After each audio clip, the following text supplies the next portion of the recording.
Yes, Mr. Mahmoud, I'm sorry, but I cannot name my connection. I don't know. The system. We shall do it from here. Yeah, okay. That's it. Marian.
Hello to everybody.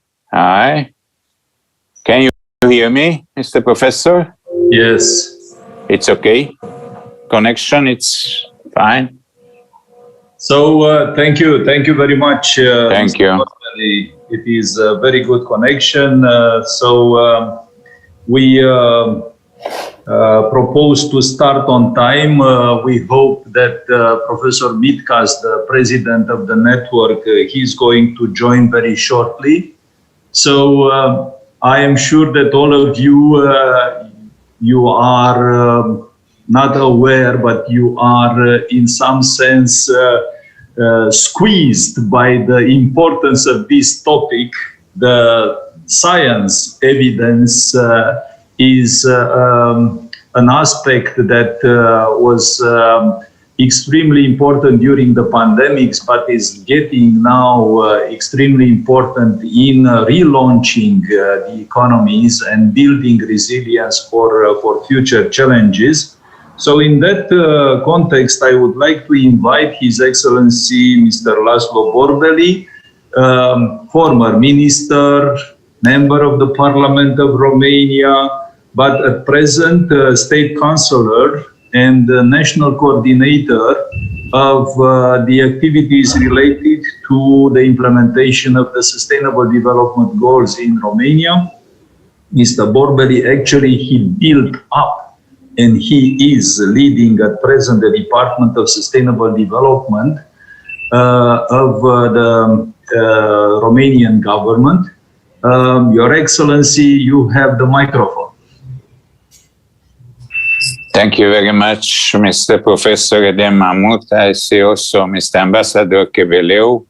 All the best also for you. And it's a very, very impressive and important panel of politicians, science makers, and personalities from Black Sea region. And I am very happy that we are again together because I don't know, I have no inventory of the meetings organized together, but we have, I don't know, about 10 meetings for sure.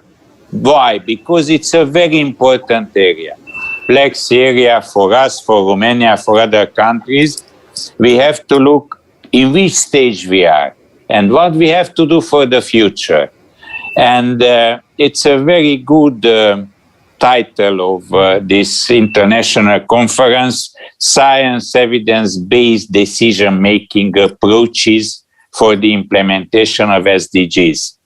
So we are talking about SDGs since, as you know, 2015, Agenda 2030. Each country, they done his homework regarding their own strategy and different parts of the 17 SDGs and 169 targets.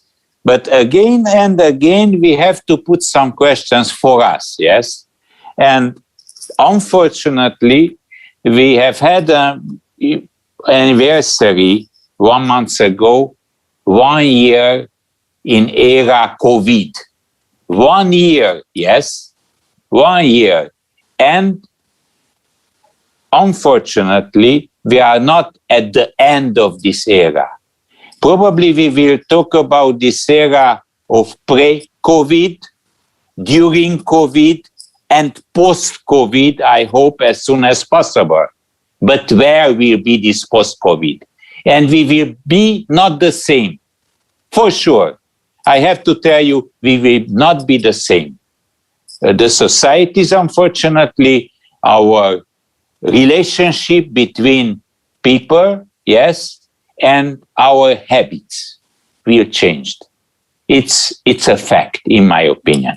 How we can use also maybe and to find some challenges, but also opportunities on this area.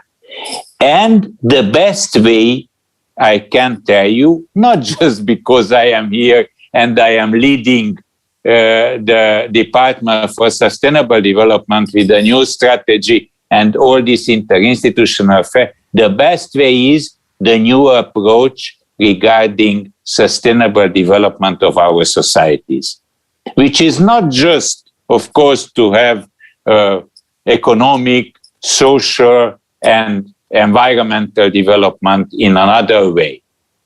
But we have to discuss, of course, about education, about health, of course, more than ever, and an attitude of individuals, an attitude of communities, an attitude of different institutions. And science is the base. Without science, without this framework, this network of universities like in Black Sea region, is not possible to have an inventory, to have databases, to have statistics, and to try to reshape our strategies and our life for the future. That's why, regarding our experiences, I just can tell you the last couple of months, because in Romania and in other countries, we have a very important phase of to have new strategies, and this resilience and recovery facilities in each European Union country, and not just in European country. It's a separate discussion, of course. And 1 week ago, I had the honor to co-chair at UNICE at Geneva, to co-chair a high-level meeting on regional forum on sustainable development. And in my speech, I raised and I put very hard during the discussion the regional collaboration. Regional collaboration in UNICE region, which means also the Balkans, West Balkans, which means, of course, countries for former Soviet Union, which means also countries from Black Sea region.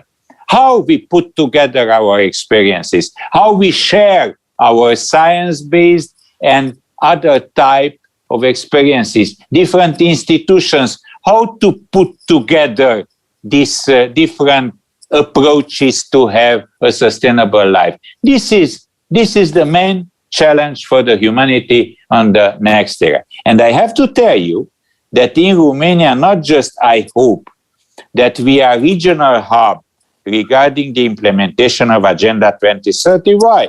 We have the strategy, the new strategy. We have a holistic vision about our future. We have, and just a couple of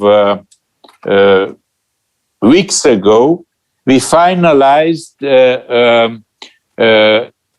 data-based statistics, an inventory regarding our goals until 2020. Each of the country has to make something, an inventory like this. If they have a strategy, we have to look in which stage we are regarding our targets. Romania has other targets. other countries, Greece or Turkey or other countries, Russia on this region, and basically on Black Sea region, of course, they have other targets. But they have to analyze it. They have to approach and to have regional collaboration. And we done this. So we have this brochure. It's on our site. Everybody can study this in our website. And the next step will be what we are doing until 2030. Now we have this plan for recovery and resilience in Romania. We have to spend, I hope that we will spend, and in a very clever way, 30 billion euro, yes, until 2026. And it's not like the European financial exercise until 2027, and after that we have 2 or 3 years to spend those money who we will be not able to spend in this area. No, we have to spend, and the projects will have the obligatory to finalize until the end of 2022 to start the project in 2023, all the projects. They are infrastructure in many areas. But in the area of what we are doing with this new mentality, we proposed, and I hope that we are in this stage on this recovery plan, some kind of center for excellences. A center which will be not an appanage just for government, just for universities, just for NGOs. No. A center for all those who, first of all, to have the inventory, the memory of sustainability in Romania and in the world. Second, because we have a new profession in Romania. Since 2 weeks ago, we fulfilled all the obligations to have this new profession, I hope, and many of those who want to be expert in sustainable development. So we have this new profession in Romania. First time in European Union. We checked this. In Poland, they are in some stage, but we are the first in European Union that we have all the capabilities to start with. We have a protocol which will be fulfilled with the Council of Rectors of all the universities in Romania regarding how we will prepare post-university studies for this. And in this recovery plan, we have the 3 aspects. One, to have memory of and documentation of what we have to do in this field. Secondly, to have the capacity with 5, 6, 7 universities involved, and probably Constanța and Ovidius University will be partner of us on this, to prepare professionals, to have trainings, to have opportunities, and to use digitalization. They are the 3 pillars of this conception. So, in my opinion, is the best place also today to find ways to collaborate, to have, different approach of our future. But unfortunately, we have to analyze and reshape our strategies based on this disaster, on this COVID era in this moment, because it's not understandable also for me, and nobody explained to me how in this moment many of millions of citizens are vaccinated, yes? So it's supposed that we have less less infected people, less dead people. No. In Europe now, we have more, in Romania also, more infected people and more dead people. So it's a big challenge for us to find ways to have a better life, to have a more sustainable life, and to put together the institutional framework. I hope that I convince you that the Department for Sustainable Development will be partners in different, not just events, but of course, studies, different documents. We will have as soon as possible, I hope, the consultative council of those who are very well prepared in Romania in this field. So we have in this moment in our hands, in my opinion, the tools that we can make this step forward to have a critical mass in the society, to have another habit, to have another thinking of what we are doing with our life to have a more sustainable life for the next generations. Thank you very much. Thank you, Mr. Borbeli. I'm sure that you have so many things to tell us. You are working so hard in this field. But what is extremely important, as you have underlined, is not only to speak about the cooperation with the universities, with the scientists, and let's say developing also different type of models, but also to develop effective activities. And this is the most important element at this moment.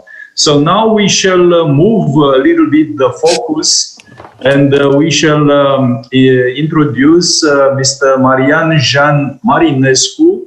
He is a very experienced member of the European Parliament, and at the same time with very good positions within the political and also decision-making bodies within the Parliament and different other related structures.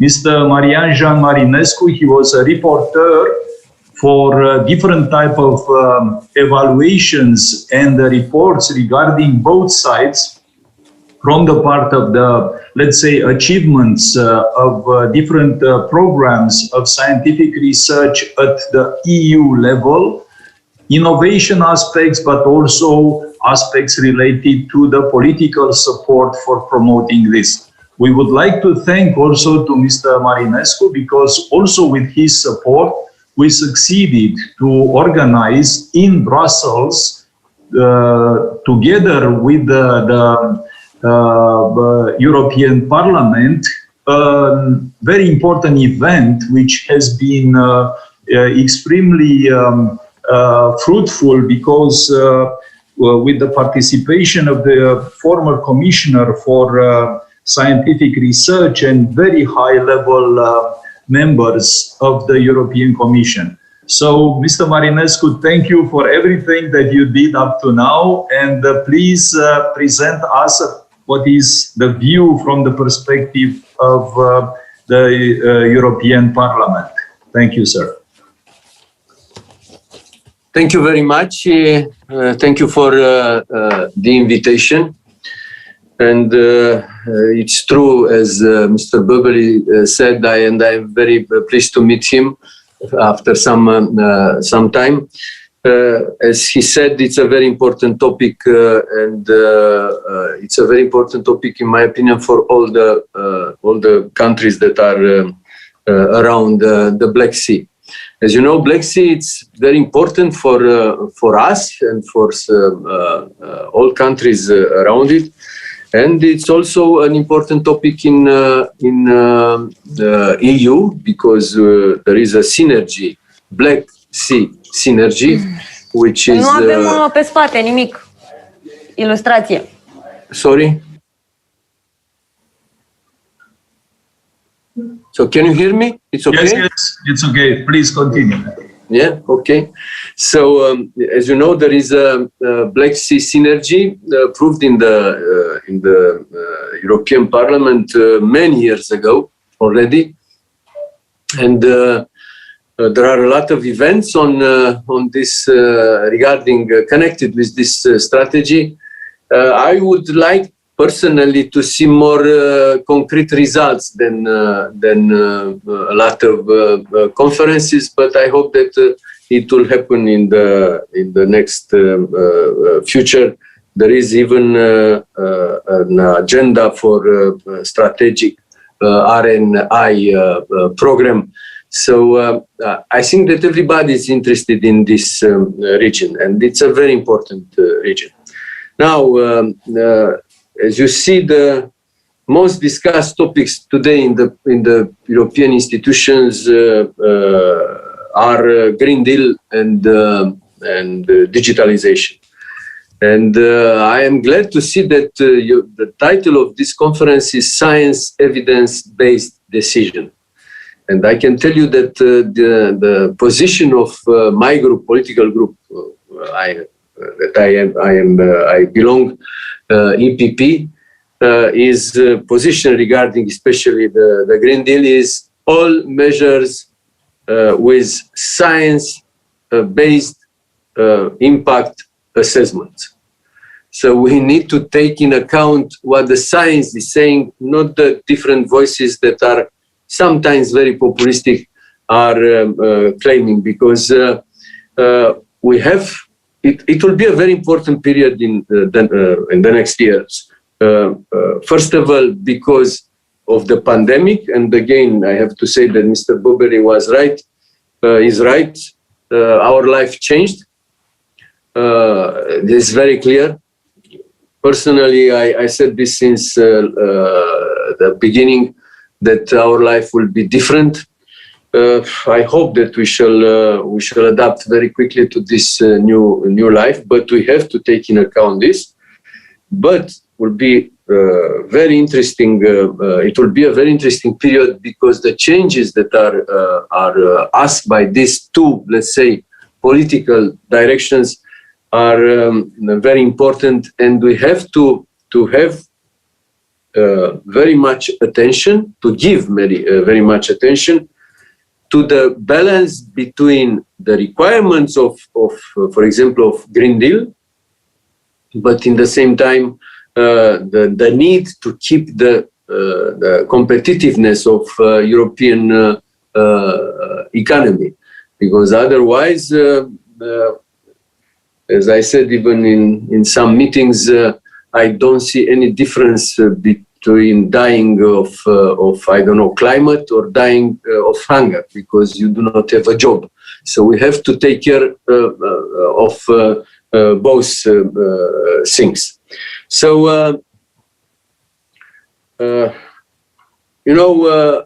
Black Sea, as I said, is very important, and SDGs are also very important, and there are a lot of documents in the European Parliament taking into account the SDGs.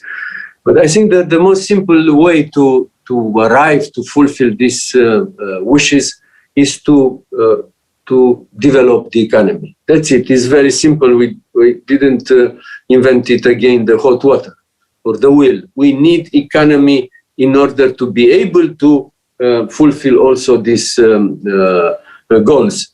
So for the Black Sea, I think it's a lot to discuss how we can do it. And academic domain should be next to this economic development.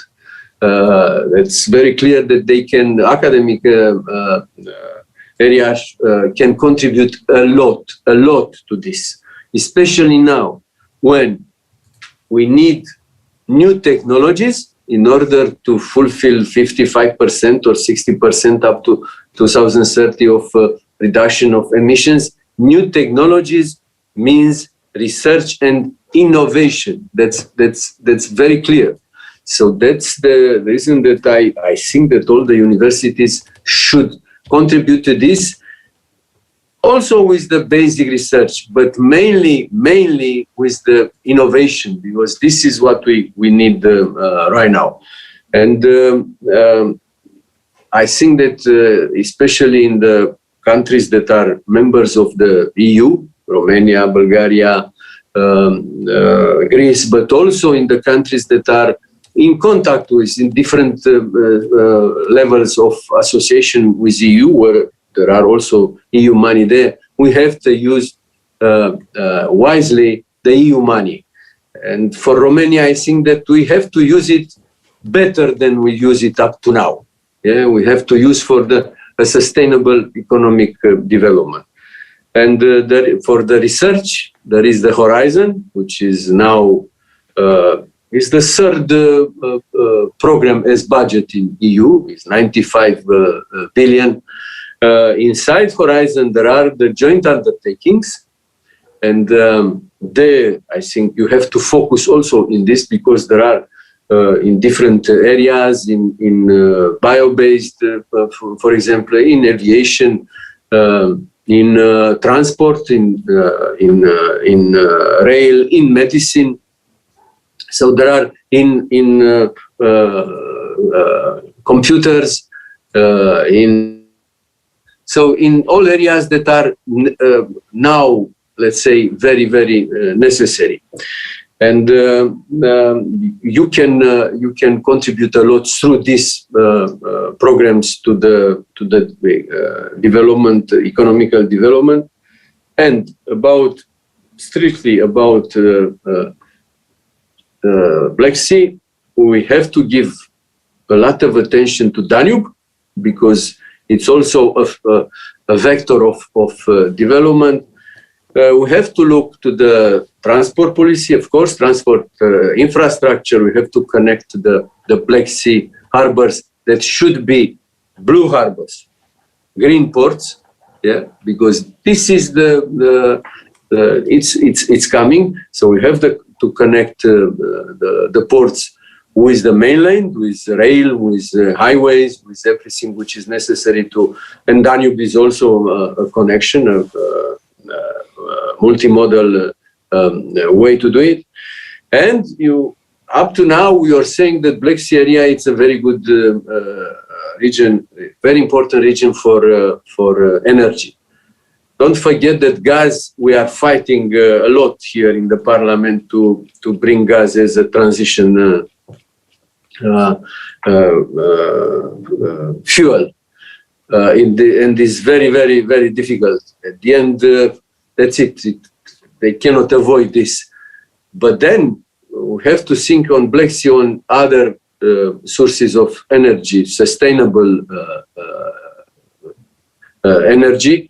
And I saw in the last document of this Black Sea synergy that there are a lot of ideas in this direction. So you have to continue in this direction. So I think that it's enough. We can speak a lot about this, but thank you very much again for the invitation. And I hope that there will be other events where we can bring, or I can bring a contribution from the European institutions. Thank you. Thank you very much, Mr. Marinescu. Once again, we would like to thank you for what you did up to now in promoting and cooperating with the BSUN, and to actually you brought BSUN to the European Parliament, and we had that very important meeting in Brussels. Maybe we shall continue something like that with your support when this pandemic will pass, and it will be the case to raise again the visibility of our region at the European Parliament. Thank you very much. So now we shall go further. We're inviting Ambassador Traian Chebeleu, the Deputy Secretary General of the Black Sea Economic Cooperation. Mr. Ambassador Chebeleu, he is a diplomat, real and very broad career with a high experience in diplomacy. And in the last decade, Mr. Kebeleu, he put all his experience in, let's say, promoting and developing the cooperation in the Black Sea region. Your Excellency, you have the microphone. I thank you very much. You hear me, yes? Yes, yes. Thank you very much, Mr. Chairman, Mr. Professor, distinguished participant. It is an honor for me to address you today on behalf of the Permanent International Secretariat of the Black Sea Economic Cooperation Organization. And we welcome this initiative of Black Sea University Networks to organize this conference, as our organization attaches great importance to the involvement of the scientific community in addressing the pressing issues facing our societies, such as environmental protection and climate change, promoting green energy, the implementation of the SDGs, and also the response to the challenges of COVID-19 pandemic. The decision makers need the input of the scientific community on where we stay, both nationally and regionally, in terms of the implementation of the SDGs, and more importantly, what needs to be done to make progress in this process as we are approaching, in fact, the time target of 2030. As our Secretary General said on one occasion, in order to achieve the satisfactory implementation of the SDGs, regional cooperation is imperative, not only because the SDGs do not distinguish state borders, but also because the negative impact of their absence in one country certainly affects the situation in the neighboring states. So in this sense, we are actively considering in our relevant working groups new development solutions and contributions BSEC can make through regional cooperation to the achievement of the SDGs. I'd mention very briefly some of them. Two important regional policy initiatives for sustainable economic development around the sea. I mean, the Common Maritime Agenda of the Black Sea, the Strategic Research and Innovation Agenda, and both these initiatives identify climate change mitigation and clean energy transition as key avenues for action in the Black Sea region.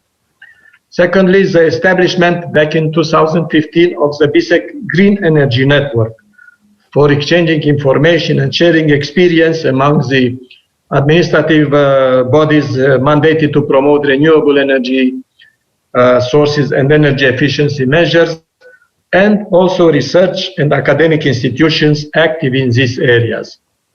This network is very active in initiating and implementing green energy projects in the Black Sea, in our member states, and organizes regularly BSEC Green Energy Investment Fora with the purpose to boost investment in green energy sector in the BSEC region. Thirdly, I would mention that in response to the pandemic situation, we have started online activities reaching out to our member state to coordinate efforts in order to mitigate the negative impact of the pandemic on key sectors of regional cooperation, and in particular, in examining ways to support travel and tourism industry, which contributes significantly to the GDPs of the member states, maintaining the effective transport connectivities among the BSEC member states, in particular road transport, given the necessity to maintain the supply chains open and functioning, keeping the flow of regional trade and exchanges, ensuring the exchange of information and health threat in real time. However, as the recent UNECE Regional Forum on Sustainable Development highlighted, which was co-chaired by Mr. Borby for that matter, if the UNECE region, which includes the BSEC region, follows the current trends, by 2030 it will be far from achieving the SDG targets.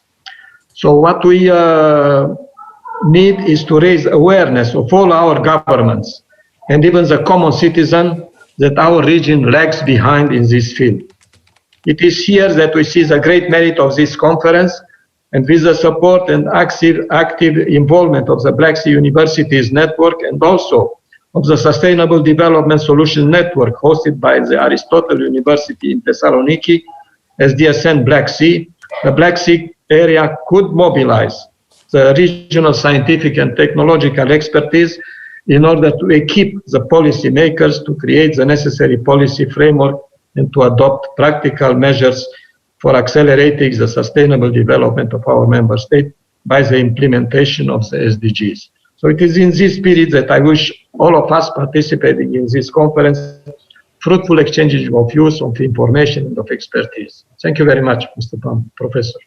Thank you, Your Excellency. It is a great honor for us to have a person of your experience and with your knowledge in this approach. Yes, unfortunately, the Black Sea region is lagging behind in reaching and approaching the SDGs. There are some good experiences, and from the other side, we have, and today you will see also in the program, there are outstanding scientific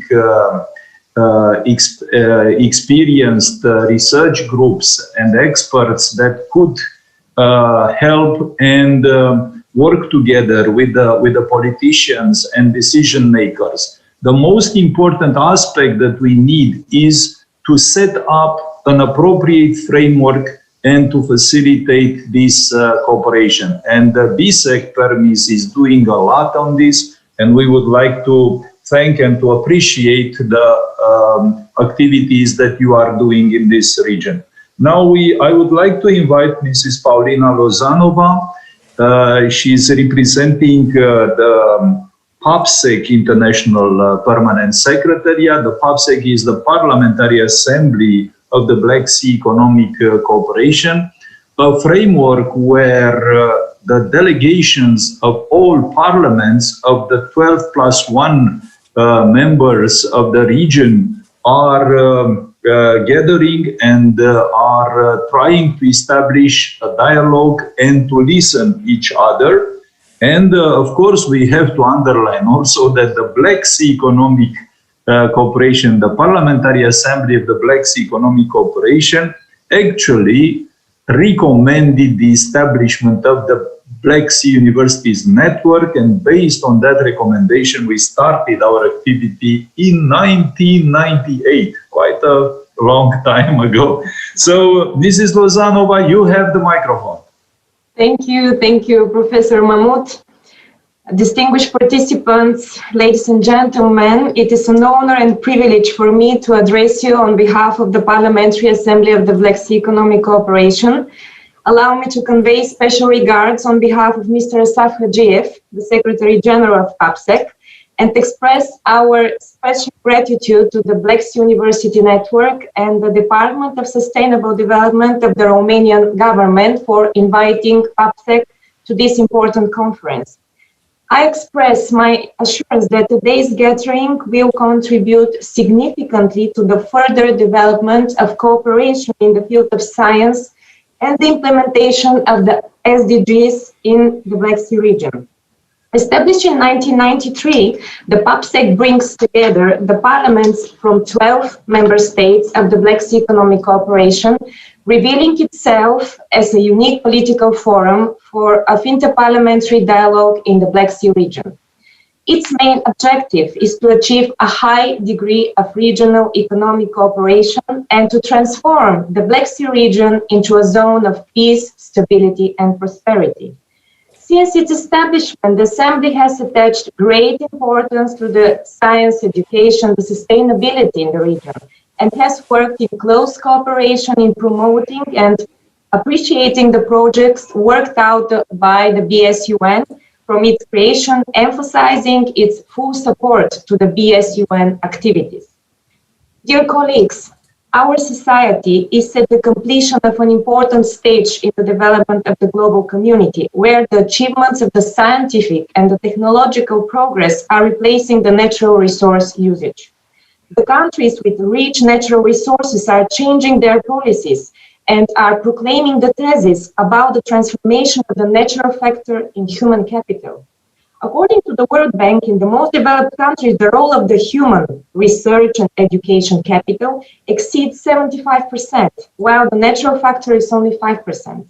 This confirms the important role of the development of the science and the achievements of the scientific and technological progress for the sustainable development of our societies. The adoption of the 2030 Agenda for Sustainable Development is a historic moment for the global community. Achieving sustainability in all sectors requires that governments have made political commitments to the sustainable development and not only adopted the necessary policies, but also ensure the appropriate approaches. Sustainable development cannot be achieved by technological solutions, state regulations, or financial instruments alone. We need to change the way we think and act. This requires scientific approaches and efforts at all levels and in all social contexts. The impact of science on sustainable development is a strategic objective in the implementation of the SDG goals of the Black Sea member states. In the 21st century, the development of the science and innovation is increasingly viewed as a means of solving significant problems in order to overcome serious challenges in the economic development and the achievement of the goals of the 2030 Agenda. Science can accumulate and store knowledge that needs to be continuously transferred over the years. This requires that all scientific areas be provided with the necessary material and human resources. In this sense, effective management of science as an economic factor that ensures growth, employment, and dynamism of the national economies is a priority of the countries. The BSUN member states acknowledges the need to consolidate, stimulate, and strengthen the scientific community as an essential element for sustainable growth and economic development. The role of researchers in addressing challenges towards a knowledge-based sustainable development of each country and the region is vital. Empowering learners to live responsible lives and to address complex global challenges means that education and science has to promote competencies like critical thinking, imagining future scenarios, and making decisions in a collaborative way. This call for new approaches to learning, the development of vibrant green economies and societies, and the emergence of a global citizenship. In a world of 7 billion people with limited natural resources, individuals and societies have to learn to live together and take responsible actions based on the understanding that actions here and today can have implications for the livelihoods of people in other parts of the world as well as for the future. Dear colleagues, in the first part of the 20th century, the most significant sector was the energy sector, which nowadays is estimated at around $4 trillion. In the second part of the 20th century, it was replaced by the banking sector, estimated at more than $5.5 trillion. Now the IT sector exceeded more than $5.5 trillion, and in 2020, science, technology, and innovation was rapidly mobilized to search for COVID-19 vaccines, treatments, and ways of reducing the cost of social distancing measures. Policies to stimulate such efforts and to support the scientific actors, the universities, research centers, innovative businesses most affected by the crisis were implemented at unparalleled speed and scale. The immediate STI policy responses and approaches focused on keeping innovative businesses afloat. The impacts of the pandemic and the ensuring policy responses have changed or opened to question many pre-crisis practices. This includes the question of how the technology, the STI systems, should operate in the future, including the possible roles of science and collaboration, the speed of policy responses, and the digital work practices. The experience of the COVID-19 shock may change the very objective and mode of the government practices, not only inclusiveness and sustainability, but also the building of more resilient STI systems may play more important roles in the future so that the world can be better prepared for future crises. In conclusion, I would like to underline that the evidence-based scientific approaches are an essential tool for achieving the goals of the SDGs. One of the principles of the sustainable development states that it requires better scientific understanding of the problems, and the nations should share knowledge to be unified in order to achieve the goal of the global sustainability. The mutually beneficial cooperation of the scientific communities of the BSEC member states is vital and will accelerate the implementation of the 2030 Agenda, in which the PAPSEC is ready to provide full support. Thank you for your kind attention. I wish you once again successful and fruitful deliberation, and I would like to thank once again for inviting PAPSEC to this conference. Thank you. Thank you, Mrs. Lozanova. Very nice address, and the focus that you put on the importance of science, it is also giving us a lot of hope that this importance is understood by the political factor at the regional level. So we hope that we shall continue our collaboration. We are planning by the end of May to organize together with PAPSEC conference for relaunching the cooperation. So to bring together all parties and to find out what can unite the Black Sea and how this has to be, let's say, supported and further developed.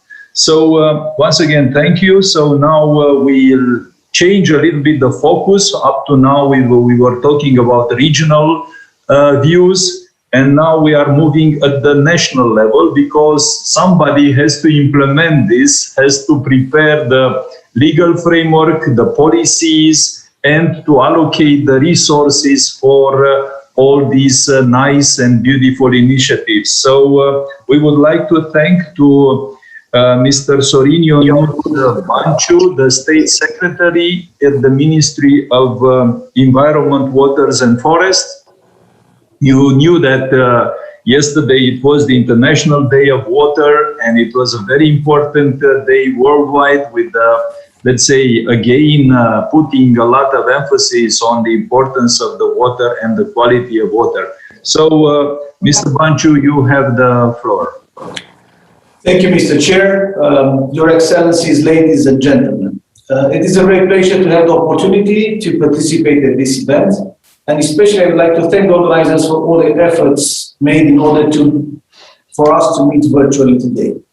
Firstly, I would like to point out that the targeted theme of the Congress is very important in the context of a broader European cooperation in the regional seas, and in particular for outlining cooperation opportunities on scientific input in the Black Sea region. As you all know, the Black Sea is an area of natural beauty with hundreds of flora and fauna species, as well as fabulous landscapes on its almost 5,000 kilometers shoreline. But on the other hand, the Black Sea region is increasingly viewed as a source of resources, transport route, and leisure activities. Due to the fact that in many situations the exploitation of Black Sea resources has been done without the proper consideration of the environmental aspects, nowadays this region is considered to be one of the most vulnerable marine ecosystems. The major environmental problems of the Black Sea region include eutrophication, overfishing, changes in marine living resources, chemical pollution including oil, and biodiversity, habitat changes including alien species introduction. Taking into account the situation, the Black Sea countries undertook a number of international efforts for the environmental protection, such as developing collaboration instruments like the Convention on the Protection of the Black Sea Against Pollution, and also the Black Sea Economic Cooperation, which has an environmental component. Romania, as a UE member state and also the founder of important regional agreements, namely the Bucharest Convention and Black Sea Economic Cooperation Organization, show a special interest for the sustainable development of the Black Sea marine region, which should take into account the protection of the marine ecosystem due to its vulnerability to marine activities. At the same time, at the national level, in our case, at national level, we pay special attention to the implementation of the UN SDGs, particularly in our case, SDGs 14, conserve and sustainably use of ocean, seas, and marine resources for sustainable development. In this light, the implementation of the Marine Strategy Framework Directive in the Black Sea Marine region represents a priority for Romania in order to achieve and maintain a good environmental status. In order to reach this objective, we are facing many challenges, such as climate change, overfishing, eutrophication, non-invasive species, petroleum compounds, contaminants, and marine litter, especially plastics and microplastics. These challenges cannot be solved without joint efforts and cooperation at regional, European, and international level. A very important element of our joint effort to protect the Black Sea region is improving the knowledge about marine environment, water management, and environmental protection, and also the connection between science, civil society, and decision makers at national and regional level. In this regard, I would like to mention the fact that after Romania's accession to the EU in 2007, the NGOs became more and more involved in environmental policy in our country. In this context, it is my strong belief that this event organized today will represent a good opportunity to set up a framework for future debates, to share existing experiences, and to further explore new areas of cooperation in order to overcome these mutual challenges. Let me conclude by assuring you that Romania's full support in achieving the sustainable development of the Black Sea marine region, especially regarding the protection and preservation of the ecological status of the marine ecosystems. Thank you for your attention. Thank you very much, Mr. Banciu. It is very hopeful that on behalf of the Romanian government there is such a strong commitment, and of course this Ministry of Environment, Waters, but also Forests is a very difficult let's say ministry, and we would like to wish you good luck in addressing the problems that we are facing at present. Besides of that, we would like to assure you that the university are ready to help you with the let's say, different research groups, different expertise, and also in building the human resources. Once again, thank you, and good luck in your activity. Thank you. So we are now moving into the university side, and we started with one of the leading universities in Turkey.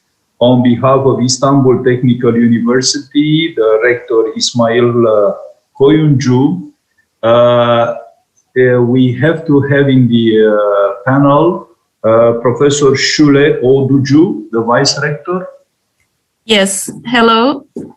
Hello, Professor Oducu. It is a great honor for us to have you, and we would like to wish you and to the whole team of senior management very, very fruitful and successful mandate.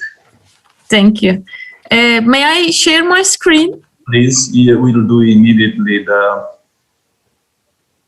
Just 1 second, there's like a bit support this, yeah. Share screen.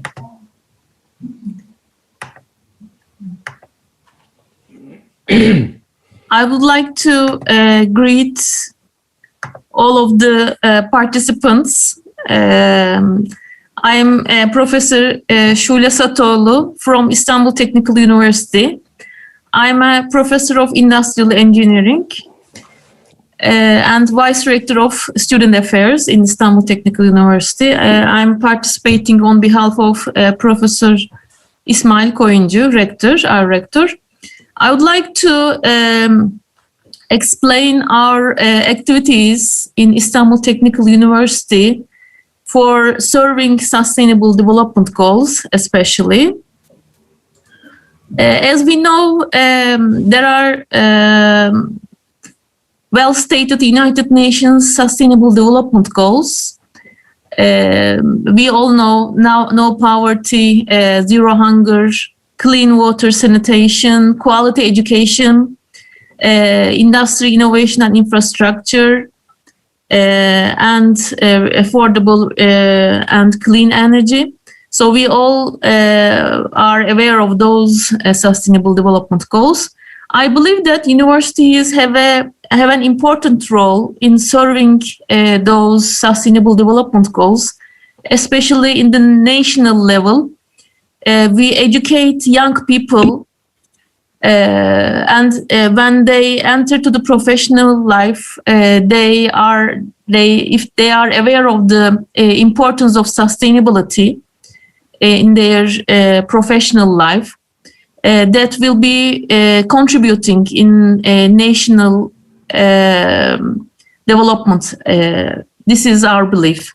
Besides, with our collaboration with the industry, especially for serving those sustainable development goals, we believe that universities will be able to enhance the achievement of those sustainable development goals.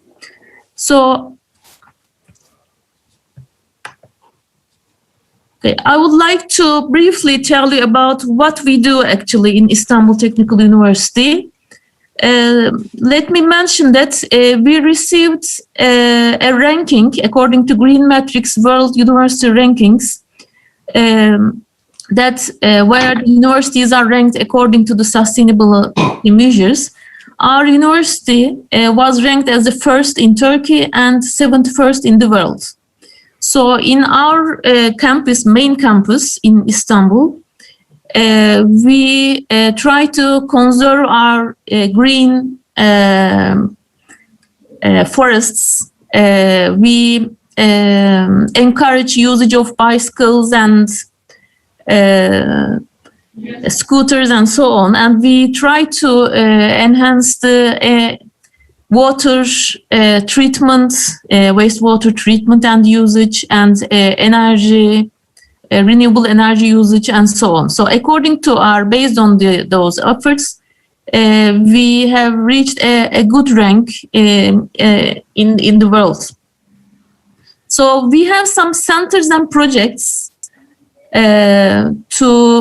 that facilitates actually achievement of sustainable development goals in Istanbul Technical University. I want to briefly tell you about these.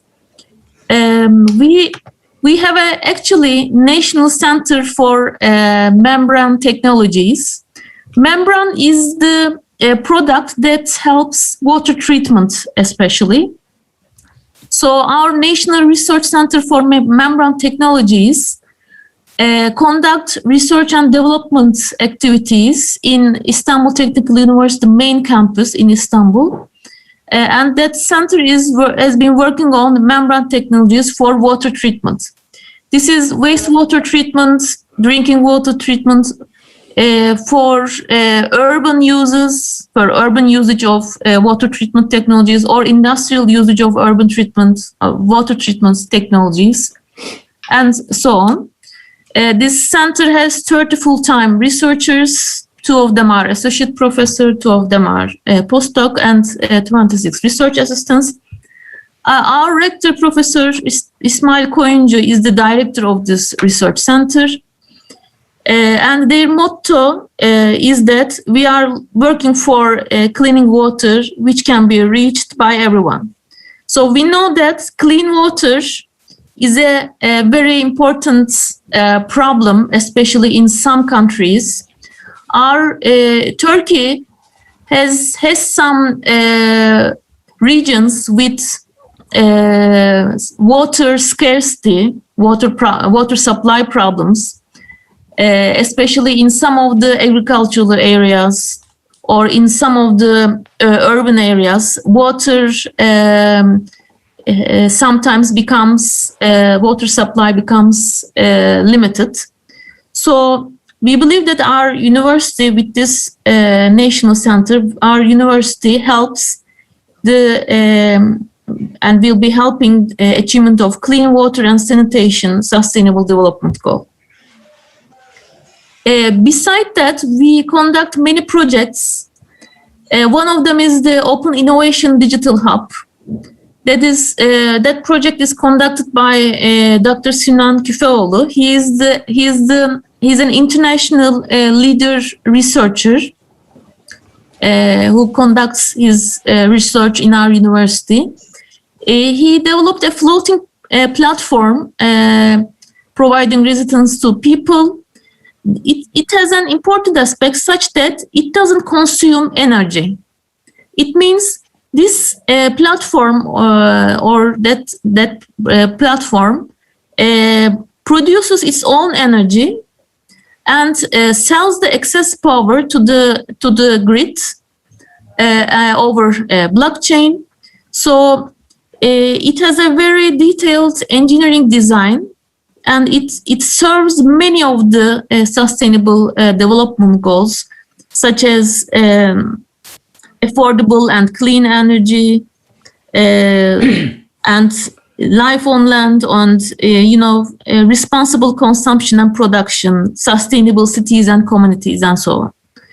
So that's a prototype actually, but it shows us that the buildings, or maybe self-producing its energy.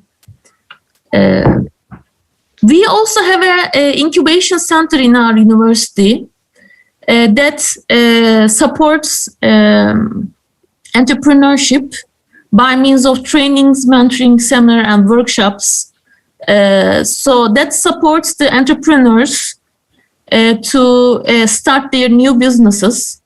And it also that new companies become, and they may conduct some alliances with bigger companies in the industry. So we believe that it helps also industrial innovation, infrastructure goal, and it helps us reach or decrease the poverty, especially. Also, since our university is a public university, we provide education services with no fee. Therefore, actually, we provide food, housing, transportation, and education services to low-income families.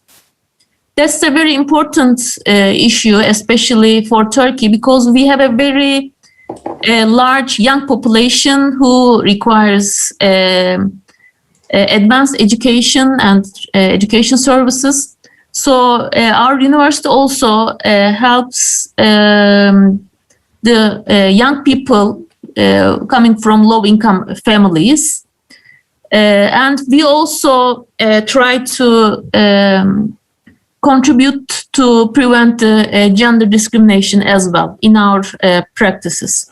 So by means of those all housing and food and education services provided to low-income families, we try to help reach no poverty, zero hunger, and good health and well-being SDGs, as well as decent work and economic growth SDGs.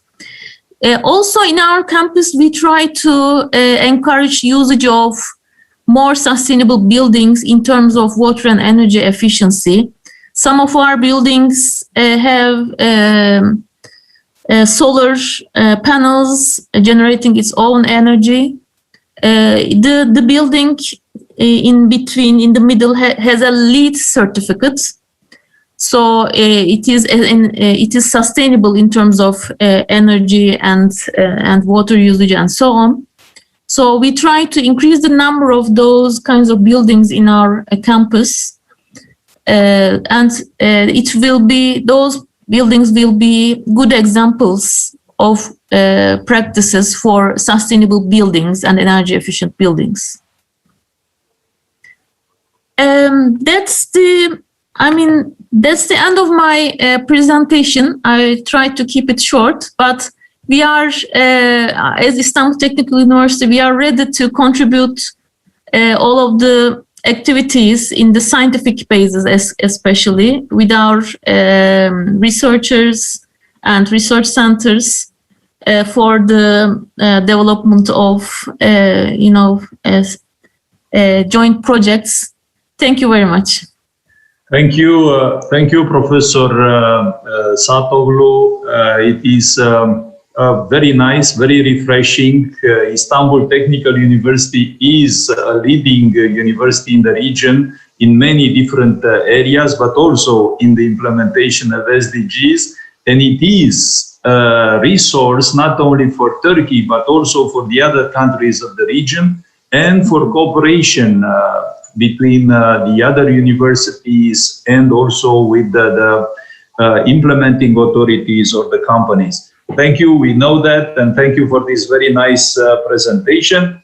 Very nice. But of course, we are behind the schedule. So we would kindly ask the speakers to help us in some sense. I see academician Zgorovsky, who joined also this meeting. And we have brilliant speakers like His Excellency Mr. President Emil Constantinescu. So we will kindly ask you to be patient and to allow the speakers to present. We shall have fantastic contributions. Now I would like to invite Professor Maria Lecacu.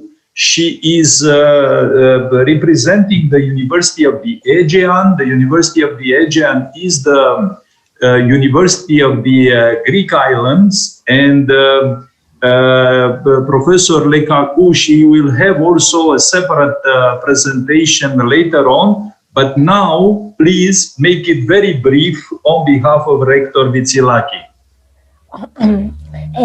Good morning, everybody. I'm really happy to be part of this community, of this family. I'm going to be very brief, and I'm on the same side like previous speaker, our colleague from Istanbul, and I would like to share my screen just to show you our fact-based policy regarding SDGs. So there is an arrow down there for share screen. Yes.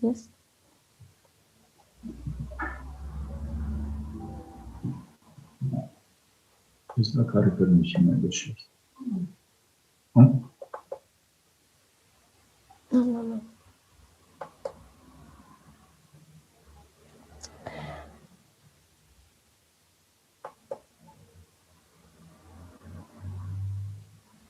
Is it okay now? Do you see European Reform University Alliance? No, we don't see it. It looks like you accessed a link that has been deleted. Okay, I will try.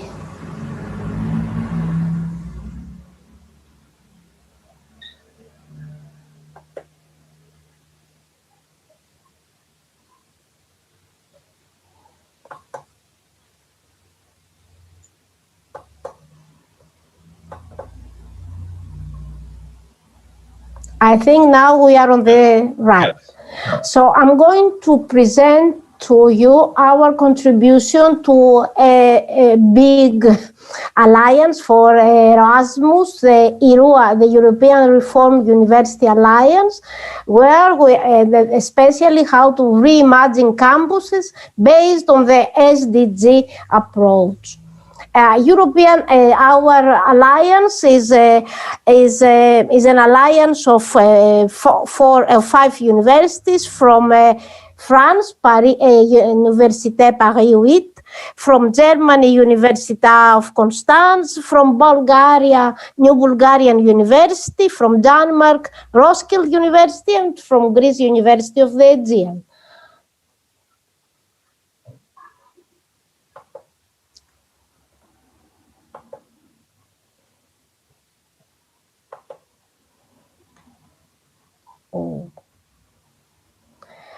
So we are following the 3-step approach, as Mr. Borbley mentioned in the beginning. That is the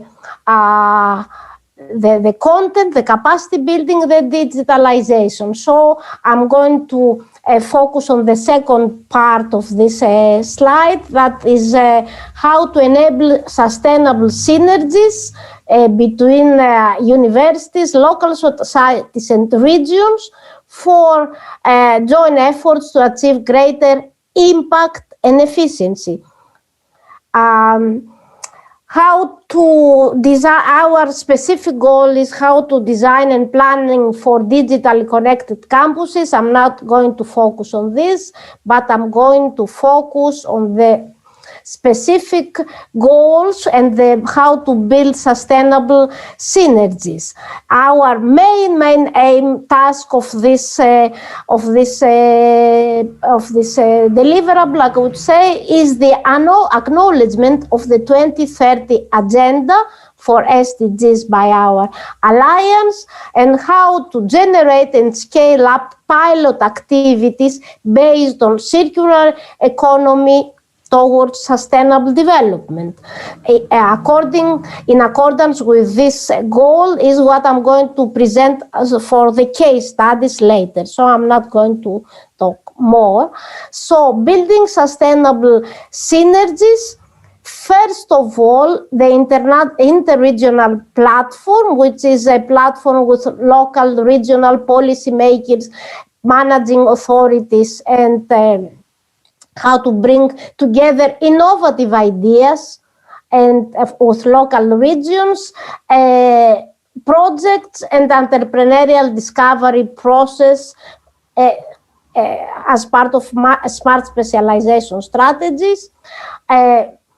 So I'm not going to refer more how to develop and adopt common digital tools for connectivity, because it is not now our focus, but I'm going to focus on creative hubs and networks for adopting our first goal, how to create a culture among partners, but mostly among youth, students and researchers regarding SDGs. So have a digital partnership, virtual hubs for students and young researchers using design, arts, culture, sports, and so on for circular entrepreneurship and social entrepreneurship, science and art e-gallery, student science and art network, and a network of museums, galleries,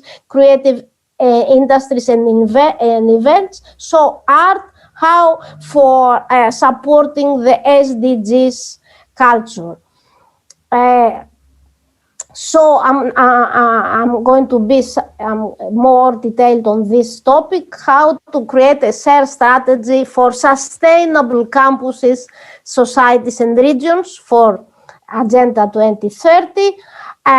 Protocol, we focus on mobility and on metrics. That's why I said that we are on the same side with Istanbul Technical University. Blue-green mobility and transport initiative.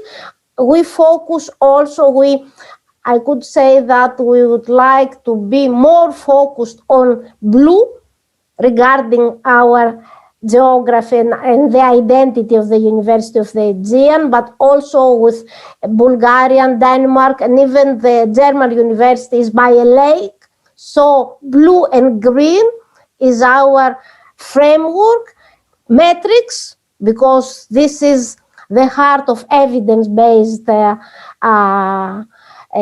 science, and also some special focus in order to be realized by all the partners, reduction, reuse, and recycling of waste. This is what we have chosen. And now some techniques how to build a shared strategy for sustainable campuses, society, and region. So environment, and a network for the 3 Rs, common interregional platforms, regions, hackathons, also how to empower people, students, and business for sustainable approaches and solutions, for solving needs and problems.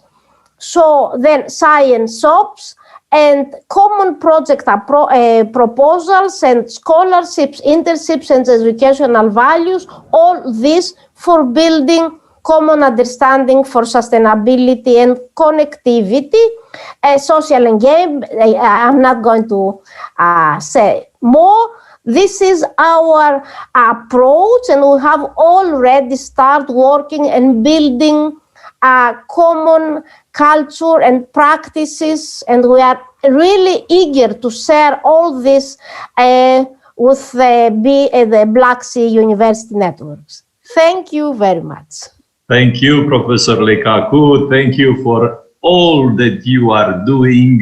You are building a fantastic approach here in the region. The experience that you have in the field of hackathons, but also different other collaborations, will be presented in more details later on. So thank you for being with us. Very shortly, we are moving to Caucasus, and we would like to invite Professor Vilayat Valiev, the rector of the Azerbaijan Technical University, a person with a very great experience in Azerbaijan, both in decision-making, but also from the university side. I wanted just to kindly ask academician Zgurovsky, would you accept a little bit, because we shall have a slide in the program? Can you wait a little bit, some more minutes? Or you have something else in your program?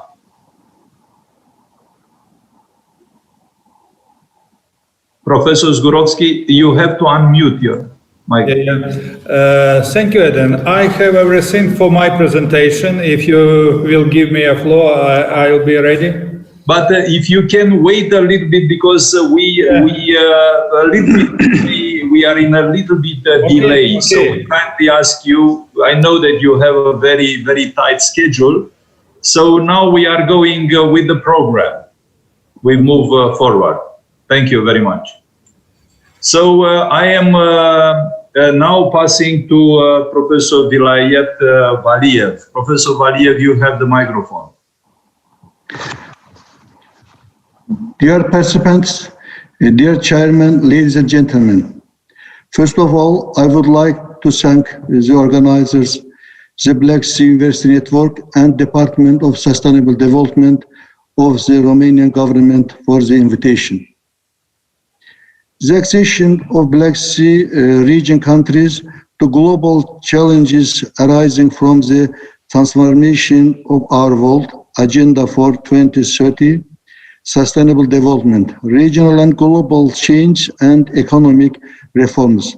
And since 2020, new economic, socio-economic norms accompanied by a COVID-19 pandemic have necessitated the development of new strategies and new approaches. As well as the 2030 Agenda comprises 17 Sustainable Development Goals by other world global goals, which will guide policy and funding for the next 10 years, beginning with the historical pledge to end of poverty. Now, following global goals, which are demanding leadership on poverty, inequality, and climate change, each country has to improve their analytical capabilities for the adaptation of the SDG targets, which the state programs, national concepts, and other strategies adopted by governments. The coordination of the 17 goals and 169 targets in a unique system is quite difficult task. And for the carrying out their works, coordination of the related government bodies and purposeful exchange of information are indispensable. In this aspect, it will be crucial to support regional initiatives on researchers, knowledge and skills development and coordination in Black Sea universities. This will, be one hand, provide support to the academic and research grounding for the implementation of the SDG goals, the timely monitoring of progress, the human resources development, and the development of analytical tools. On the other hand, it will enable the coordination of goals, the efficient use and number countries' capacities, and the development of methodological approaches for high-ranking policymakers. In this context, it will be beneficial to undertake activities that will be aimed at dedicated development of public and private Black Sea universities. Such suggest activities would include, but not limited to, the followings. Based on UN relevant methodology, develop and apply analytical tools on operational priorities that would consider regional and country-specific features in as a measure for progress. Ensure the development of a well-structured advanced statistical database at all levels. Human resources development as per analytical tools and use of statistical database. It should be noted that the development of analytical tools, statistical database information, and human resources development should be cohesively implemented. The parallel implementation of these three interlinked components will be facilitated at the achievement of SDG goals.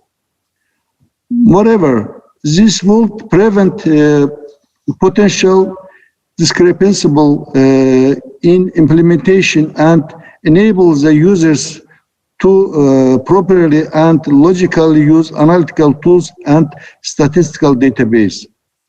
The Azerbaijan Technical University has a notable experience in the followings. Development of statistical database as per UN methodology.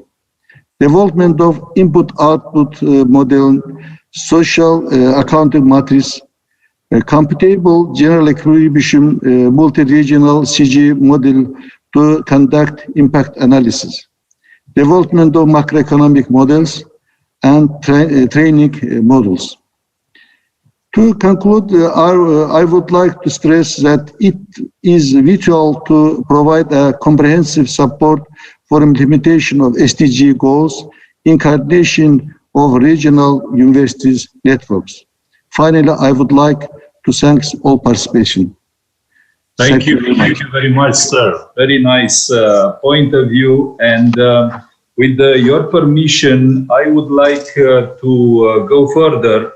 And I would like to inform you about the unique chance that we have to have between us His Excellency Mr. Emil Constantinescu, the former president of Romania, a professor, a rector, a former rector of Bucharest University, but also, as I said, a very important politician who actually marked the change in politics and governance here in Romania. So, Professor, academician, President Constantinescu, you have the floor. And after President Constantinescu will be academician Zgurovski. Thank you, Professor Mahmut. Esteemed guests, ladies and gentlemen, allow me to convey my appreciation and congratulations to the Black Sea University Network for the initiative of organizing such an event. I remember 27 years ago, academician Mircea Malița, founding president of the Black Sea University Foundation, invited me as rector of the University of Bucharest to the opening conference of the foundation on a topic similar to the one we are discussing today. 2 years ago, I was glad to see the establishment of the multidisciplinary Black Sea Area Studies Center in my University of Bucharest. Today, as founding president of the Institute of Advanced Studies in Levant Culture and Civilization, we are glad to have a partnership with the Black Sea University Network. As time went by and added new challenges. The great matters of the Black Sea area remain the same. We often speak about the Sustainable Development Goals from a theoretical point of view. But we fail to go deeper into the problem.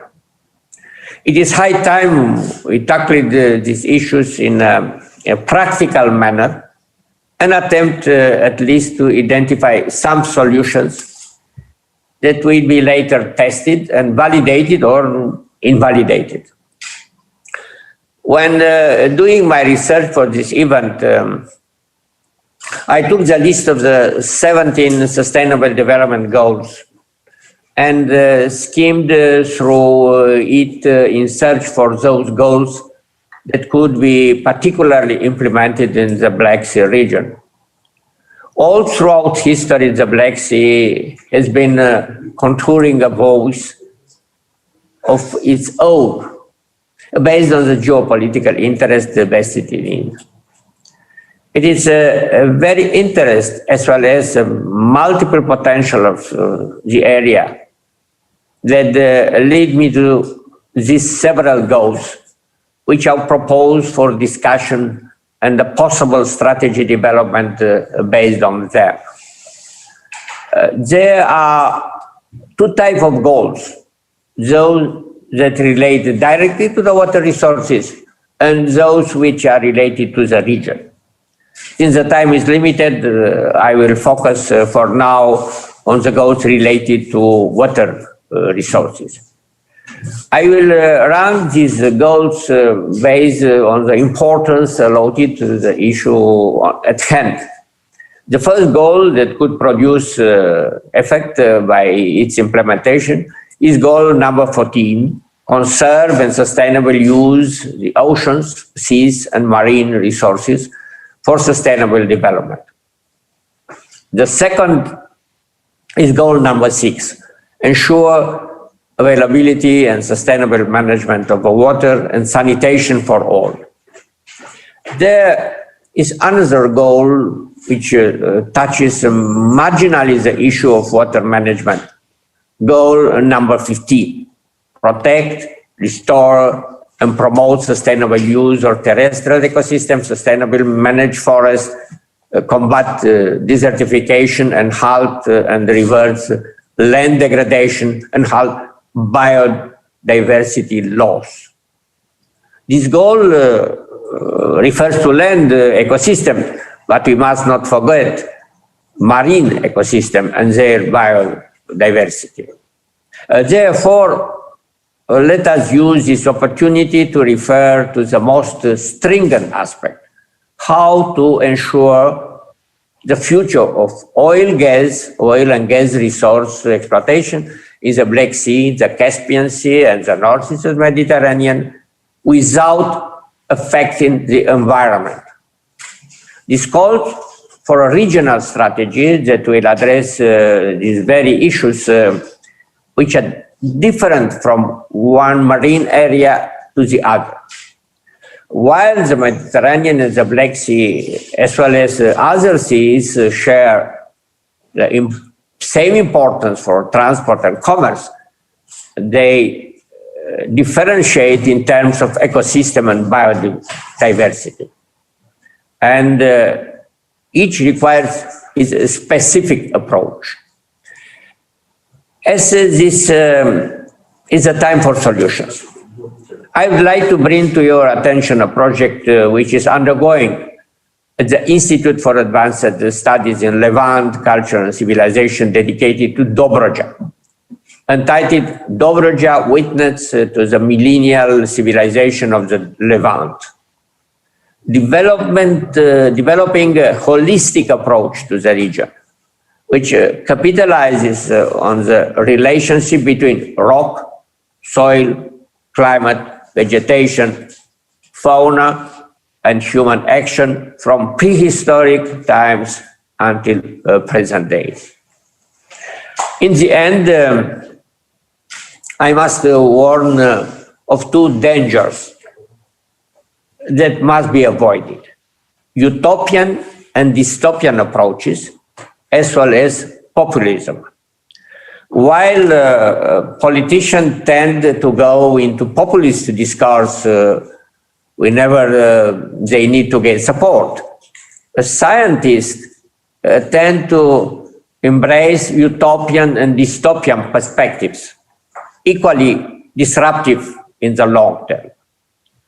That is why our work must be focused on using scientific evidence to create the strategy I mentioned as a means to be better tackle regional matters. I'm glad that the Institute for Advanced Studies in Levant, Culture and Civilization that I run has been invited to take part in such a conference. And I am firmly convinced that we can work together with the Black Sea University Network to create a development vision and strategy based on the resources and particularities of each area, in this case of the Black Sea region. Thank you. Thank you very much, Your Excellency. Yes, we are working already as the BSUN and the Institute for Advanced Studies, and we have the great privilege of collaborating with people like you with your vision, broad vision, and your experience. So from that perspective, I'm sure that we shall extend this cooperation and we shall work further. We have different ambitious projects. And with this said, I would like now to introduce academician Mikhail Zgurovsky. I am really, really very happy that you made it, because I know how busy you are. And besides of leading this very important and the largest university of Ukraine, the KPI Igor Sikorsky National Technical University of Ukraine. But besides of that, you have such a broad activity in scientific research, not only in Ukraine, but also in the US and worldwide, and many other activities. And once again, we would like to thank you for giving us this privilege to follow your presentation. So, Academician Zgurovsky, you have the floor.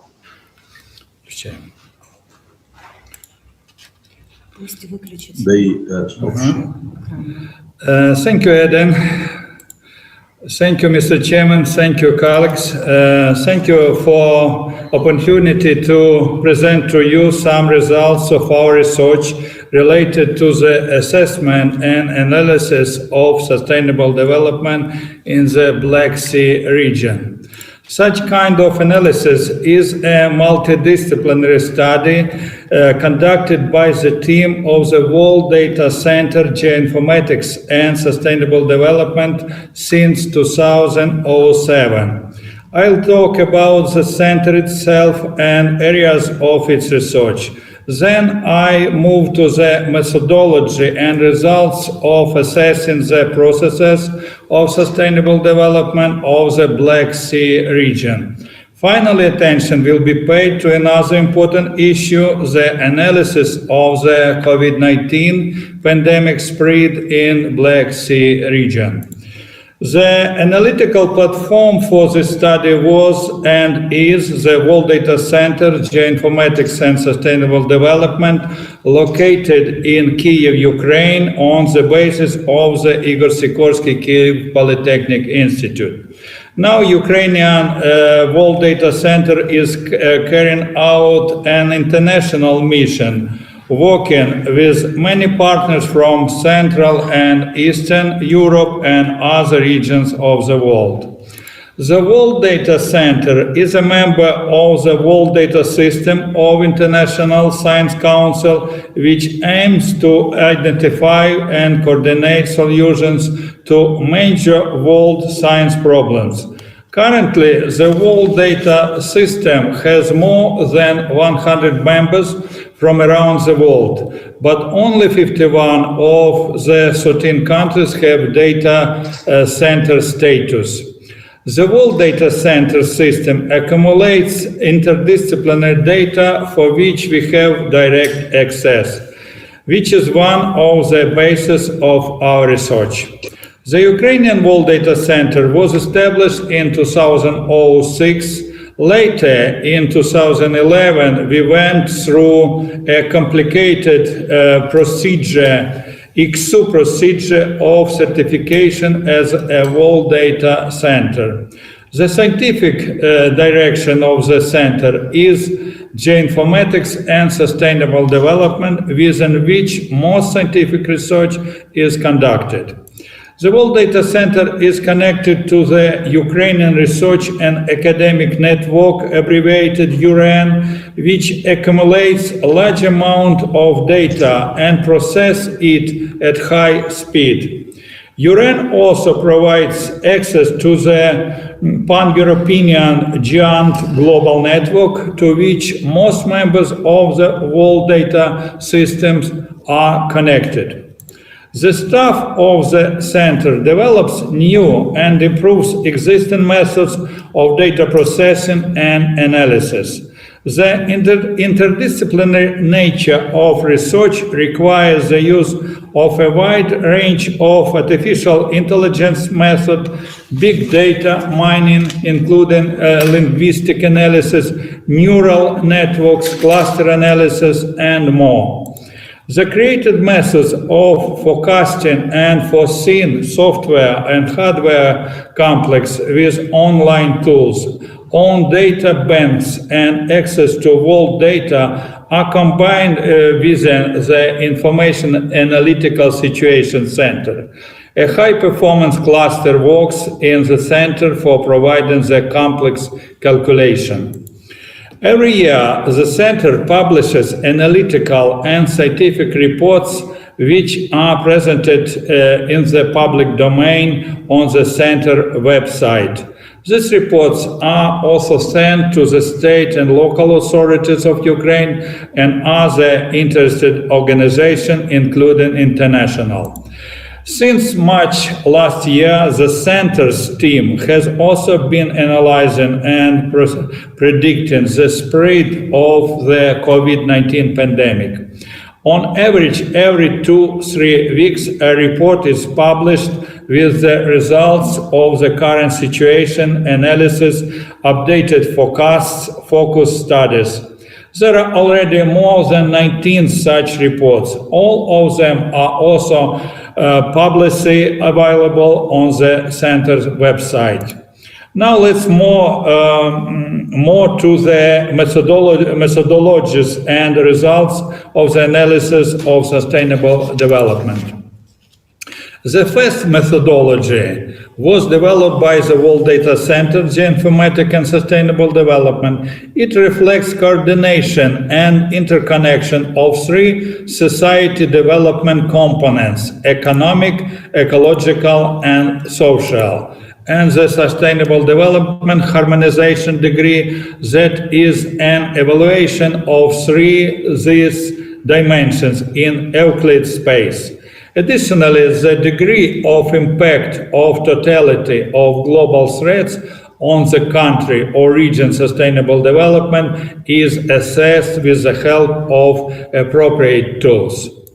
Thus, according to this methodology, the process of sustainable development will be characterized by 2 main components: security and quality of human life.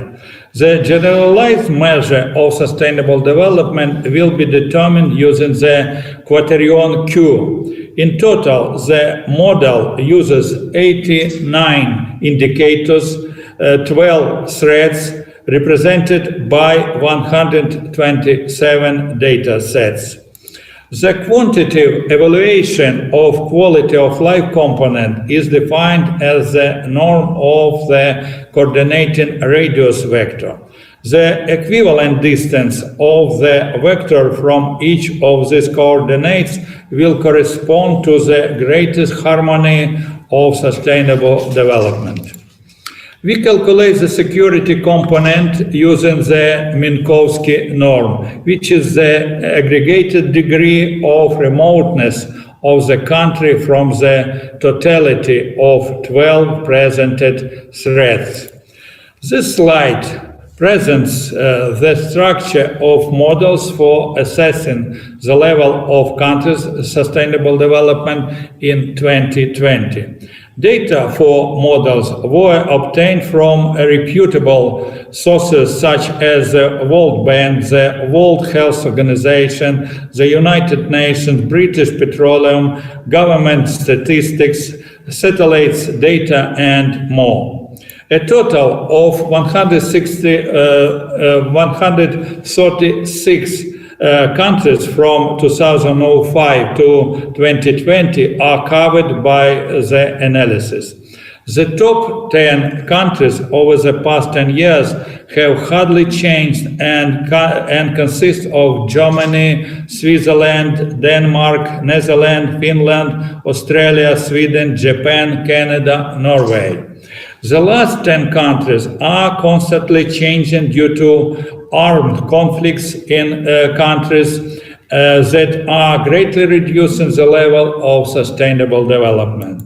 This slide presents the simulation results for the countries of Black Sea region. As we see, the countries rank from 39 for Greece to 126 to Turkey. Ukraine, Azerbaijan, Moldova, and Turkey took from 71st to 126 places due to the fact that the Heidelberg Institute for International Conflict Research rated the conflicts for these countries at the highest level, 5 points. On the right side, we see the results of the clustering of countries according to the Index of Sustainable Development. Greece, Bulgaria, Romania, Georgia belong to one cluster, which has a value of sustainable development above average. This slide shows the life safety component. On the right side is a list of 12 global threats. The leader among the Black Sea countries is Bulgaria, which ranks 35th, and the lowest 87th for Albania. In the left graph, we see Turkey gradually increasing the importance of the security component of life. Greece is recovering after the recession of 2014-2015. On the right graph is an increase of corruption in Turkey and a gradual decline in Ukraine, Romania, and Greece. On the web resource of the center, you can view the simulation results online. Compare countries and all key indicators, cluster countries, build graphs and maps. This slide shows a profile of Romania built using the proposed tools. The team is actively exploring ways to obtain reliable satellite data. This slide presents the analysis of anthropogenic lighting. With the help of this data, it's possible to estimate the level of economic development of the region using machine learning methods. The graph on the right shows the scatter plot, which indicates the existence of a correlation. The increase of intensity is shown on the map in red, the decrease in blue. We see that in Armenia and Ukraine since 2010, the average luminosity has deteriorated, and in Turkey it has increased the most among the considered countries. Over the last 5 years, there have been significant changes in the structure of water use in the region. There is a clear trend to reduce the level of water bodies. This is due to both climate change and human anthropogenic activities. Political instability in some countries of the region has led to the destruction of old water supply systems. Based on this, the World Data Center analyzes the following monitoring data of water level in the Crimea and Donbass. The water situation in these regions is currently the most dramatic.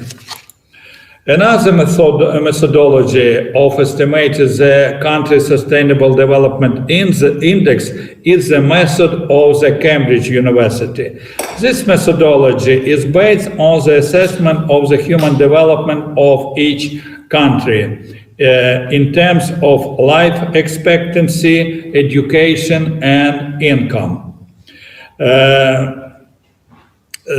This indicator is divided into ecological impact index, included CO2 emission and material footprint that exceeds the share of planetary borders per capita.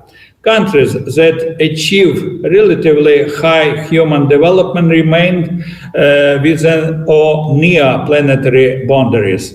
They climb to the top. The analysis covers 164 countries. This slide presents the result of Cambridge University research according to 2019 data. The countries of Black Sea region are ranked from 3rd for Georgia to 143rd for Greece. According to them, the situation in Serbia has deteriorated the largest among the countries in the region. In general, in 6 countries with 12 levels of the Index of Sustainable Development compared to 2010 has deteriorated. If we compare the results of 2 considered methodologies, we see that for some countries, such as Turkey, there are differences in ratings. This is mainly due to the fact that the methodology of the World Data Center additionally takes into account a number of social security and additional economic indicators that comprehensively assess the level of sustainable development. Thus, in the graph at the bottom right, you can see how the military conflicts of some countries float on them index, which of course should be reflected in the sustainability of the country's development. Let's consider the analysis of the COVID-19 pandemic spread in Black Sea region. This result were obtained by the Ukraine World Data Center group based on backpropagation and long short-term memory neural networks. According to the relative mobility rate per 100,000 population, there is a group of countries with high and above average morbidity, which includes Serbia, Georgia, Armenia, Moldova, and Northern Macedonia. The first place is occupied by Serbia, 8,000 cases per 100,000 population. The second place is occupied by Georgia, 7,000 cases. Armenia, Moldova, and Northern Macedonia have between 5,000 and 6,000 cases. The average number of cases is observed in Romania, Bulgaria, Albania, where it ranges from 4,000 to 5,000. In Turkey, Ukraine, Russia, and Azerbaijan, the number of cases ranges from 2,500 to 2,600 cases. In terms of the number of fertilities per 100,000 population, the group with high rates includes Bulgaria and Northern Macedonia. For these countries take place 160-170 cases per 100,000 population. With indicators above the average, Romania, Moldova, Armenia, 110, 120 fatalities. Georgia, Ukraine, Russian Federation, Serbia, Albania, and Greece are average and below average, 35, 90 cases. Turkey and Azerbaijan have a relatively low number of deaths per 100 population. In terms of vaccination volumes per 100 people, the largest number of vaccinated is in Serbia, where almost 19 people out of 100 have been vaccinated, followed by Turkey, 9.5 people, Greece, 9.2 people, Romania, 8.4. The second group of countries with average vaccination rates includes the Russian Federation, Azerbaijan, and Bulgaria. Values in this group range from 3 to 5 vaccinated out of 100. The third group of countries includes Albania, Northern Macedonia, Armenia, Georgia, Ukraine, and Moldova. For these countries, the figure is below 1 person in 100. Dear colleagues, the main conclusions. Let me formulate the main conclusion. Since 2006, Ukrainian World Data Center team has been studying the behavior of complex socio-economic systems. For this purpose, it was created an appropriate methodology, software and hardware complex, which were combined in the framework of the Information and Analytical Situation Center. If we analyze the countries of the Black Sea region, we can know that the unevenness in terms of sustainable development processes, which is confirmed by our methodology and the methodology of the Oxford University. Using the tools presented on the center's website, one can get the results of modeling sustainable development of countries, compare them, make profiles, maps, and other operations. Thank you very much.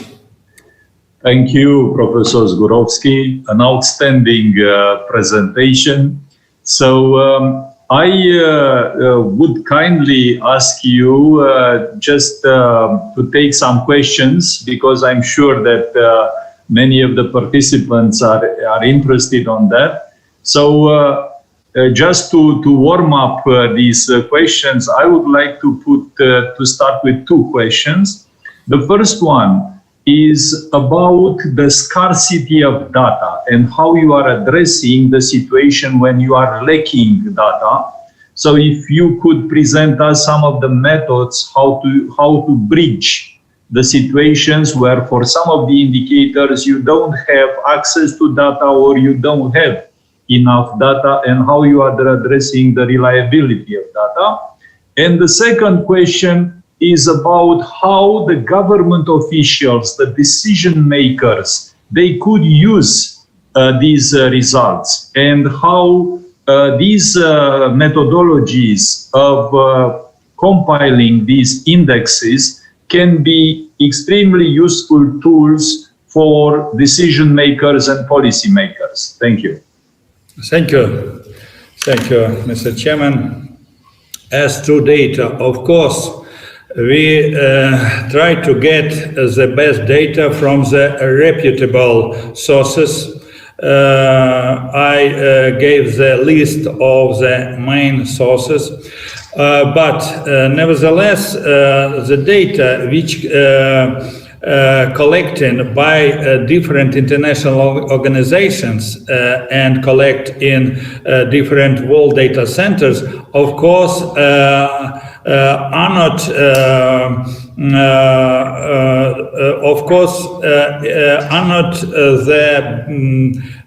this data don't have the good quality sometimes.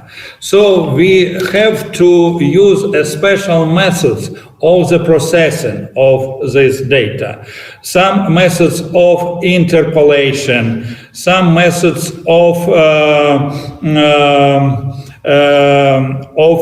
improving quality of this data. This is a special group of methods and algorithms. I can give a link to the group of this method for improving the quality of data, which we collect in our World Data Center, and these methods are available for use online. As to the authorities, as to our communication with authorities, we have such communication regularly. We send our reports to central authorities and to local authorities, to the authorities of each region of Ukraine, and we have some feedback because it's important for the managers, central level managers and regional managers, to understand which indicators are good for this or that territory, or which indicator are not good, and how they should do, how they should improve this or that in the groups of indicators,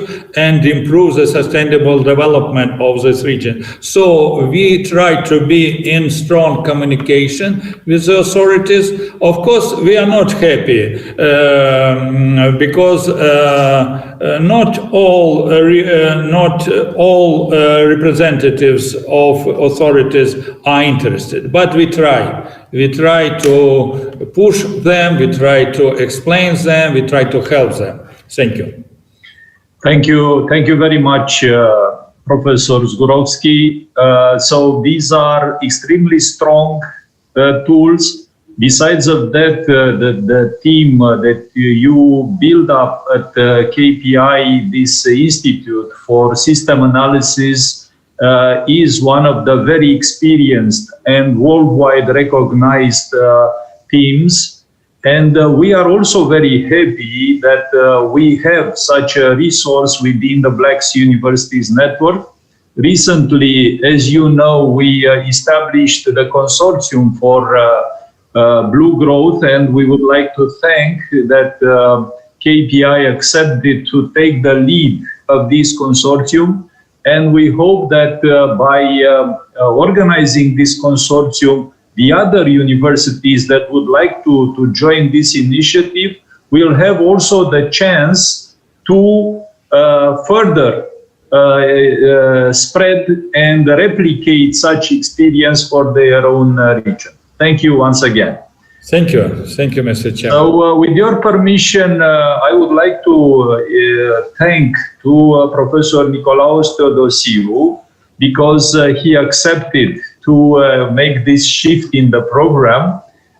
So, Professor Nicolaos Theodosiou, he is the chair of the Sustainable Development Solution Network Black Sea chapter, which has been organized specifically by the University Aristotle of Thessaloniki, and has the mission to bridge the experience that is accumulated worldwide on sustainable development with the region of the Black Sea. This is a special partnership that we established between the BSUN and SDSN, and Professor Theodosiou is the one who is putting and implementing in life this mission. So, Professor Theodosiou, you have the floor. Thank you very much. Thank you very much, Professor Mahmoud. The presentations were so interesting up to now. So we lost track of time. So it was really a pleasure for having the opportunity to attend to these presentations. Let me just say a few things about who we are and what we do. Actually, when the United Nations introduced the Sustainable Development Goals in 2015, they also suggested the means for their implementation. And this is through a number of global networks, either national or regional networks, which are called the Sustainable Development Solutions Networks. The global community expects from these networks to provide new and innovative suggestions, solutions for the implementation of the Sustainable Development Goals by mobilizing global scientific and technological expertise to promote practical solutions for sustainable development. This means that the United Nations, and we all understand why, they expect new ideas and new solutions and innovative solutions in order to be able to implement the SDGs and to achieve this very, very important and very difficult goal that we all agreed to back in 2015. And with 2030 approaching, we all understand the difficulties of this effort. So these networks, these SDSN networks, operate under the auspices of the Secretary General of the United Nations and the global direction of Professor Jeffrey Sachs, and they mostly comprise universities and research centers. So they are in full accordance with the topic of the conference we are attending today, since they support that decision-making should be science and evidence-based. Our network, the Sustainable Development Solutions Network for the wider area of the Black Sea, is such a network. It comprises the 12 countries of the Black Sea Economic Cooperation Organization and of course of BSUN. So people expect from us to provide new ideas and solutions to achieve the Sustainable Development Goals for our common future. In this direction, actually, last year, the Black Sea Economic Cooperation Organization assigned a project to our network through our host institution, which is the Aristotle University of Thessaloniki, and in collaboration with the Financial University of Moscow, to conduct a study for the need to establish an SDG observatory for the wider Black Sea region. This is something very important, and if you are interested, you can download from our website the intermediate report. We expect to have the final report before summer, so you are welcome to download whatever we have uploaded up to now, and to comment and to make suggestions or whatever you think appropriate for this very important task, because we all understand the importance of establishing an SDG observatory for the wider Black Sea region, for the 12 countries that comprise all these networks. And finally, because we are a lot out of time, I would like to take the opportunity of my presence here with you to address an open call for collaboration. We all know that collaboration is the only way to effectively implement the Sustainable Development Goals. So let's please work together in this direction. This is the only way we can make the difference, and we can actually put our efforts in this very important goal. I would like to thank Professor Mahmoud and the Black Sea Universities Network for this opportunity. I would like also to thank the Department of Sustainable Development of the Romanian government, and especially Mr. Borbeli for his contribution. I really like the idea of introducing the SDG expert as a profession with professional rights in Romania, and I would really like to learn more about that, and maybe we can promote this idea to other countries as well, because I think this is a very, very good idea, and it can help us all achieve this very important goal. I will not take any more of your precious time. I urge you to visit our website and contact us, and we would really love to cooperate with you in any way we can. Thank you. Thank you very much, Professor Teodosiu, Evharisto, and thank you for all your efforts, because we can say that the entire activity that you are developing is connected to the SDGs, and it is in the benefit of the region. we have seen that we have the tools, we have the means, so there is also already a framework for that. So the only thing that we have to do is to use them. So from that perspective, once again, thank you very much. I would like also to say hello to Professor Sidorenko, the Vice Rector of the National Technical University, Igor Sikorsky, that we see now in the window from KPI. So Professor Sidorenko, he is the member also of the Academy of Ukraine, and he is a very well-known scientist in the field of metallurgy, of the science of materials, and also of innovation. So we are going further, and now we move to Italy, to the ancient and the new and the future Rome. Professor Enrico Sciubba, who is at present visiting professor at Ovidius University of Constanza, but with a huge career at the Sapienza University of Rome.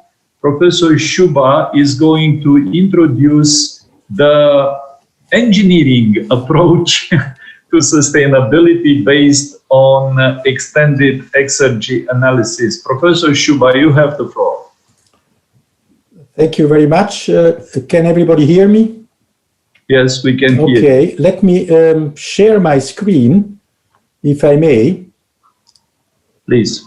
Okay.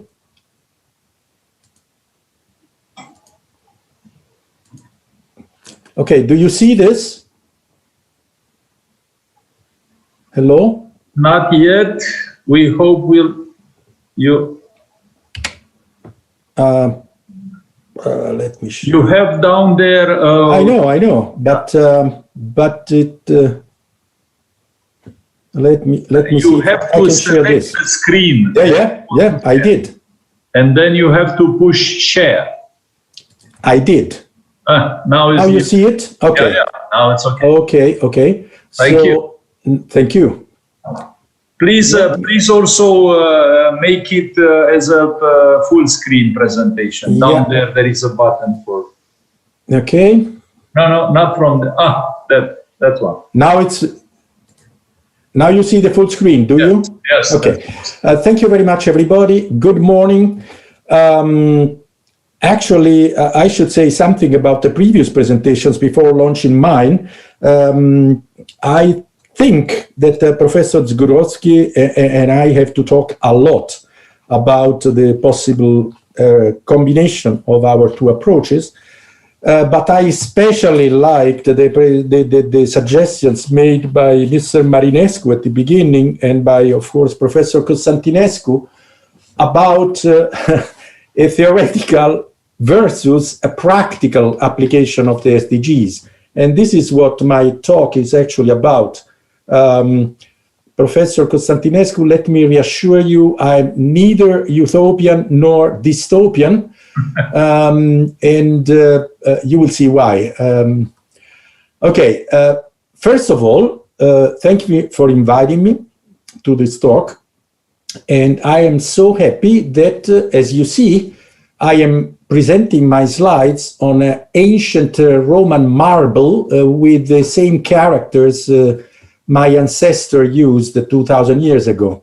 So I hope this stays on stone, as we say. Let's talk about the keynote addresses. The first, my critique is to the current definition of sustainability that, in my opinion, are too fuzzy to be used in practical applications.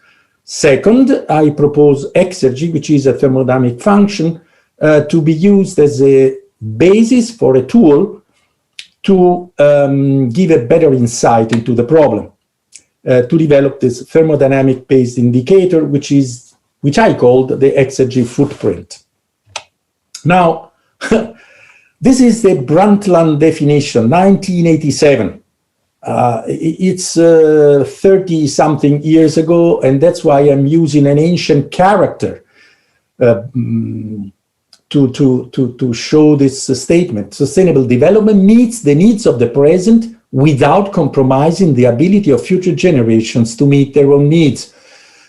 I remind those of you who are younger than I, that means everybody here, that this statement was the result of a compromise, political compromise. And it shows after 30 years. Open questions. How do we define the needs of the present? Second question, how can we predict the needs of our future generations? Third question, suppose that we impose the needs to our grandchildren. Is there a measure of the degree of sustainability? From my point of view, the measure is a numerical index, a measure, numerical measure. Answers to the best knowledge, my knowledge at least, of today. Well, the needs of the present are very difficult to define. We have different life standards for different nations, different society organizations, different industrial levels, technology, resource base.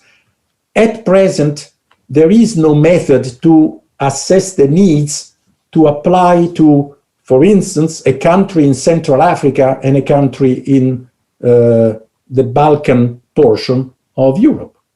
So this is a problem. How do we define the needs? Even worse, how we can predict the needs of our future generations? Well, just ask your children and grandchildren how they envision their life in 20 years, and you will see that their needs are completely different from what we think their needs ought to be. So it is difficult to impose a future societal organization unless we want to move to Orwell's style solutions, which I don't think we want. And now, suppose that we knew the needs. Is there a measure of a degree of sustainability? I maintain that all the indices proposed till today are qualitative, because even the quantitative indices contain some degree of arbitrariness in the way they have been developed. Even these quality of life standards and stuff like that, human development indices and so on.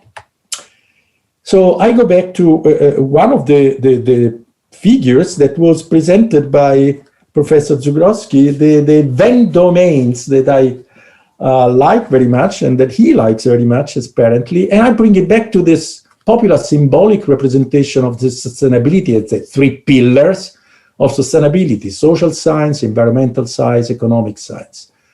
Well, just try to find numerical indicators that express the business ethics, okay, or the fair trade ethics, or the how good a good global stewardship is.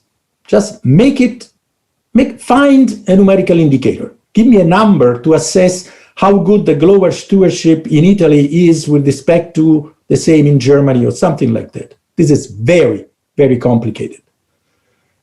So these are the three pillars in my view, okay? This is a view of ancient Roman pillars in the vicinity of Roma, the ancient harbor of Ostia. These pillars are somewhat broken in my mind, but they rest on a solid basis. What is the solid basis? The plinth of thermodynamics. And this is what I propose. Consider a project that we just launched at the University of Ovidius, and I'm part of this group, as Professor Mahmoud implied before. The assumptions of this project, which is called Romana project, any society can be modeled as an open system which deals with the environment. This H is the system and O is the environment at large. And the thermodynamic system is the system comprised by these two interacting society plus environment. Now, how does the society survive? The society survives on well, let's say energy flows, it doesn't matter. Energy flows that come in from the environment and discharges its wastes in the environment and accumulates some embodied energy, or exergy I call it, to grow. Okay, this is our model. If we apply thermodynamics to this system, the second law tells us that this process is globally irreversible.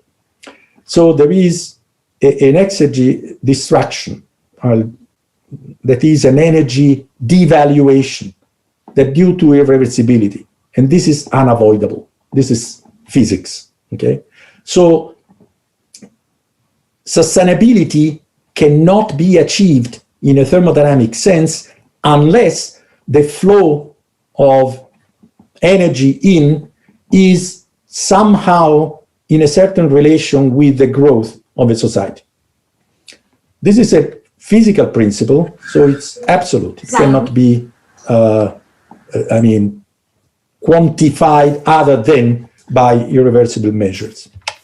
Now, I'm using exergy as an indicator because it's more convenient, and this is in many publications, and I don't want to elaborate on this, but if you want, of course, I will explain. Exergy is a thermodynamic function defined as, it's a correction of energy, okay? Enthalpy is energy, and T0S is the work loss in irreversibility. So exergy is, in a way, a measure of how much irreversibility is present in a certain transformation.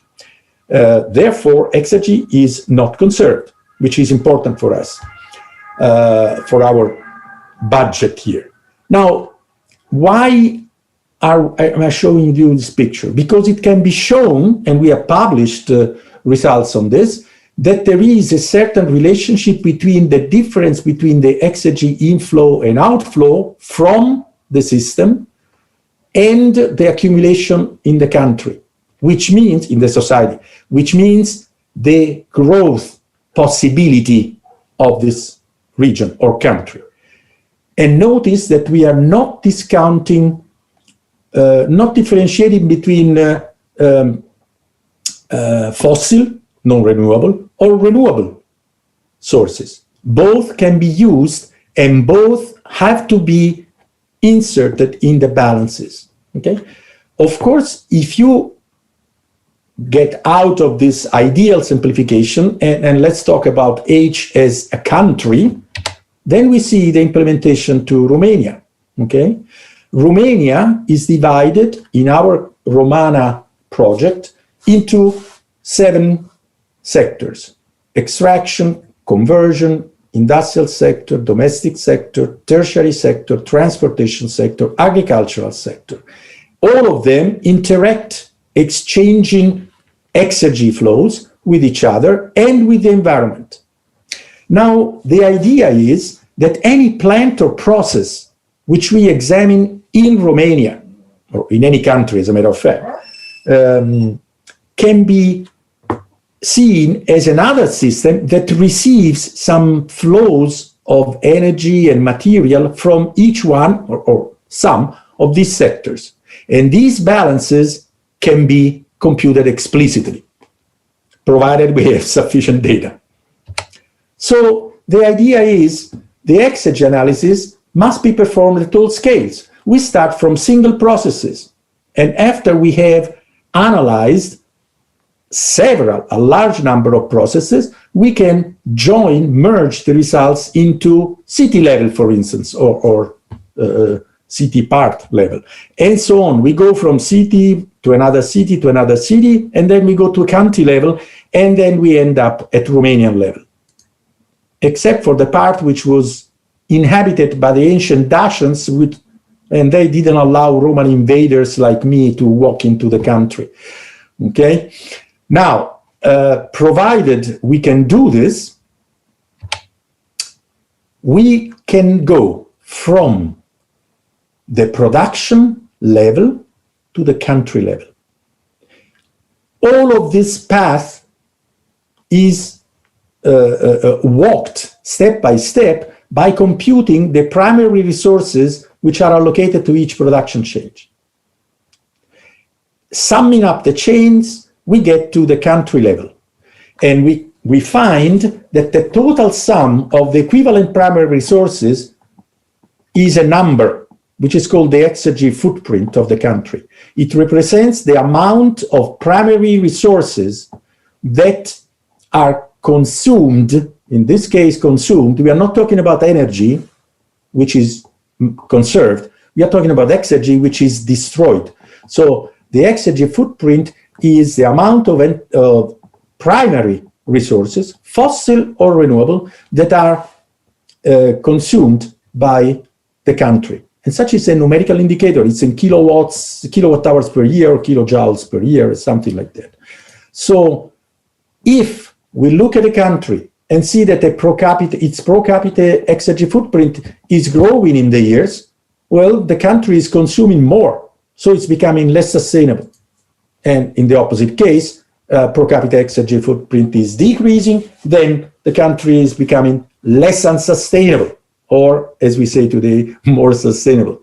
This is the basis for a thermodynamic theory of sustainability. I'm not a reductionist. I'm not saying that this is the only, let's say, parameter to be used in sustainability studies.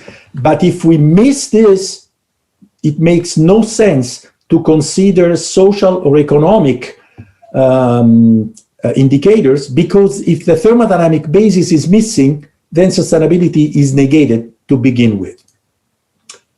So we propose to use this indicator, and we have already started collecting data to this goal. Many thanks for your attention.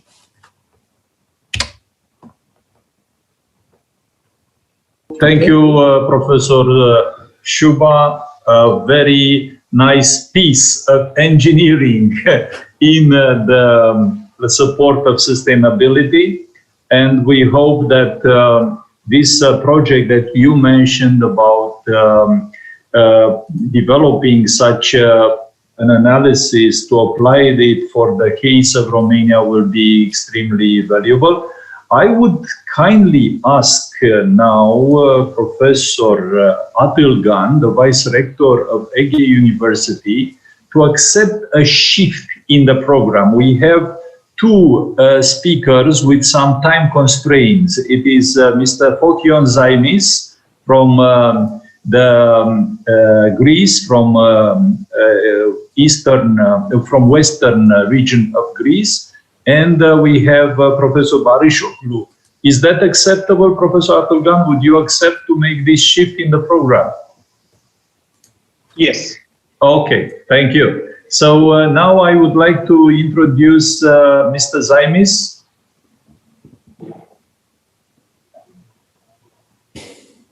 So, Mr. Zaimis, thank you for accepting our invitation. And we know that you have a very dynamic activity in this region of Greece, and you are pushing the, let's say, innovative initiatives from there. You are already known in all Europe. So let us learn from your experience.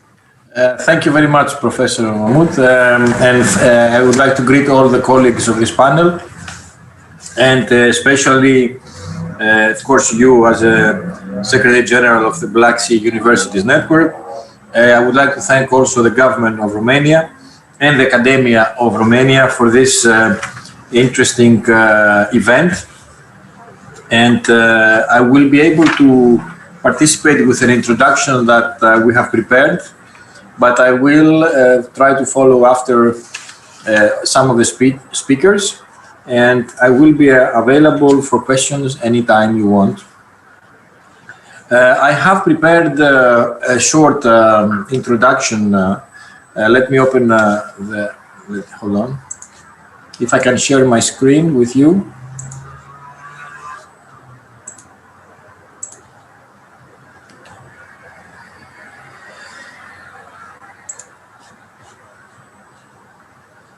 Do I have the possibility to Yes, there is a green button down there, share screen.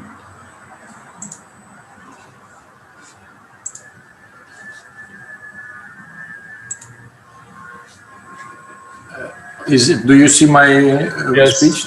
Yeah.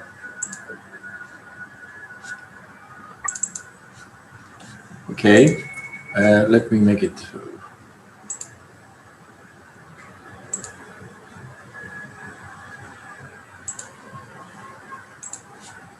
Is this okay now? Yes, this is perfect. So thank you again for having me as a speaker. As you know, I am in charge of entrepreneurship, research and innovation of the region of Western Greece. I'm also a vice president in the Inter-Mediterranean Committee of CPMR and a member of the Black Sea Committee as well. Our region, I don't know if you have been here before, but it's a region full of contrasts. We have wonderful sea and seaside, but also mountains, archaeological sites, one of the largest bridges in Europe, which is the Rio Nandirion Bridge. We are constituents. We have three constituencies: Etolia and Akarnania, which is on the north, Achaia, and the city of Patras is the capital, and Ilia. Ilia is more known as the birthplace of the Olympic Games, the ancient Olympia. We have a population of around 650,000 people, 11,000 square kilometers. Our GDP per capita is around 12,000 euros, approximately. And as a region, we're sixth in Greece out of 13 total regions. And we are struggling now and aiming to climb one or two positions in the next few years. Our economy is mainly 76% on the tertiary sector, 12% on the secondary, and primary sector around 10%. We're trying to be very extraverted. Our vision today, and I say that because we're in the process of organizing our 4-year plan for the region. So we are now in the middle of the previous programs that are finishing and entering the new programmatic period, both for government projects and for European projects. So right now it's the right time to organize the new initiatives and the new programs. Of course, we are always open to synergies, always in the context of European Union, but not only that. Sorry. We are very strong also on agriculture. One of our constituencies, Tolokarnania, is one of the largest exporter of agricultural products in Greece. Our position is very strategic because we believe that Patras, which is the biggest port of the West to Italy, and most of the products leave from the port of Patras. And even at the times of pandemic and the quarantine, this port has increased the exports and the imports, because, as you know, the lockdown doesn't affect the goods and the products. So we have been following the statistics that show that the port is going rather well. Of course, we have a diverse landscape. Tourism is not so high as in the Aegean Islands, but it has a lot of opportunities, especially on the west side of the Peloponnese. We have an extremely important human potential because we have an ecosystem of universities, 3 major universities. Actually, the biggest university is the Patras University. And then we have the Peloponnese University, which has part of its departments in Patras. And we also have the Open University, which is based in Patras, but works with the internet.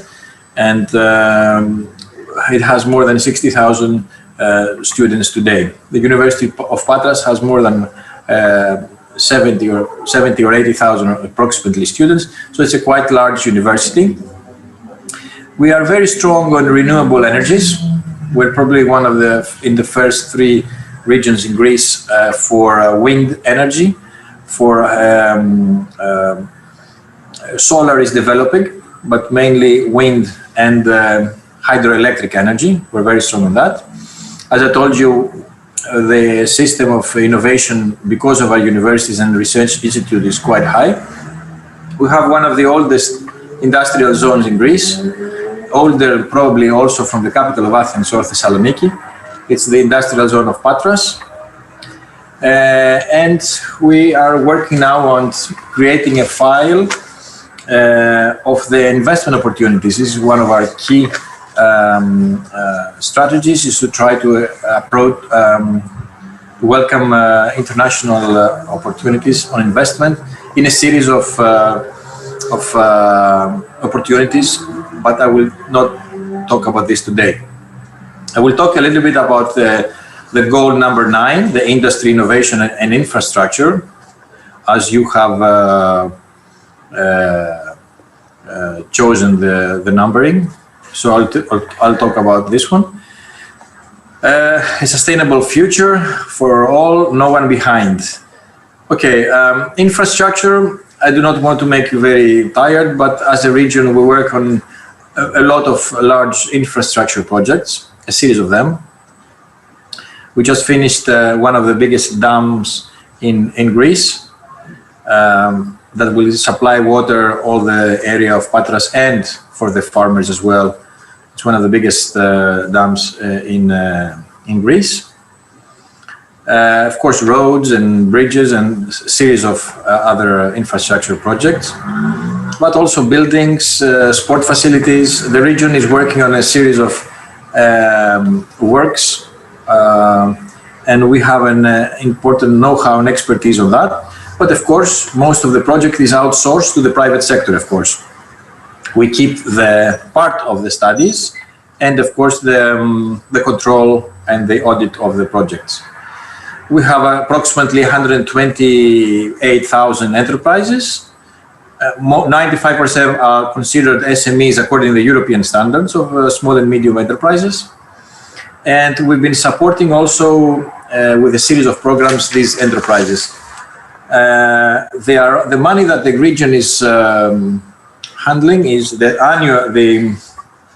4-year plan of the region is approximately 500 million euros, that is $500 million, and 25% of those, approximately 100 million euros, goes to the business sector, either for new businesses or already established. It's a quite large amount of money, and usually the subsidies approximately 50 to 60% for the private sector. Okay, these are some kind of programs. I do not want to go into details. We always have on procurement situation a lot of programs for private companies. Right now we have 2 on the air. And of course, we had some extra programs for businesses for the pandemic on COVID-19. We just had a call for tenders for all the companies of the area for 30 million euros, and another one is coming out for another 20 million euros in order to help the companies during the lockdown.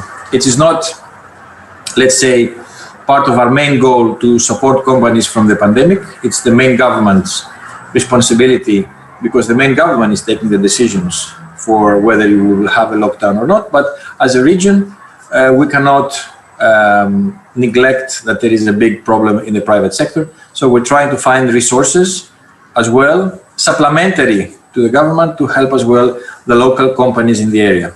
In order to get a subsidy, of course, you will have to be established here. The establishment of the company has to be in the area or a department. As I said before, the sectors, we have a lot of European projects. We participate in lots of consortia with universities, private companies, etc., in a lot of European projects, scientific projects, bilateral projects. Interreg is one of the most important for us, with mainly with Italy, in the areas of agri-food, tourism, entrepreneurship, industry innovation, smart specialization, culture, and tourism. These are some of the programs you may have seen before, the logos. And of course, we are members of the Association of Greek Regions, ENPE, and we try to have an important position also in Brussels. We have an office in Brussels, within CPMR.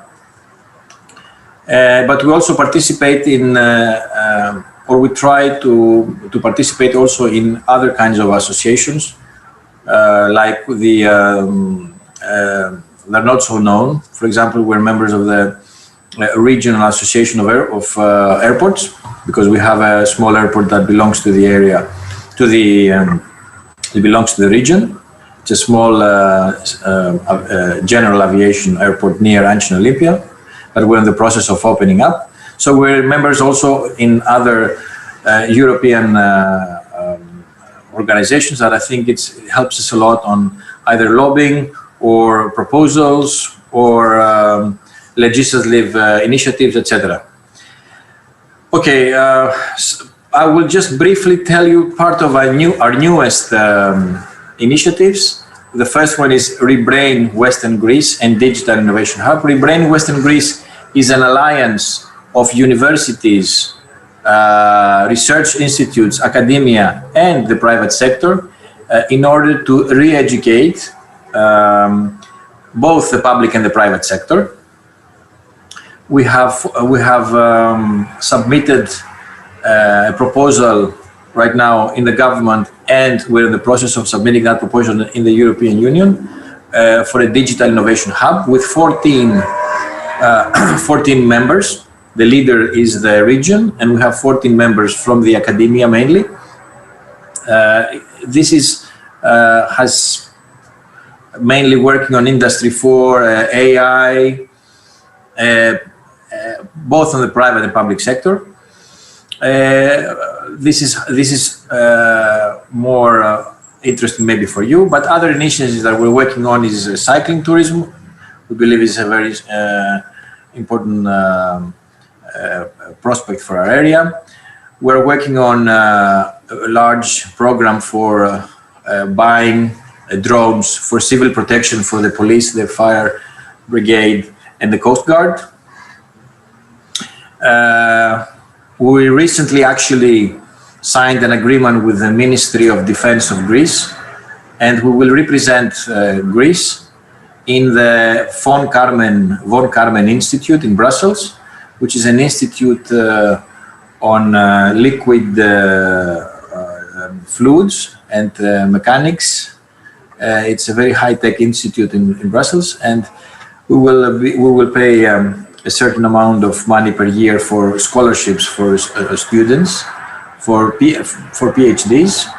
But at the same time, we will participate in the fora, scientific fora, and try to bridge the gap between research institutes of NATO and of the area. This is quite new, actually. There's a lot of other things that I could tell you, but I don't think it's not so interesting. We are in the process of extending the pipeline of gas from the center of Peloponnese to Patras industry, which is one of the biggest projects in Greece right now. You may know the pipeline TAP that is on the north of Greece that has been finished in a very quick time, actually, I believe, for such a big project. The pipeline that we're working now is much smaller, but it connects the Tripoli, the gas of Tripoli, to the industrial zone of Patras. It's a very important project for us. And at the same time, we are working on liquid gas for the smaller cities. There's a plan of providing gas with small tanks of liquid gas in the city of Pyrgos and Agrinio. Mr. Zaimis, yes. I would like to tell you that, believe or not, but first time I ever went to Greece, it was in '91. I came with our school ship to Aspraspitia. Ah, yes, across. This is across from us. Yes. So yes. I passed to the Corinthian Canal and we went to Aspraspitia. And I've seen that there are some mining exploitations there. So what is going on with the mining exploitation in that region? This is not part of our region. This is, you mean the bauxite, which is in Aspraspitia? Yes, yeah. That is our neighboring region of mainland Greece. It doesn't belong to us. I don't know about the details. The fact that the exploitation goes on, it works on. It's one of the biggest mines in Greece, but it's not in Western Greece. It's very near, but it's not in the areas of. And also we are very proud that the University of Patras is also a member of the Black Sea Universities Network. I don't know with whom do you talk with University of Patras. The rector and let's say the international relation. So we would like to thank you for this presentation. We've seen that you have so many things in that region. When I was at Patras University, I visited also one of the innovation centers that was in a sort of orange tree area. It was a very nice place and was some years ago. So I know that the region is a very well dynamic and we hope that we shall have more collaborations in the future. Thank you so much again. Let me tell you briefly two things and I'm finished. Energy, I believe the area will be a hub for energy for certain things. This is our strong advance, I would say, advantage of the area. But the second one would be the high technology know-how because of all the universities here and the research foundations. It is ranked one of the top 10 in the research institutes in Europe. So I believe, and we're working towards making it even better. Thank you again. Thank you very much, and let us hope that we shall extend our collaboration. Thank you. So now it is a privilege for me also to introduce Professor Barış Salihoglu.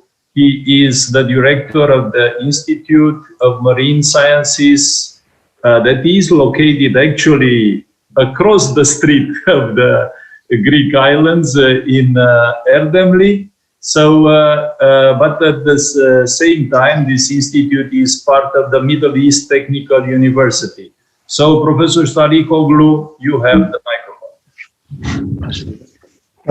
Thank you, Professor Mahmut, for this nice introduction. And I would like to thank the Black Sea University Network's presidency for this invitation as well. And I would like to send my best regards to all the distinguished participants here. And the previous speakers has underlined already the importance of regional cooperation and also the role of research and innovation in the implementation of SDGs. And today, actually, my presentation fits well time-wise here, because I would like to talk about how the strategic research innovation agenda that we have developed for the Black Sea supports the UN SDGs. And regional cooperation, as expressed, is very important, but also developing different strategies at the regional level is also a must. Black Sea is quite different from many of the other sea basins. It's unique in many respects.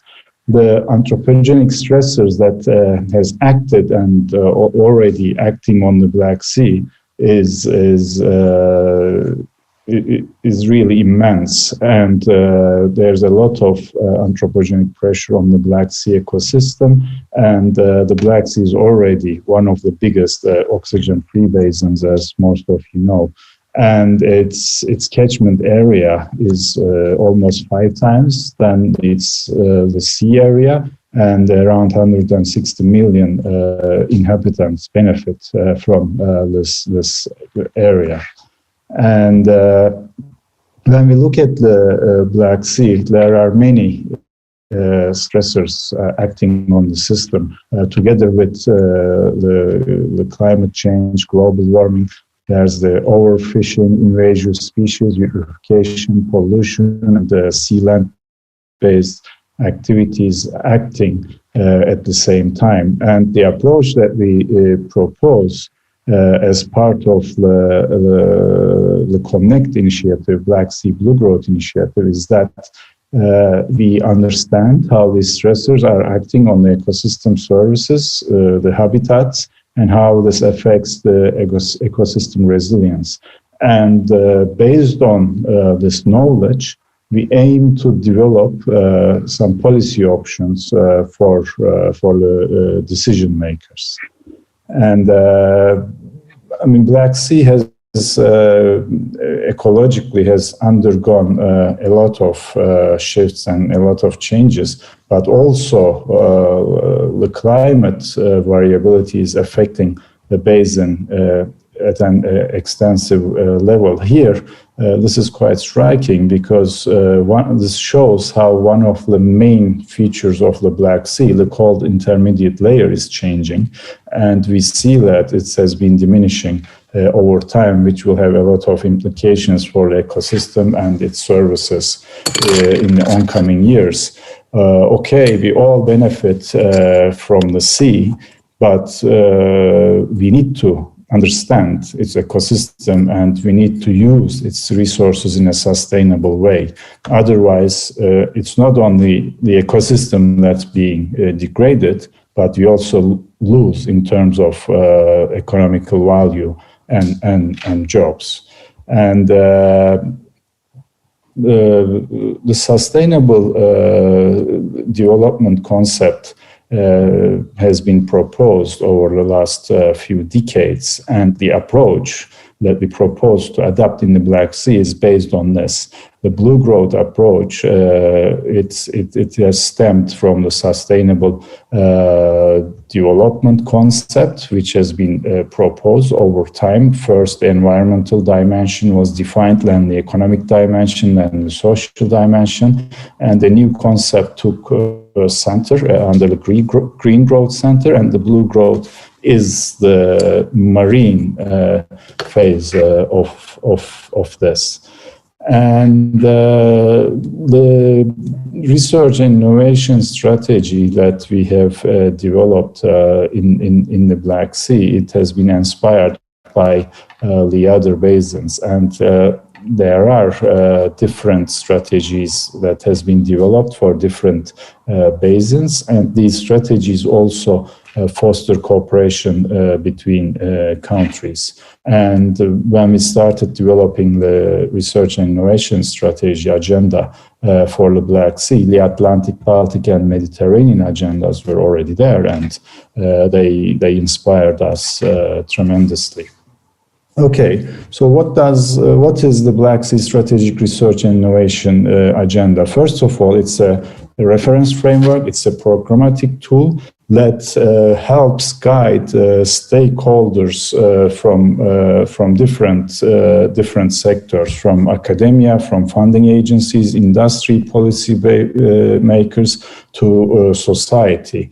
And this agenda addresses all the economic activities, both the established sectors such as shipping, shipbuilding, fisheries, and tourism in the Black Sea, but also emerging new sectors like blue bioeconomy, biotechnology, ocean energy, offshore wind energy, and coastal and environmental production. And the key outputs will serve national level priorities. And it will help at the national level towards science-based and well-informed decision-making. And this agenda is the scientific pillar of the common maritime agenda as well. And there are 4 pillars of the strategic research and innovation agenda. The first one is the knowledge bridge that focuses on research challenges. The second one is on blue economy. The third one is on key infrastructures and policy enablers. And the fourth one focuses on education and capacity building. And when we look at how the different pillars of this agenda has been developed, over time, the outputs of this agenda has already provided input towards different strategy documents. One of them being the UN SDGs, but also EU Green Deal, UN Ocean Decade, and Mission Starfish, as well as recently there is the partnership program led by EU. And these 4 pillars of the agenda, the outputs will be relevant not only for SDG 14, life below water, but the outputs will be relevant for SDG 12, 13, 17, 8, 7, and 4 as well. And it will, of course, focus mainly on 14, 12, and 17 maybe, and it addresses all the targets of SDG 14. And the core contribution, and this agenda was developed by the Black Sea Blue Growth Initiative, the CONNECT initiative, which is now supported by the CONNECT project, which is funded by EU. And I am coordinating, I'm the coordinator of this at the moment. And the specific objectives of this project is to develop, to support further development of the strategic research and innovation agenda. And we have done the first tour of the updates among the countries. And the main objective is to develop an implementation plan. And of course, while developing this implementation plan, the development goals, sustainable development goals, and the main targets there will be very beneficial and will be taken into account.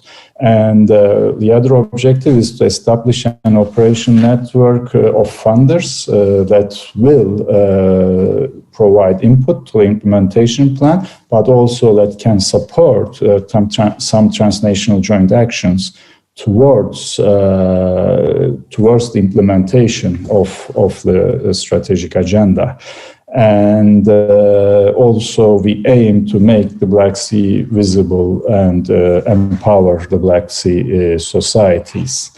And yes, as I have mentioned, this agenda already made a big impact, and it's been provided input to different strategic documents already, and the regional or country level plans are being established at the moment. And I would like to again thank the organizers for this very interesting and successful event. And please stay in touch with us. Thank you. Thank you. Thank you very much, Professor Salihoglu. And thank you for the work that you and the team that you lead at Erdemli, at the Middle East Technical University, you are doing for the region by actually setting the map of connectivities that could facilitate many different other ambitious projects for the next years. So once again, thank you for all these contributions. And if there are some questions regarding this Black Sea Connect project, in any case, we shall transfer to you if there will be some questions, and I'm sure that also you will send us the presentation to be uploaded on the website of the event. So sure, thank you. With pleasure. Thank you. Goodbye. So now we would like to express our most gratitude to Professor Hakan Atılgan, the Vice Rector of Ege University. Professor Atılgan accepted to make this shift in the program. He is going to present the address on behalf of the rector of the Ege University, Professor Necdet Budak. So, Professor Atılgan, you have the floor. Let me 5 seconds to open my presentation.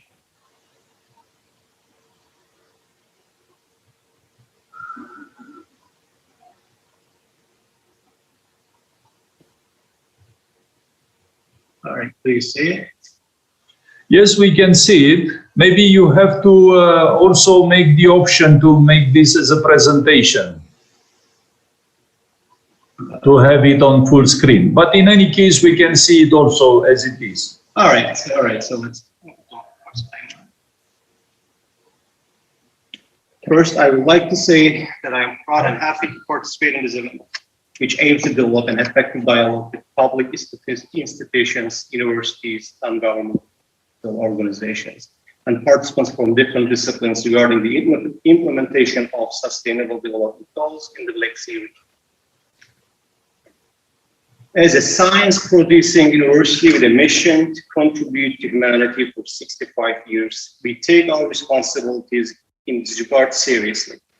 As centers of science and research, we are aware of the responsibilities we carry towards our young people, the environment, our country, and the world.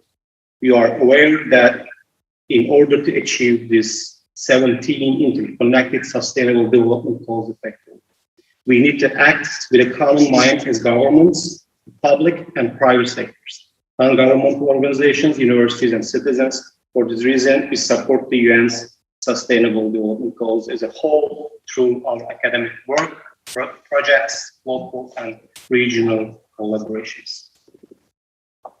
Our country carefully handles these duties regarding the issue with the laws and regulations in force, collaborations developed with different sectors, national and international events. International and regional regulations. The fact that sustainability has shaped the 10th development plan of our country to great extent is an indication of the importance attributed to this phenomenon. On the other hand, assessment report published in 2019 by the Turkish presidency and the country's sustainable development goals and progress towards global solution is laid down the roadmap to be followed in the next 10 years.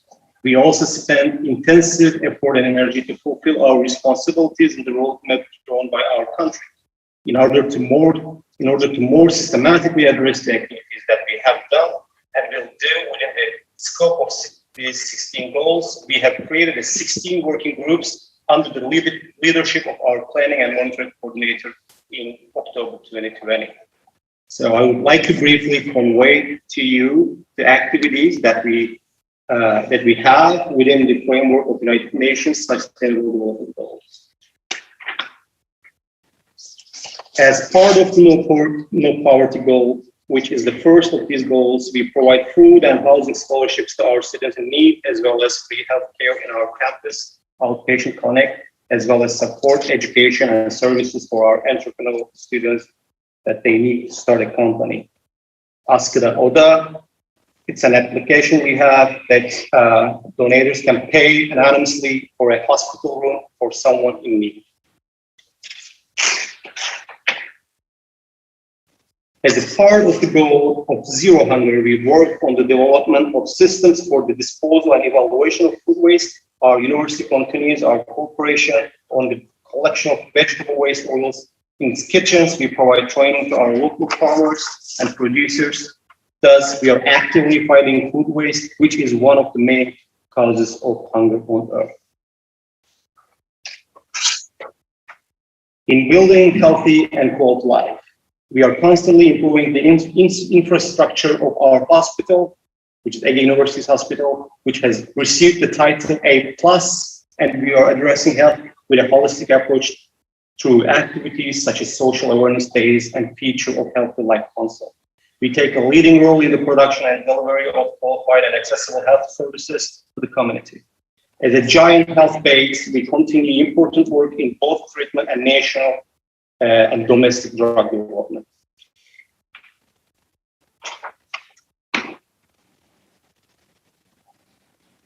In line with the goal of quality education, we constantly update our educational infrastructure in accordance with changing conditions. We ensure that our students receive education with the support of current approaches and technologies in order to convey our knowledge to all segments of society, as well as our students. We offer our large capacity library resources to external users. Again, we certify our citizens by organizing conferences and events within EGESEN, Ege University's Continuing Education Center, in order to contribute to increasing the level of education in the social base.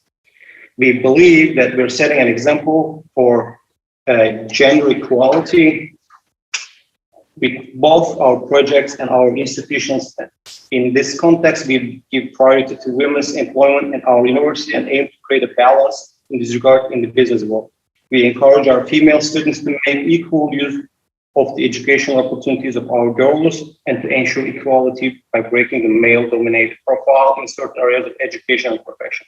In order for our students who are new mothers to equally benefit from the right to education, we offer childcare opportunities in our university's kindergarten. In order to implement effective projects aimed at effectively combating gender equality, we work with our units in our university, such as our Women's Issues Practice and Research Center, our Gender Equality Support and Sexual Harassment Prevention Unit, and our Women's Studies community.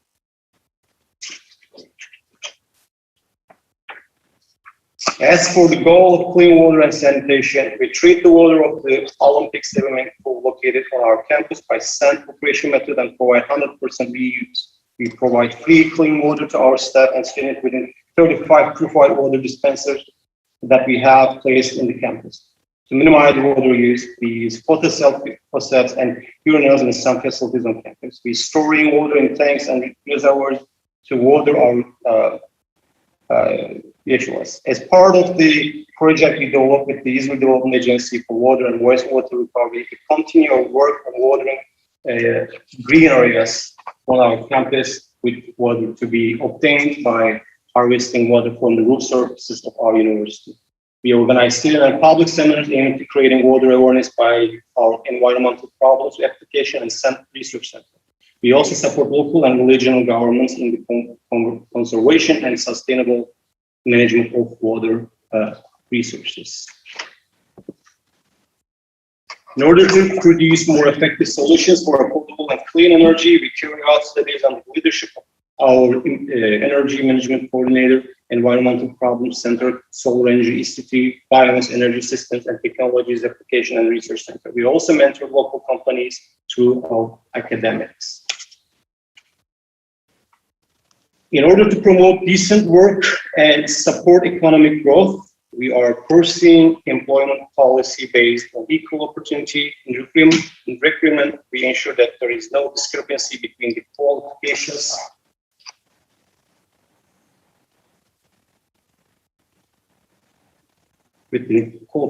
required by the job and the qualifications that the hired staff have. We take strict measures against all forms of discrimination. We support our students' work at our university on a part-time basis.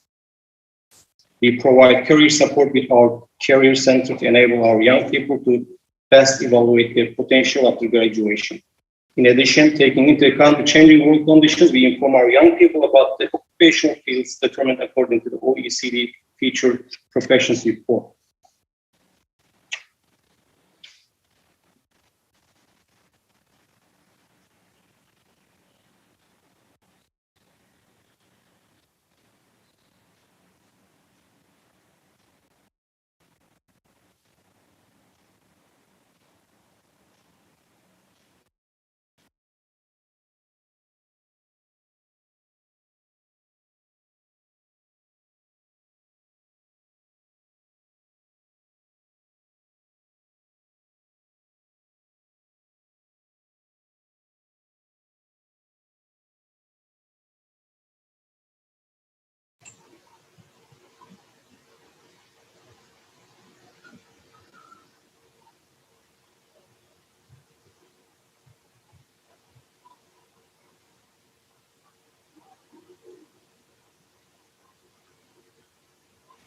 Maybe you can just move the slides, just to put the arrow down and move the slides. Yeah, sorry about the technical issues. So I would like to emphasize that we have implemented pioneering work, especially on industrial innovation and infrastructure. We have invested heavily in the scientific research infrastructure of our university. As a result of our multifaceted work with our internal and external stakeholders at the university, we have identified 5 priority research areas and prepared a strong research policy and strategy covering these 5 areas. Our strategy documents for the fields of biotechnology, energy, chemical technologies, disease and treatment approaches, and food science and technologies were supported by the TÜBİTAK, the Scientific and Technological Research Council of Turkey. Thus, the university's pioneering research areas where our country was entering the top 5 in Turkey's science and technology approved by the authority. As a result of our work in these areas, Ege University Research and Innovation Strategy document was prepared in coordination with our technology transfer. Within the vision, we have grown for ourselves with these documents. We offer our technology infrastructure to the benefit of our region, and we provide external access to the knowledge and experience of our university. Thanks to the systems such as Alice's, Lapsus, we are able to carry out research process at our university much more efficiently. We have brought a new dimension to university industry cooperation by breaking a new ground in this regard, especially with the original Ege model we have developed in the sense of industry. With this model, we aim to expand our contribution to economic growth and development. We strive to do our part as a science form in reducing inequalities, which is the 10th goal. We are struggling with the negative consequences of income inequality and the causes of this inequality, which this target draws attention to. We support the active participation of all segments of the societies in economic and social life, including our disadvantaged citizens. In particular, we are carrying out important studies to overcome the obstacles faced by our disabled citizens in all areas of life. Under the leadership of our barrier-free coordinatorship, we created an environment free of obstacles in our university with the ideal of an accessible campus. With our systems, again, we have ensured that our visually impaired students and employees can easily adapt to campus life via smart mobile phones and have information about our services. We support sustainable cities and communities targeted with our cultural centers and museums, art galleries, sports facilities, unique exhibition and cultural programs, bicycle path, pedestrian priority campus project, and our student village. We have doubled our total green area with the landscaping works we have done in the last 3 years. In terms of responsible consumption and production, we have ensured the spread of responsible production and consumption phenomena in our university by integrating them into the development plans of all our units and our educational infrastructure. We also provide reliable products, make sustainable and environmental-oriented planning, and implement a management system based on green supply chain principles in the food and material supply process. On the other hand, we carry out the follow-up and removal of waste generated in our units within the framework of legal legislation in efficient and measurable standards. We ensure the sustainability of the system with an integrated waste management system on our entire basis. Climate action is one of the issues we deal with the sensitivity in the face of the effects of the climate crisis we face today. In this regard, we have implemented studies aimed at minimizing carbon emissions on our campus. We think the cycling culture that we bring to our students has a big impact here. In addition, as Ege University, in 2018, we revealed the carbon footprint that reveals the amount of carbon that the university causes to spread into the atmosphere. This is the first corporate carbon footprint report to be issued to include the entire campus of the public university in Turkey. We are signing important works in line with the goals of increasing energy use efficiency, reducing energy losses, and prioritizing renewable energy system. An important indicator of our success in this direction was that we rose 94 places in a year in the world's green universities rankings. We contribute to mitigating the problems. We contribute to mitigating the problems facing our water resources on Earth when it comes to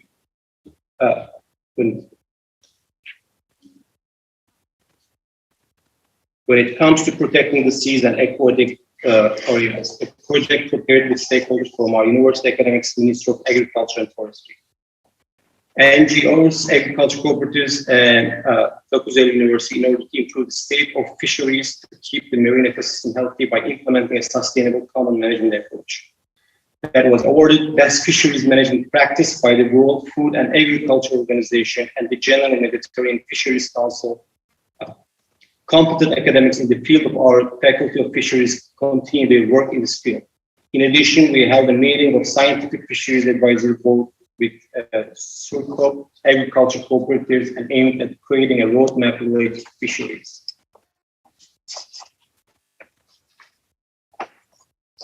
We support the goal about life on land with the applications and projects that we implement with the theme Green Life, Forest School project in accordance with the protocol signed with the Izmir Forest Regional Directorate. We contribute to the improvement of life on Earth and the maintenance of life on our campus through forest maintenance work, cooperation with stakeholders, training aimed at raising awareness of our people. Peace, justice, and strong institutions are another issues we address with importance. Accordingly, we have implemented a new, transparent, and student-oriented management approach in our university. We have implemented necessary mechanisms to establish a fair base for relations between our staff and between our students and staff. Our university, public institutions, private sector organizations, and other stakeholders develop relationships with and create sustainable partnerships between the parties. And we created the advisory committee to share information.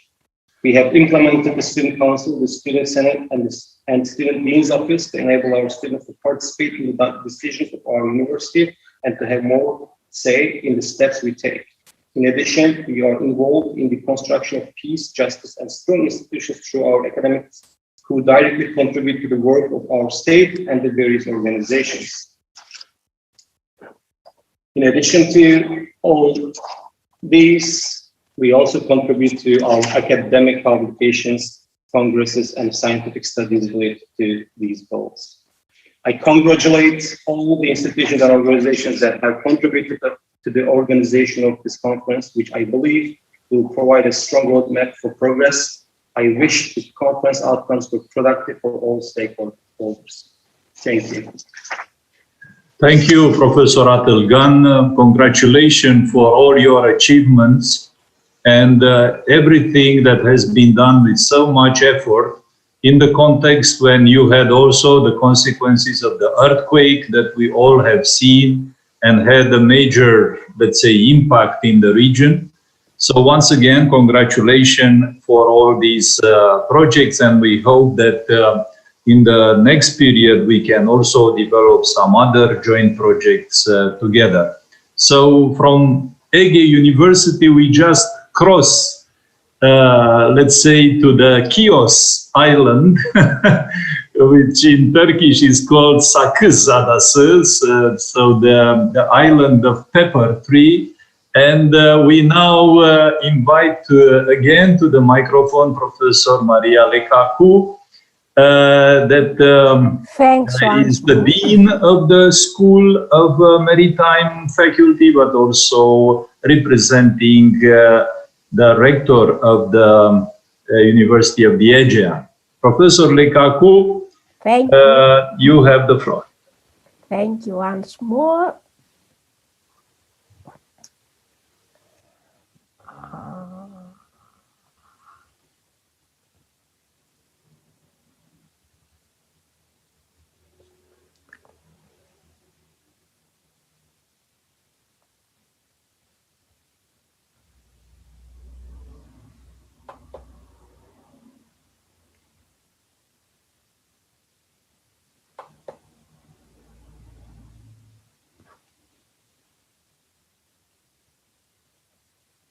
I don't know what happened with my...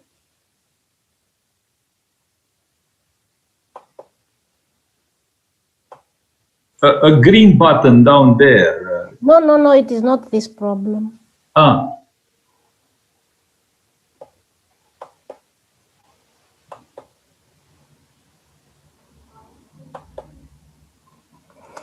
I will be very brief, and now we will move to the students' voice, I could say. All of us will have agreed that we need to empower society for sustainable development, and for us as universities, but also as societies, youth has the the most important role in this transition. So last year, during a week campaign for SDGs, we ran a pilot study for the perception of the students towards Agenda 2030 and SDGs.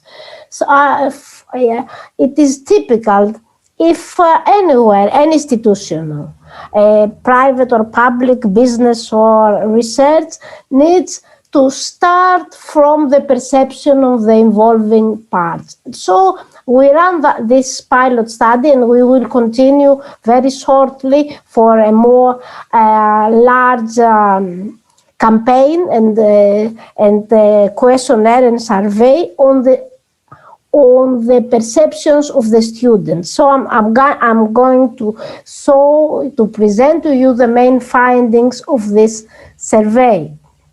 Just to remind you, it is not only HEOS that Professor Mahmoud also mentioned, but also these 6 islands that form our network university on Aegean. Students that had completed our questionnaire came from all these islands. So regarding, I have to set to move this. Regarding the participation of the sexes, it's a bit more male that participate in this survey. The other pies is with the islands and their origin, but it is not so interesting. The first outcome that is a red flag for us is that almost a slight majority of the population does not know about SDGs, and it is a signal that we should focus. We should take into consideration this finding. Then, the second finding is that students know, but they are not aware of. The majority of them they don't know about Agenda 2030, and they have limited knowledge. So they don't have a starting point to work, to disseminate, to be part of this big global transition. Another signal for us, as professors and as citizens also. Then, what was the main source of information about SDGs? This is an optimistic signal for us. The majority of our students, almost 36% of them, have information from the university during lectures, events, projects, and so on. The big proportion of them that declares that they do not have no information is still an emerging issue. And also you see UN website, platforms, campaigns, but there's a big difference between the source of information. Now, which SDG they know more?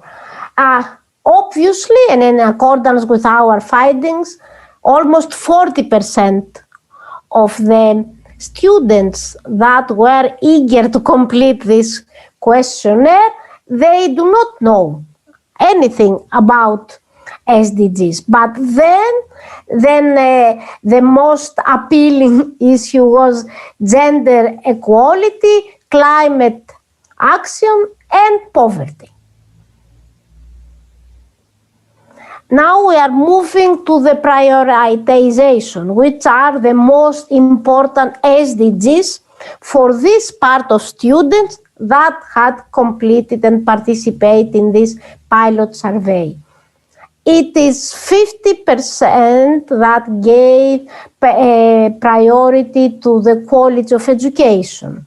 Then, with decent work and economic growth, good health, climate action, and no poverty. There we could see that there is still an interrelation between SDGs and their priorities. Who is responsible for the achievement of Agenda 2030? Now we could see that there is a transformation to their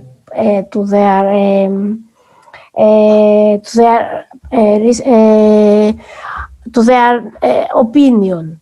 They are moving from national authorities, which was the typical for the previous decades, to the society. There is a slight difference, but this is a signal that should be taken into account. Then it is society, national authorities, local administration, and less attention to business world.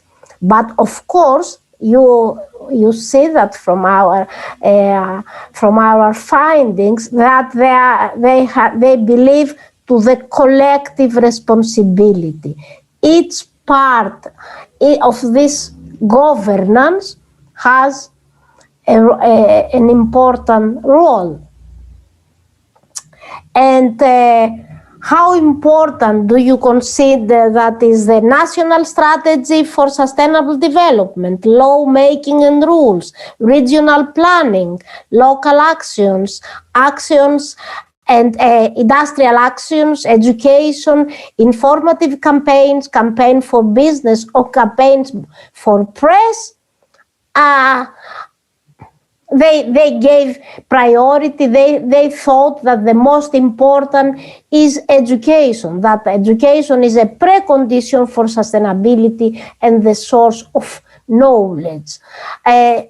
To my opinion, they thought that education is the driving force for the implementation of sustainable development goals and for Agenda 2030. And to my understanding, they gave also, they took this initiative and also the responsibility to contribute to the implementation. I think that it is also an optimist signal that they understood, they perceive education as a very critical weapon, tool for implementing and for succeed for the sustainable development. So sustainable acting for sustainability, I could say, and that's all from our side. That's to present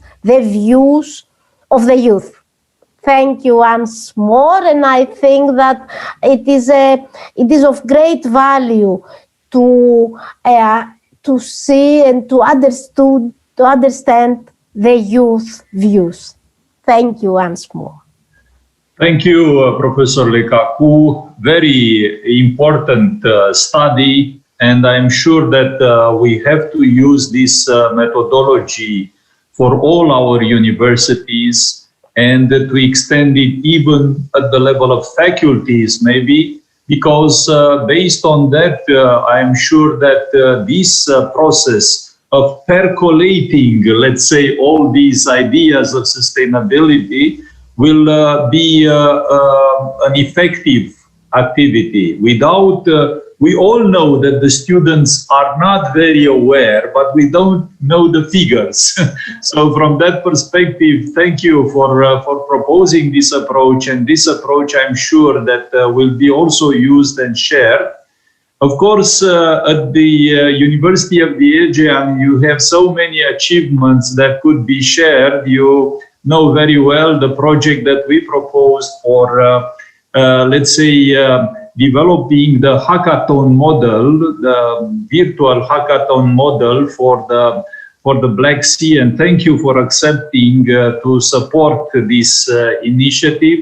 So we shall start working in the next period, and I'm sure that there will be also some other universities willing to contribute to this. We shall follow your activity in Greece in May, and maybe somewhere in June, July, we shall be able to also make a pilot for the activity under the frame of BSUN. Thank you for all this support and for contributing. I'm really pleased to hear that, and we are open and you are welcome. I have already done to you personally. I'll please disseminate this possibility to all of our colleagues. Thank you once more. Thank you. So now we are moving to a thematic session. This thematic session was proposed by two ladies, researchers at the Institute for Economic Forecasting under the frame of the Romanian Academy. So Mrs. Cristina Leucuța, she is a sort of guru here in Romania in the area of clusters, innovation clusters, and promoting models of clusters that further, even for us, for the Black Sea universities, it was a very good starting point. We set up a sort of pilot cluster, starting with the Med-Green cluster, and further we developed the Danube Delta and Black Sea cluster on blue growth. And these activities have been done let's say, following in some sense the movement that was initiated by Mrs. Leucuța, and also Dr. Carmen Pauna from the same institute. They are involved in a project which is called Bio-Based Strategies and Roadmaps for Enhanced Rural and Regional Development in the EU, with the acronym BRURAL. And now I invite Mrs. Leucuța to introduce this project. Thank you, Professor Mahmut, for your kind presentation and invitation to this interesting event. Let me share my screen.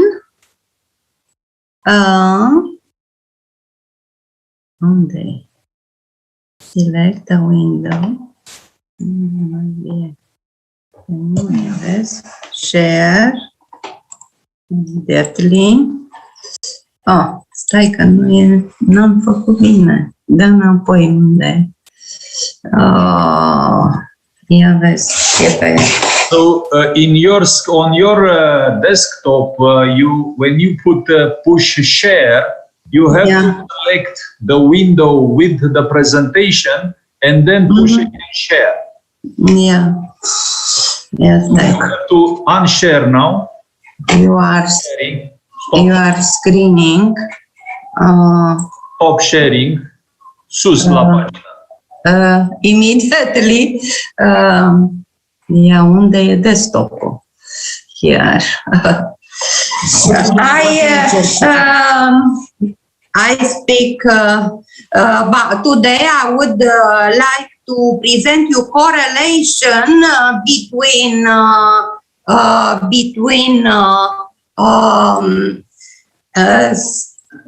sustainable development goals and bioeconomy, this horizontal smart specialization. Acum trebuie să apăsați numai pe butonul cu prezentarea. Apăsați doar prezentarea. Și dați full screen. Yes. Thank you.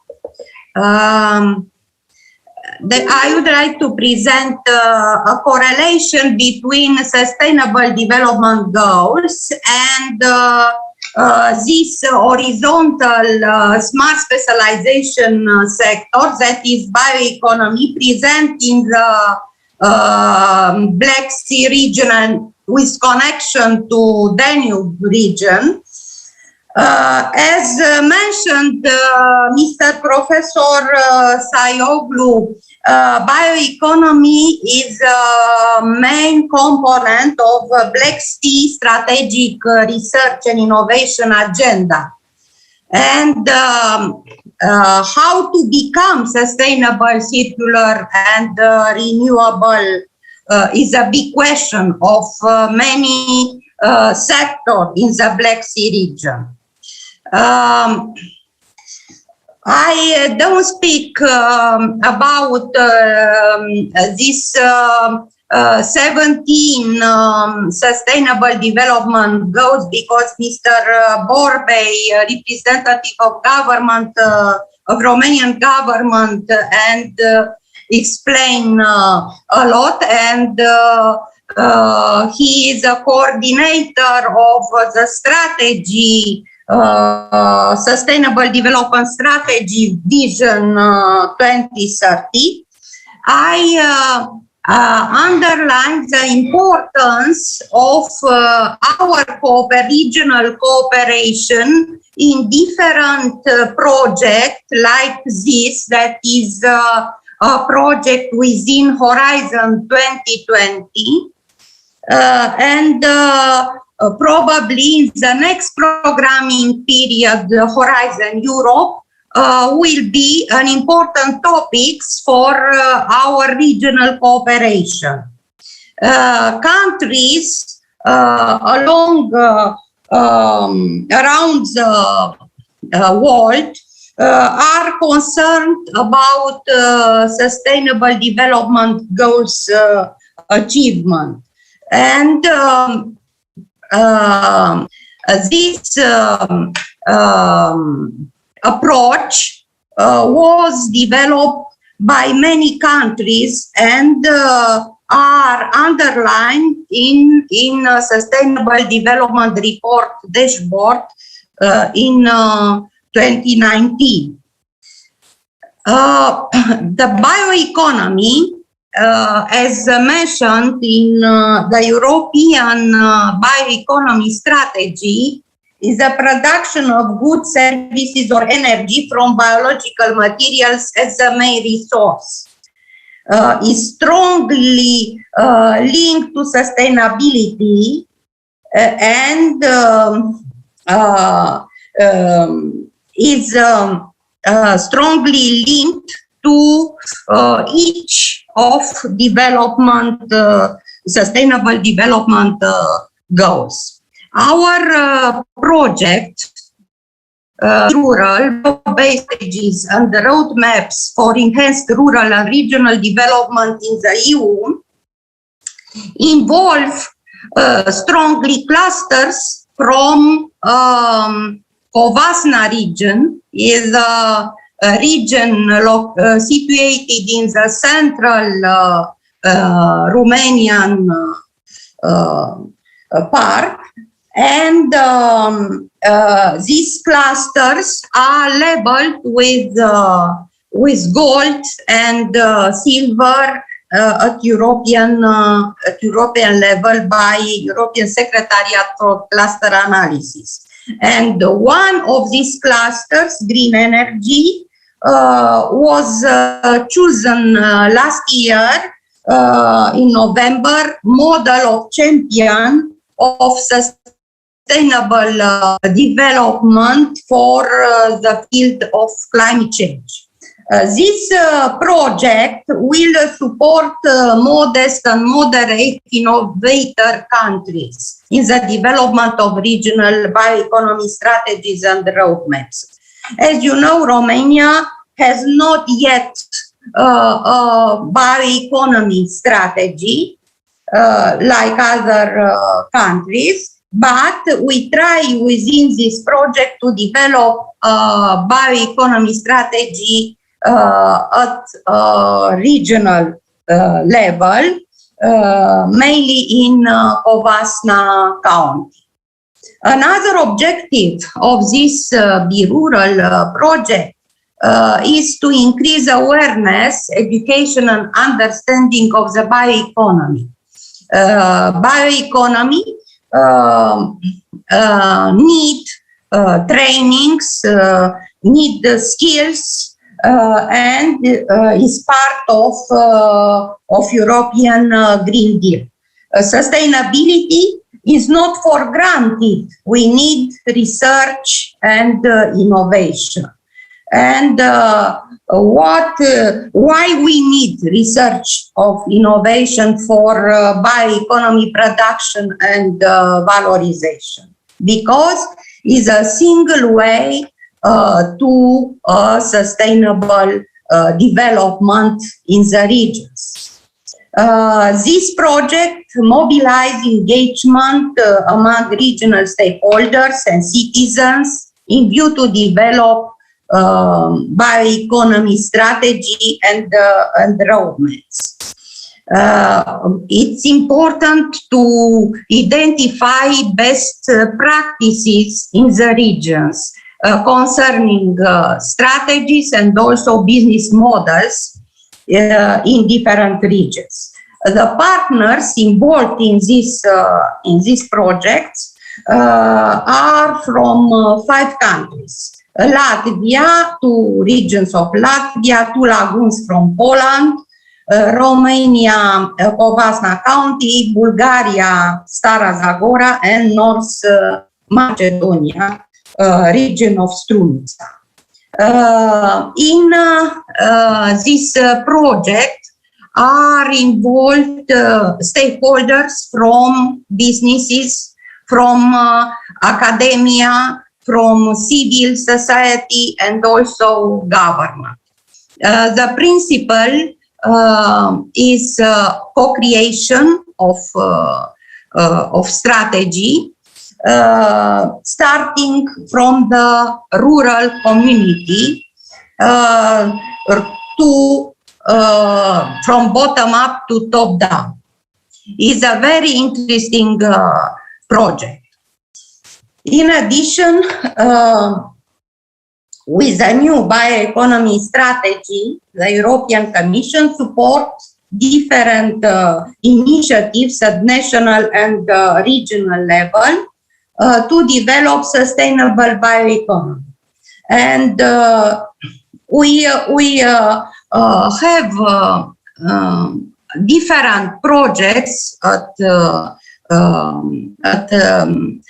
our regions focused on bioeconomy topics and to provide guidance on how best to operate the bioeconomy within safe ecological limits.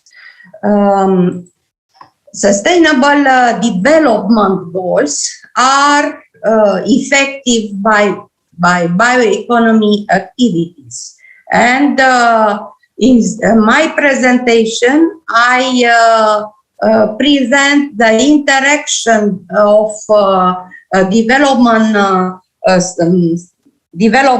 sustainable development goals and bioeconomy.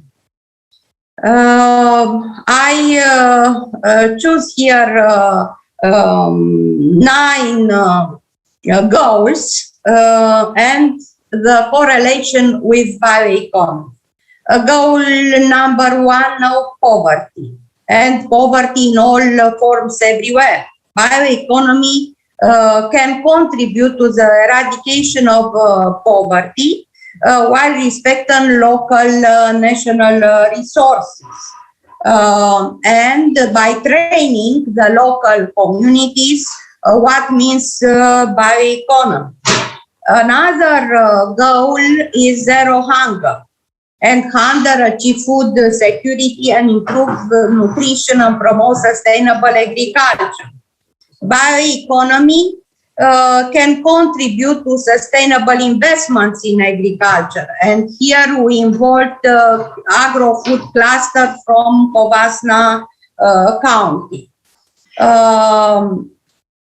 Also, another example, good health and wellness. Here we involve the cluster, biological cluster from Covasna County. Bioeconomy can contribute to good health and well-being by providing modern sources of probiotics and essential nutrients. Goal number 9, industries, innovation and infrastructure. Here, bioeconomy is very important because stimulates the growth of bio-based industry and innovation. Here it's involved cluster green energy with biomass. Goal number 11, sustainable cities and human settlements, inclusive, safe, resilient and sustainable. This developed bioeconomy develops the links between rural and urban areas through bio-based products and bioenergy and promote bio-innovators. Under the coordination of Mr. Borbe in November last year, clusters from Covasna area promoted their products, innovative products.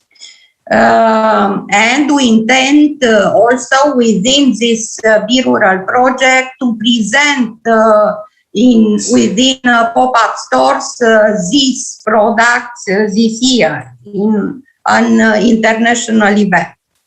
Goals 12, responsible consumption. Here it's bioeconomy contribute to responsible consumption and production by decoupling production and consumption from use of fossil-based products. Goals 13, climate action. Replace fossil resources with renewable resources. Goal 14. Here also conserve and sustainable use of seas and marine resources is blue bioeconomy. Goal 15, life on land, promote the value of biodiversity as a bioeconomy asset. Importance of bioeconomy is evident here, and the slides will be spread by Mr. Professor Mahmoud to all participants because it's important the monitoring process of the influence of bioeconomy on different sustainable development goals. And last but not least, we invite all stakeholders interested in cooperation in this area of Black Sea region for the next EU programs like second pillar of Horizon next year to cooperate in various interesting projects. Thank you for your attention. Thank you. Thank you very much for the presentation. Very, very good presentation with very interesting results and the opportunities for connecting with the activities that several universities of our region are developing. So thank you, and we shall be in touch. We'll continue this. Yes, we'll be in touch. Okay, so now we move forward. Meanwhile, I would like to let you know that we have the area of questions and answers. So we have seen, for instance, Professor Lyubomir Makedonsky, who posted a comment and hope that today there will be the opportunities for sharing experiences, and in that respect, please use this opportunity to post different type of links or different type of comments that you consider.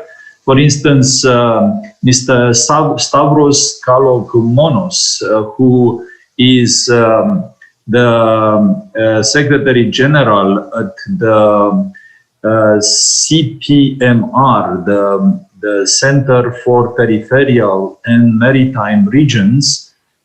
He just shared a very nice link that is extremely important for cultural and creative regional ecosystems. We shall have very soon a presentation on behalf of the university, the International Hellenic University, a presentation on this topic. But meanwhile, allow me to introduce Mrs.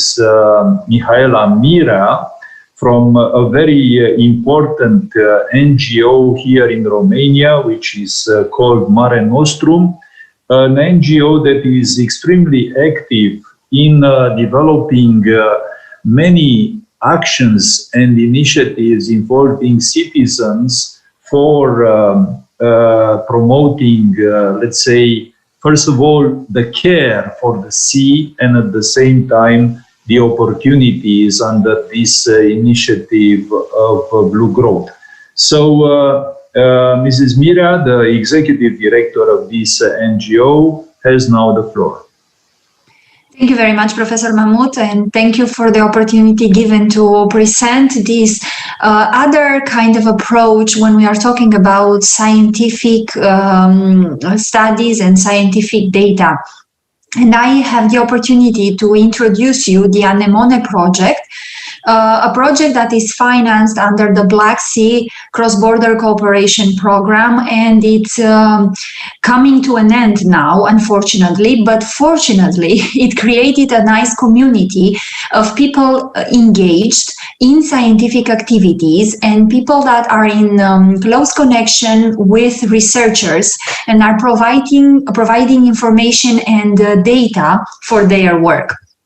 So I am happily introducing today the concept of citizen science, a concept that I think can be very useful in order to enhance the involvement of citizens in scientific activities, and with a lot of benefits, not only for science, but also for them, for raising awareness in the topics selected for the data collection, and also for decision makers that can use in the end all this information.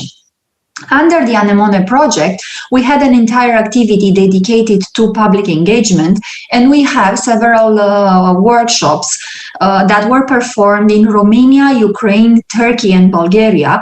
So 4 countries nearly in the same time chose 2 common topics. One is marine litter and one cetaceans, and decided to involve almost 352 participants in discussing about how we can collect more data and how can we make this data fit for scientific use in order to create better results, better reports on the situation on these 2 topics.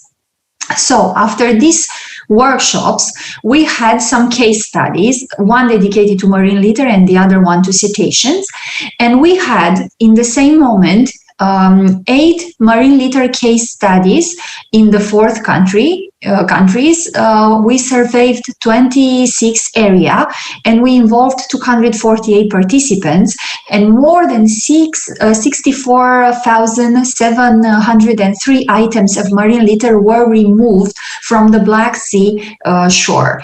It was a huge involvement of citizens, and the data they collected, those items that they removed from the Black Sea shore, transformed in data that researchers use in order to evaluate the situation on the Black Sea shore. Also related to the case study on cetacean strandings and sightings, so cetacean sightings in the natural environment at sea, there were performed 4 vessel surveys in Romania and Turkey, and more than 220 sightings were observed and recorded. And we have in our network 163 people trained, so 163 people that can give further on their information related to cetacean and can involve 2,000 people in monitoring and data collection. So we had a lot of monitoring sessions also in Romania, but also in Turkey, monitoring sessions that are performed, most of them with people that are not researchers, people that don't work in scientific institutes or even in universities, or they are not students. They are just young people interested about these environmental topics, and they want somehow to be involved and to help gather this information. And I'm coming back to the citizen science concept, which is beautifully integrating the science community, the scientific community, that is the one that is helping us to understand what kind of data and how we have to collect that data in order to be useful. Then there are the citizens that can bring a lot of benefits to this data collection process, and also to the following steps, and the policymakers that in the end will use all of this. And I will give you also some of the benefits of this citizen science concept. For instance, if we are talking about the benefits for the scientific community, people can reach into remote places, into very distant areas where researchers can get very difficult with high costs and cannot do it very, very often. But sometimes people live there or used to spend their free time in those places, and they can gather information about that area. They can share it with the scientific community. And in this way, we can rely on more data. In the same time, the scientific community has to be very clear when we are talking about methodology, in order to make sure that everyone is on the same page and everyone is doing this scientific activity in an integrated way, in a way that science can afterwards use all this information. When we are talking about benefits for the society, I'm just mentioning a few. You see here there is a long list for each of the stakeholder group, but I'm just mentioning the most important one. Society, when is involved in citizen science, moreover the fact that they feel useful, they feel involved in gathering information, they can also provide solutions. And sometimes the most efficient and easy to implement solutions are the ones that people can find and are the most simple ones. So they become involved in this process. They understand how nature works and how things develop and unwrap, and they can provide fit-for-purpose solutions. In the same time, they become more aware about that situation. They have access to reports, to conclusions, to interpretation of all this data collection, and they are more resistant to the fake news process and the fake news phenomena that is now a very important one. And we saw how things can change rapidly when we have access to bad information or untrue information. So these people are very close to the issue, and they can find a very good conclusion, more close to the real one, and they can reject other information, other news that can be very catastrophic and totally untrue. Also, for the participants, as I said, they are feeling useful and are feeling part of the solution. And when they feel in this way, they are more happy to apply measures, to fulfill legislation requirements, and to be involved in applying any kind of solution or measure, because they were part of identifying that solution.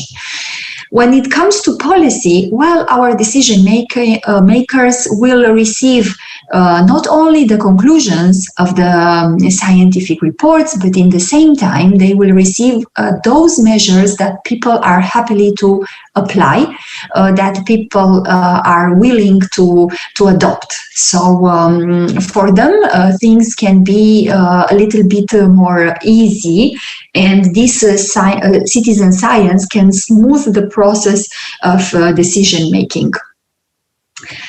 When it comes again to the Anemone project, just to realize what small involvement and a small link between the scientific community and NGOs and citizens can create, you can see here the dates from these two case studies. Why we choose marine litter and cetacean? This is a very good question also, because it's much easier to find in the beginning good topics for citizens' involvement. For instance, when we are talking about marine litter, it's not just the pollution of the Black Sea that we are talking about. We are talking about a topic that is very close to people. People produce waste. People see waste everywhere, and they become frustrated or unhappy with this landscape. People are paying for waste to be removed, and sometimes they are involved in cleanup campaigns, so in waste removal. So it's a topic that it's very visible, it's very emotional for them, and it can create solutions that have a very immediate and visible impact. Also, when we talk about cetaceans or the dolphins, as many of us know them, the dolphins are a symbol for the Black Sea, and there are animals that create and produce a lot of good emotions in ourselves. When we are talking about dolphins, everyone is smiling, even if they are facing a lot of threats. So people are happy to encounter these animals at sea and are unhappy to see them on the shore. But in both of the situations, they are happy to contribute and to be part of a network that can provide information about them. I created here citizen science process, a graphical representation of what we consider a successful citizen science process. It looks complicated with a lot of linkages, it's true, with a lot of bullets that have to be fulfilled. But I'm telling you that if we are taking it very one step at a time, it is very easy to be used. And if we fulfill all of these colored bubbles, then we can say at the end that we have a successful citizen science process with all the benefits that we foresee in the beginning. Benefits for researchers, for citizens, and for policymakers. And just to mention a few of the key aspects of this graph. One is related to the training, which we consider and we have seen during the project that is very important step. Because people need to know the methodology, why they are doing this, what will result in the end, and how all that information will be used. Also, it's very important to provide them with the tools, and everyone has to have the same data parameters in order to have comparable data in the end. And they need to know exactly where they have to do this data collection. And they have to do it in a safe manner because we want these people to be happy with doing the activity again. And afterwards, one other very important step that usually it's easily forgotten, is to come back to these citizens with the results, with the data interpretation. They have the right and the curiosity to find out what researchers have concluded from all the data that was collected. It's important for them to understand that they are part of a bigger process, and their work is integrated with the work of the others. And in the end, the result is shaping the decision-making process and is shaping the measures and the solutions that will be applied. We have also some lessons learned. One, and I think it's the most important one, don't be afraid to involve citizens in research activities. They can do it, and with the proper assistance and help, they can provide good benefits for everyone. Keep people informed. It's important for them to know when they can be involved in activities and what is happening in the next step. To have a common methodology and strategy, because in the end, even if we are working in different countries, we want results that can be integrated. And to provide, as I said, training and clear and detailed information, and to use the same language, the same style, the same parameters that will be measured. And in the end, will definitely result an initiative group. A group that will be a resource for the project or for the institution or for the scientists, a resource that can be used in the future and involved in further activities. This is in a very brief presentation that I was trying to adapt to the topic today. As I said, I put in the end these dolphins that I already see that brought a smile on your face, and this is a very good thing. Thank you so much for your attention, and if you have questions, I'm available. Thank you. Thank you very much, Mrs. Mira. So you are doing an excellent job with this Mare Nostrum community and let's call it ecosystem.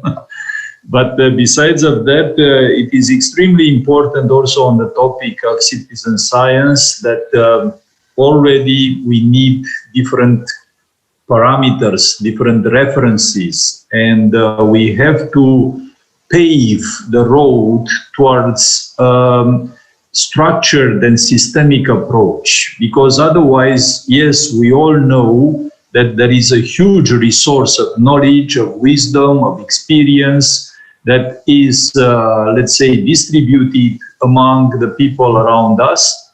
And this project that you mentioned, Anemone, had an important role for paving this road to the involvement of citizen science in these activities in our region. Once again, thank you for your presentation. Now we are going forward, and I see Professor Manoledakis. Hello.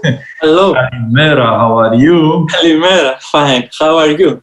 Thank you. So we are very happy that you proposed this presentation regarding the postgraduate education and research on topics related to cultural heritage.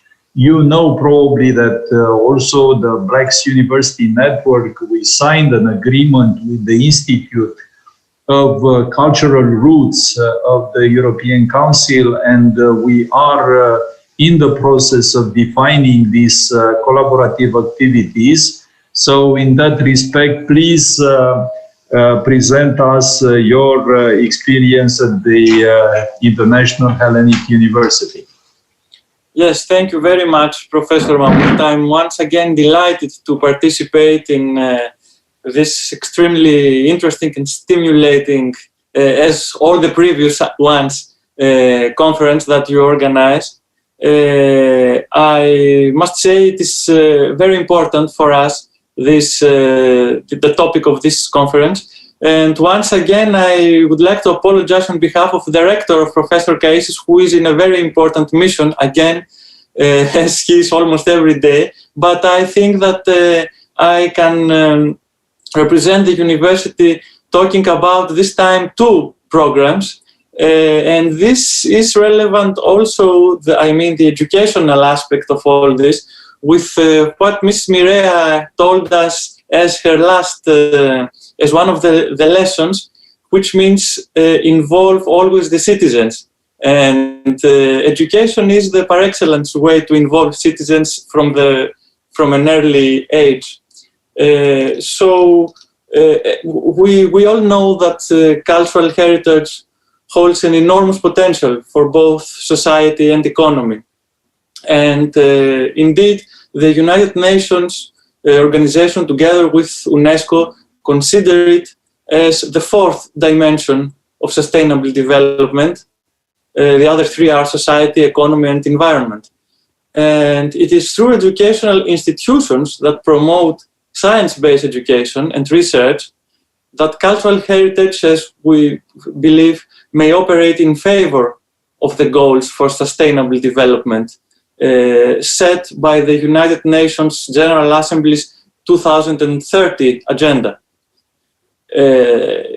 From that point of view, the International Hellenic University has been on the track for the past 10 years, accumulating experience on offering training to its students, not only on the cultural aspects of the Black Sea region and on their interplay in historical and contemporary international affairs, and producing thus high-quality research, but also on researching the relationship between art, law, and economy, which we think is very much relevant to this. And this is the second program that I'm going to briefly describe. So to start with the Master of Arts in Black Sea and Eastern Mediterranean Studies, it provides focused education. It is running now since 2010 and training in diverse areas of interest, always concerning the Black Sea area, such as archaeology, ethnography, historical geography, art, religion, mythology, history, ancient, medieval, and modern, and contemporary, of course, international relations, politics, diplomacy, and economy. So this program is based on an interdisciplinary approach to the study of the history and the cultures of the Black Sea and the Eastern Mediterranean regions. This program promotes learning and teaching characterized by a diversity of teaching methods, contributing to an awareness of our region's common culture without excluding the difficult periods in which culture acted as a fault line between the region's peoples.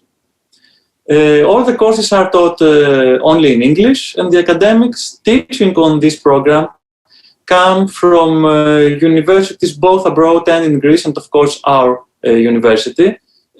From 2010 until now, we have attracted students from 15 countries of 4 continents. This provides an extraordinary experience of coexistence and collaboration of students from many countries at a Greek university.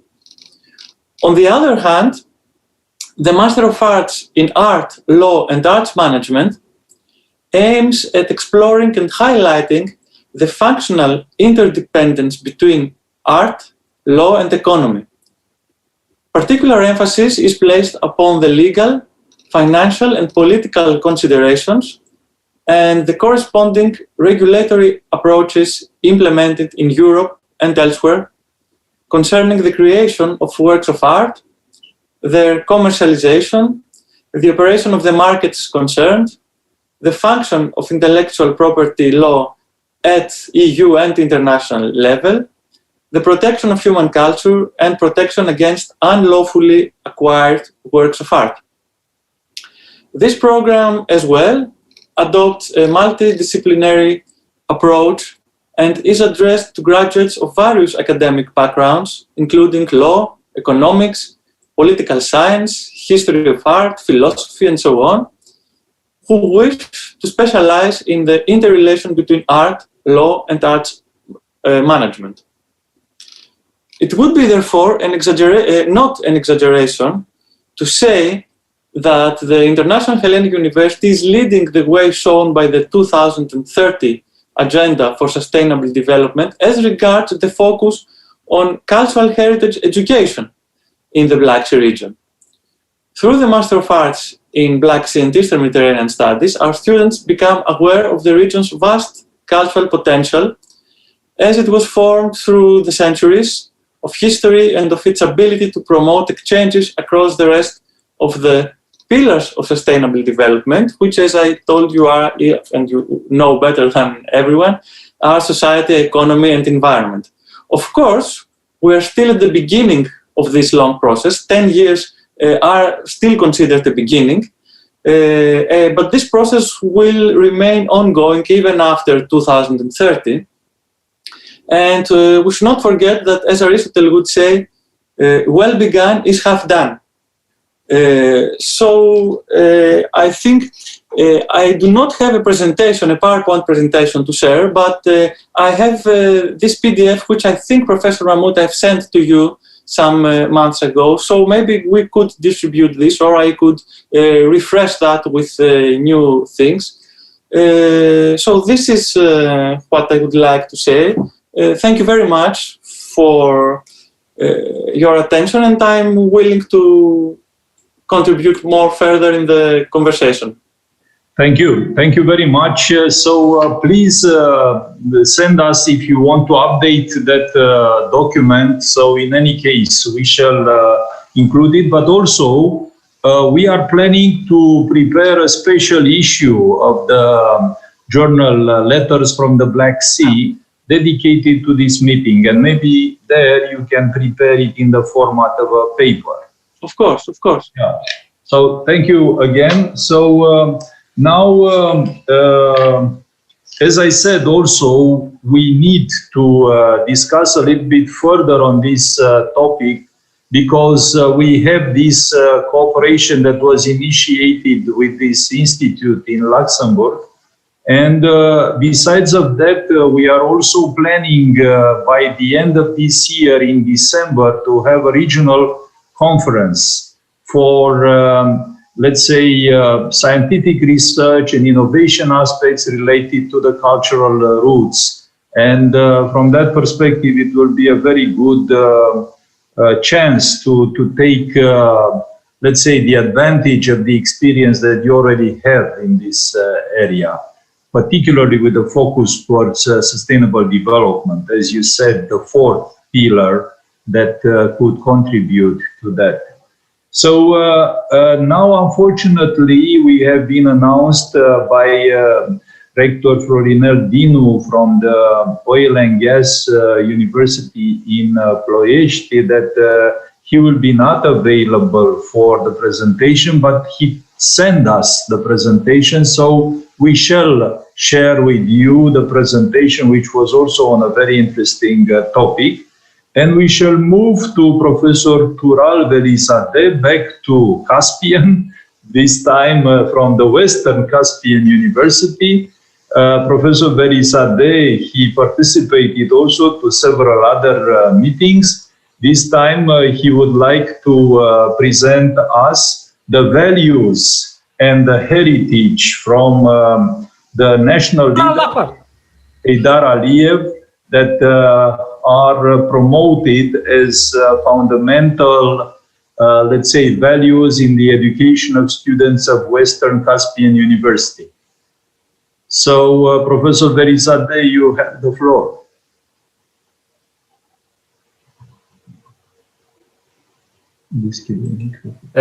Thank you, Professor Edent Mahmoud. Ladies and gentlemen, first of all, I cordially welcome you, the representatives of intelligentsia and science, and congratulate you on the scientific event which takes place today online. I say for more than 30 years, the entire development of the national intelligentsia, secondary and higher education in Azerbaijan has been associated with and were of the national Heydar Aliyev. It was during the years of the leadership of Azerbaijan by the national leader Heydar Aliyev that issues of science and education were prioritized in statehood and in public life. National leader Heydar Aliyev's wise and far-reaching policy transformed Azerbaijan by laying the foundation for a new stage of development in education, creating the national human resources potential, including preparation of highly qualified patriotic specialists in unique specialties. During the leadership of Heydar Aliyev, there has been a significant increase of concern for the intelligence of Azerbaijan, including academic and educational workers, scientists, and teachers at the state level. The material and moral incentives of higher school teachers, the improvement of their work and living conditions set favorable development conditions of outstanding scientists, talented and advanced teachers in our republic. The dominance of scientists and teachers in acquiring the highest honorary titles is also a practical expression of high respect for the intellectual work of the national leader.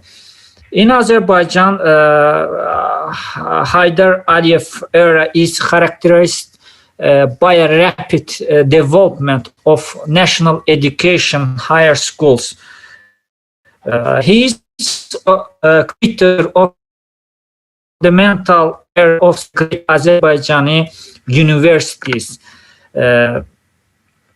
Like all other universities of the republic, the faculty members and numerous student groups of the Western Caspian University are grateful to national leader Heydar Aliyev for the current major progress and revival.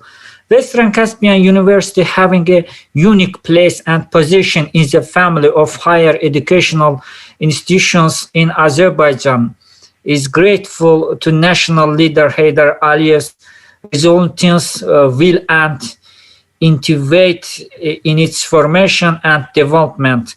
This higher educational institution should and is grateful to the national leader Aliyev for the development and progress of education at various stages. Our university traditionally hosts scientific conferences dedicated to the birthday of national leader Heydar Aliyev since 1995. Representatives of various higher educational institutions of our republic gather in honor of the national leader Aliyev.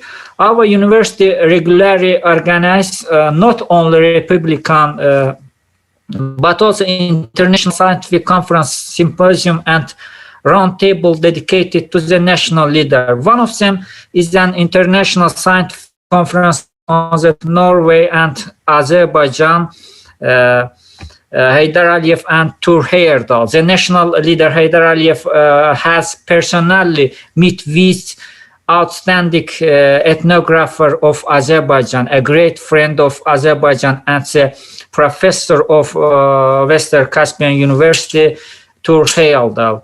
National leader was interested in his research aimed at proving the authenticity of ancient Scandinavian sagas and medieval sources, which in ancient times reported on the resettlement of Vikings in Norway from the Caucasus and Azerbaijan. This has further strengthened friendly relations between Azerbaijan and Norway. During the event, a round table was on the theme Heydar Aliyev and Tur Heyerdahl, and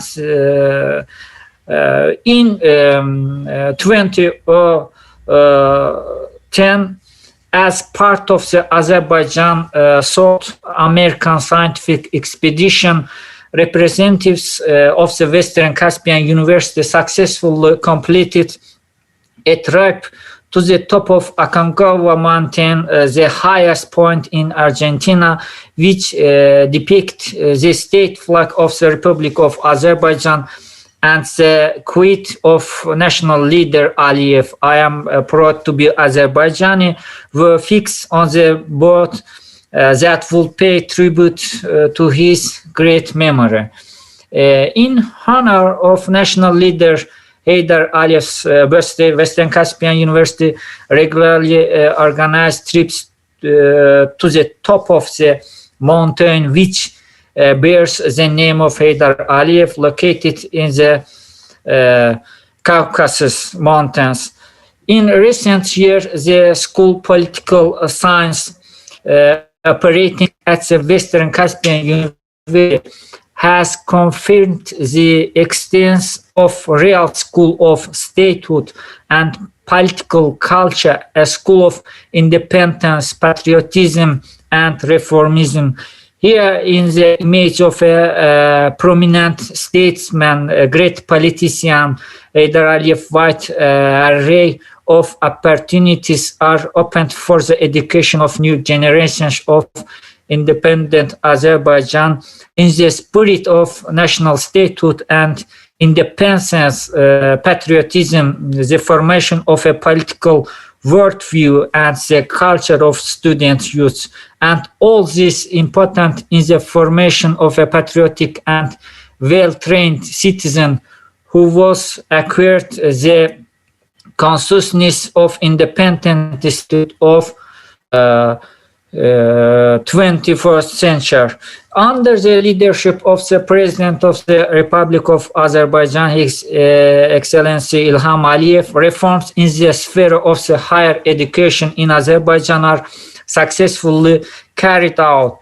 In recent years, the approach of our university to the European system of higher education, ensuring focused and effective integration in the field of science and education, increasing state concern for all levels of education, the course of a large-scale construction process in higher schools is the result of working tirelessly, resolutely, and with enormous dedication by the President of Azerbaijan.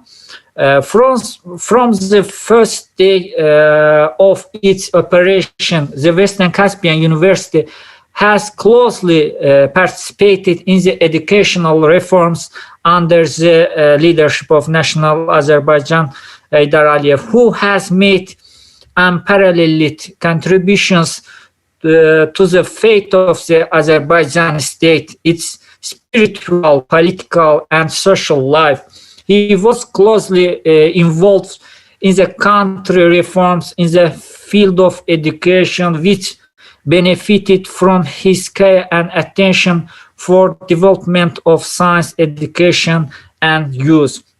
The Western Caspian University constantly paid close attention to promoting the traditions, political course of independent Azerbaijan, set forth by the national leader Heydar Aliyev, and our president Ilham Aliyev has put indispensable service on the way to a happy and prosperous future of the Azerbaijani people, with the aim the brilliant leader's policy reach the young generation. He has been and always will be a supporter of this policy. Many thanks for your attention, Professor Mahmoud and other professors. Thanks. Thank you, Professor Verizadeh. Yes, in this Black Sea region, we have such a beautiful diversity of approaches. And from that perspective, it is extremely important to know and to learn and to listen different points of view. So thank you for this presentation. Now we are almost there. We did not slide too much on time. So it is my privilege to invite Professor Rania Tsoraki from the University of the Aegean. And Professor Tsoraki is going to introduce us a project, SMIRES, that is dealing with intermittent rivers and ephemeral streams in the Europe and the Black Sea region. Professor Tsoraki, you have the floor. Good evening to all of you and Professor Mahmoud. Thank you for the invitation.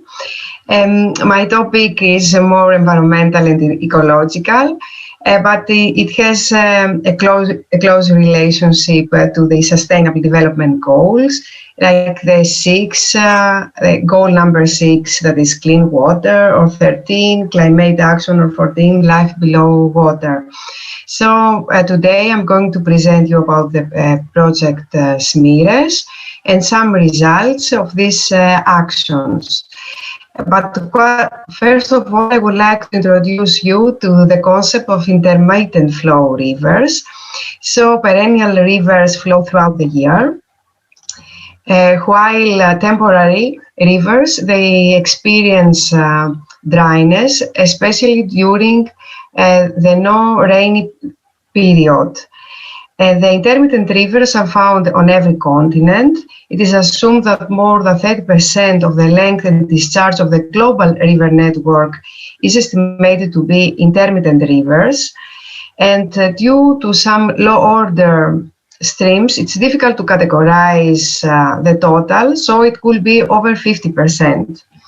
And especially in the face of climate change, this is very important to continue studies this type of rivers, because many of the perennial rivers are going to be transformed to intermittent ones. A small introduction to the SMIRES project. It is a construction project that it addresses the issues of the science and the management of intermittent rivers and the ephemeral streams. More than 250 scientists, hydrologists, ecologists, modelers from all over Europe, from 32 different countries, are joining their efforts in order to study this special type of streams and to go forward the science about these streams. A very important issue of these streams is the biodiversity. Even though that is assumed that during the dry period there is a decrease in the biodiversity, during the phase of pond forming and during the re-wetting of these streams, there is a high biodiversity. That means that understanding these dry rivers, it's very important for the eco-hydrological point of view, for the biodiversity protection, and it's going to be a strong indicator of climate change in this region. First of all, I would like to assess you a little bit your expertise in river flow monitoring. So are you ready for the quiz? This is my first question. Here you see some gauging stations, and the question is, which is the gauging station that has the highest proportion of zero? In Italy, in France, in Cyprus. So, Professor Mahmoud, can you play with that? Sorry. So, yes. The question is, where is the gauging station for the highest proportion of zero? So, of zero flow.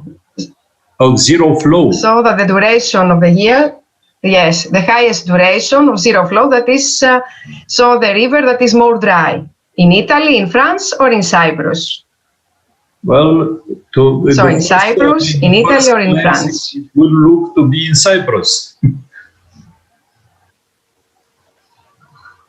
Oh, you're very clever. Good answer. Yes, it's Cyprus. It's most dry from these rivers. So, are intermittent rivers well monitored in France? Which proportion of Gojek station is monitoring intermittent streams? Less than 1%, 1 to 10, or more than 10? I assume that is between 1 and 10. Yes, it's a good answer. This is 1 and 10. 10% of the intermittent streams in France that they have very good experience in these streams is only monitored. So what could be the maximum? And so this was a small introduction to this kind of rivers. And in this SMIRES project, we have different work packages working with ecosystem services, the ecological quality, but also with the hydrological characterization of these rivers.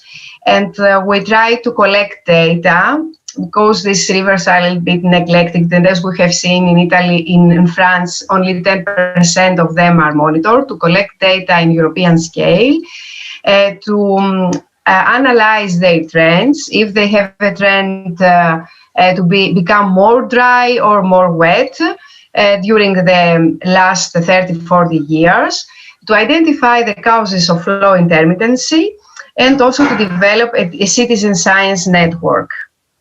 As you can see here, we have gathered data from 710 Gojek stations from 70 countries. Unfortunately, Romania is member of these consortiums, but they didn't provide any data. But we have data from Bulgaria and from other countries of the region.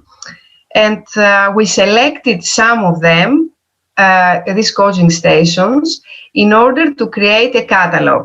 This catalog is a special book where we present 35 Gojek stations from 40 countries with an ordinary way, and each Gojek station is represented by a two-page document where we present the main characteristics of the catchment, like the characteristics about the climate, the geology, the land use and the topography, characteristics and graphs about the river flow regime and the flow pattern, photographs and map of the rivers and the location, of course, of the rivers, some specific metrics about the flow intermittency, the monitoring of this specific system, the description of the processes that are responsible for the dryness of this river, and also we have some free boxes that can be added, specific characteristic of this river. And actually, in this two-page document, we will present, as you can see here, important indexes that they are related to the duration of the dryness, the time, what time of the year the river becomes dry, the dynamic processes, and the frequency, how often they become dry. Here you see some results from the Black Sea drainage basin. Here is the Moravica, Serbia Moravica River, that it is in Serbia. Here is a picture of Moravica River near Vatin. This is actually a channelized water source in the border region between Romania and Serbia. It flows in the Danube River. The surrounding area is agricultural. The amount of water is very variable depending on the time of the year. And during the summer period, the water level decreases significantly and in some parts it dries. Here we can see some figures of the water flow. Another river is the Vysotsika, I don't know if I can pronounce it correct, in East Serbia Black Sea drainage basin. This river passes through easternmost Serbia and westernmost Bulgaria, and it belongs to the Black Sea drainage basin. Actually, hydroelectric power plant, the Pirot, was constructed in the 90s, and this is the main reason for the dryness of this river. So the river has lost 90% of its flow and experienced intermittency in its middle and upstream part. Here, this is another river of Fakiskia, another river that belongs to the Black Sea region. It's a representative river for the hydrology in the southeastern Bulgaria. It has a strong annual irregularity, and the river flows in the non-aquifers formation within a week discharge. From field surveys and the methodology that is developed through the SMIRES project, the hydrological historical time series of 216 monitoring stations of Bulgaria were analyzed, and 4 major regions are identified that experience intermittent flow streams. You can see here the 1, 2, 3, 4 regions. The first region is the Dobrudia region. The second is the southern Black Sea area. The third belongs to the eastern Rhodope mountains area, and the fourth to the Struma river. Here we can see some photos of each region. Actually, in the Dobrudia River, the geology is the main region for intermittency, since the geologic formations are karst. In the second part, in the southern Black Sea region, things are different. There is a mixed influence of the Mediterranean climate with a specific influence of the Black Sea climate that is characterized by wet winters and autumns. So the lack of significant base flow and these specific climate conditions are the main reasons for this seasonal drying up of the rivers in this region. And of course, there is a great diversity in the annual runoff distribution. And in the fourth area, that is the third and the fourth, that is more the Rhodope mountains and Struma watershed. Here we have small river basins with a morphology that creates torrents and a climate that is more Mediterranean. Analyzing then a huge time series that were collected from this more than 700 time series in different coast basins in the whole Europe, and also partly in the Black Sea, we can see that, for instance, in the left graph, that most rivers in Southern Europe and in Black Sea region show a trend towards earlier occurrence in zero flow days. That means that earlier in the year, we start to have dry rivers. And this is in contrast with the river in the Baltic region, that the trend is toward later. So later occurs the zero flow days. And in the right part, we see that there is an increasing trend. This is the red triangle for the summer seasonal mean number of zero flow days of Mediterranean and Black Sea regions. That means that the period of dry days, the periods that we have dry rivers are increasing. There is an increasing trend. That means that earlier of the year in our regions, we have dry rivers and it lasts more. And this is an increasing trend of the last years. So concluding, I would like to mention that some parts of the Black Sea are influenced by the Mediterranean climate, but some parts are strongly influenced by the geology and the Black Sea climates.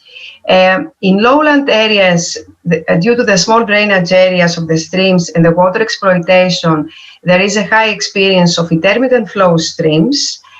There is an increasing trend towards earlier occurrence of zero flow days and towards the increasing period of the seasonal summer mean number of zero flow days. And in general, the intermittent streams in Black Sea region are neglected. And this is a topic that could be further studied in the future. And since the effect of climate change is going to increase in the future and is going to increase the extent of intermittent flow streams. So thank you very much for your attention. Thank you. Thank you for this very nice presentation, Professor Tsoraki. So I am really impressed of the activity that has been developed in this area of such intermittent type of flows and we know that sometimes they are so dangerous. Even here in Romania, we are facing some kinds of floodings due to this kind of watersheds and intermittent flows. So congratulations for your work.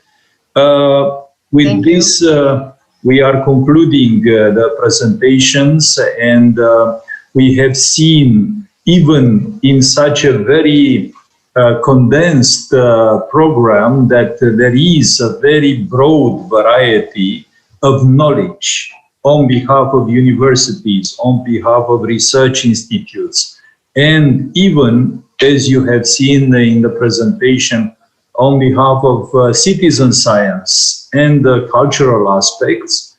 And on the other side, there is already an openness on behalf of the political factor, of the decision makers. They are willing to collaborate.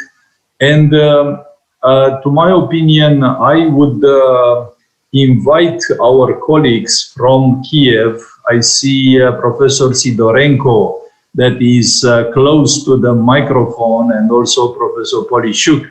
Maybe you could say in few words what is your conclusions regarding all the works that have been presented today.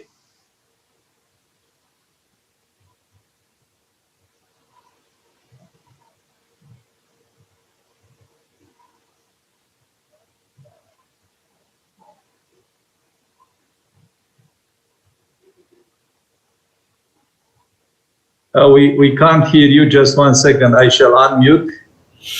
Okay. Dear Eden, dear colleagues, great thanks for this invitation, for possibility to participate our international conference.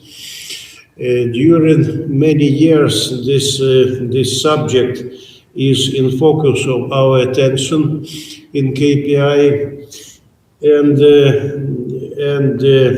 the main idea of our attempts to construct the policy, the strategy of introduction of aims of sustainable development, 17 aims of sustainable development into our strategic plan of development of KPI. This idea is based on methods that Mr. Zdurovsky represented today in his report. This is methods of system analytics. System analytics, and in our practical work, everyday work, we based our attempts exactly on predictions and the models achieved by system analytics, about which Mr. Zdurovsky told us today. We think that this first conference for the science-based approach for decision makers is the first, but not the last. And the series of these seminars and conferences is to be continued. This is our proposal to prolong, to continue our meetings. Thank you. Thank you. Great thanks. Thank you. Thank you very much, Professor Sidorenko. Now, with your permission, I would like to move to Professor Shuba, because he is almost finishing his cigar. So, Professor Shuba, so you have seen that we have a very nice, let's say, approach, which is the system analysis approach. Is a system where it might be accommodated the integration from one side of different models for aggregating data, and on the other side, the processing of different data sources from different data sets and so on. So what is still missing in your opinion? So what kind of knowledge gap have you identified so far? Thank you very much for asking me this question. Let me make a premise though. I was going to ask for permission to intervene anyhow, in spite of my cigar. Let me say that I was extremely surprised by the degree of multidisciplinarity of this conference. Sincerely, I was not expecting it. I was expecting more a seminar in which different people explain their own views of the problem, but from a sort of more personal and restricted point of view. This is, of course, I have to congratulate with all of the participants. I think, let me first say that I think the approach of Professor Żułkowski is the most interesting approach I've seen to date to these problems. We have done, as you know, we have done some similar approach in the past using artificial intelligence tools to classify data, to reconcile data, and to extract predictions. I am more of an expert system guy, as you know. I don't like very much artificial neural networks, but the propositional approach. But I think that Professor Żułkowski is also on this line, if I understood correctly his presentation. I think the major problem, and this is clear from all other presentations, is the availability of data. Every country has its own system of data collection. Different institutions collect different data, and this makes the problem of a unified approach more and more difficult.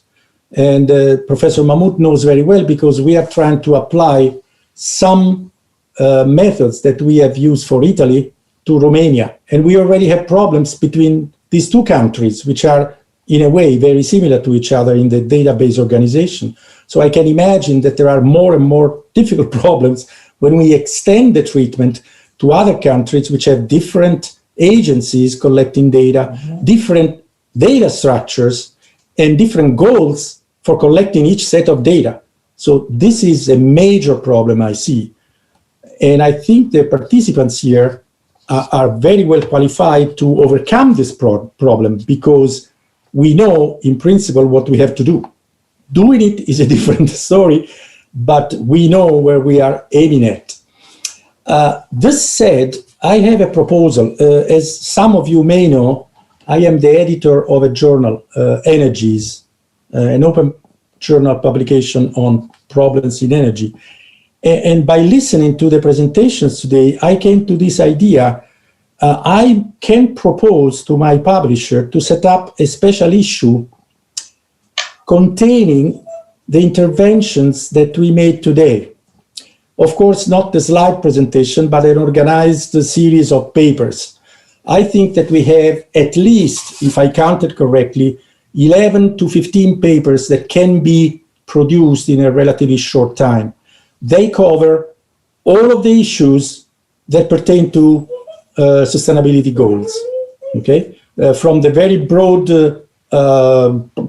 definition of goals and the analysis of the 17 goals to the detailed analysis of single data sources, like the river, the waterways analysis presented a few minutes ago, to the overall system analysis presented by Professor Żułkowski, and which was also the intention of my presentation.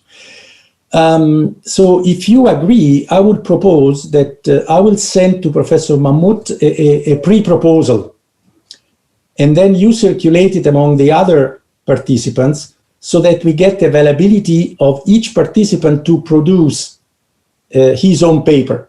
When we collect 15 or 16 papers, whatever, I can go to my publisher and propose the special issue. I am sure that this will be an interesting issue, not only for promoting our work, but in the broad field of the world community that is studying this problem. This may well be the first completely coordinated approach to the problem. I don't know, I may be overestimating it, but I'm not sure. I've not seen such a well-organized subdivision of tasks within a very well-defined framework. So this is my proposal. I hope that you will like it. Thank you. Thank you very much, Professor Shuba. This is a very generous and very nice opportunity that, let's say, the activities that have been developed to be structured, and with this journal that has a very nice impact factor to make visible these activities, because as you noticed, we are talking about a very broad, let's say, plethora of different approaches, from, let's say, political and governance side up to the cultural and, let's say, technical side. So before moving forward, I would like Professor Manoledakis, from his point of view, the aspects of, let's say, cultural dimension of sustainability are at present, let's say, evaluated enough? Can we move into a more quantitative, let's say, evaluation of the influence of cultural dimension, or we are still at the level of considering only some qualitative aspects? I think the latter. I think the latter. Unfortunately, it is also a matter of divergence. A matter of we are a very heterogeneous, culturally and not only culturally, region, and this is a disadvantage. But this is also a challenge. This is also the challenge. I think that there is a lot of work to be done in this way, but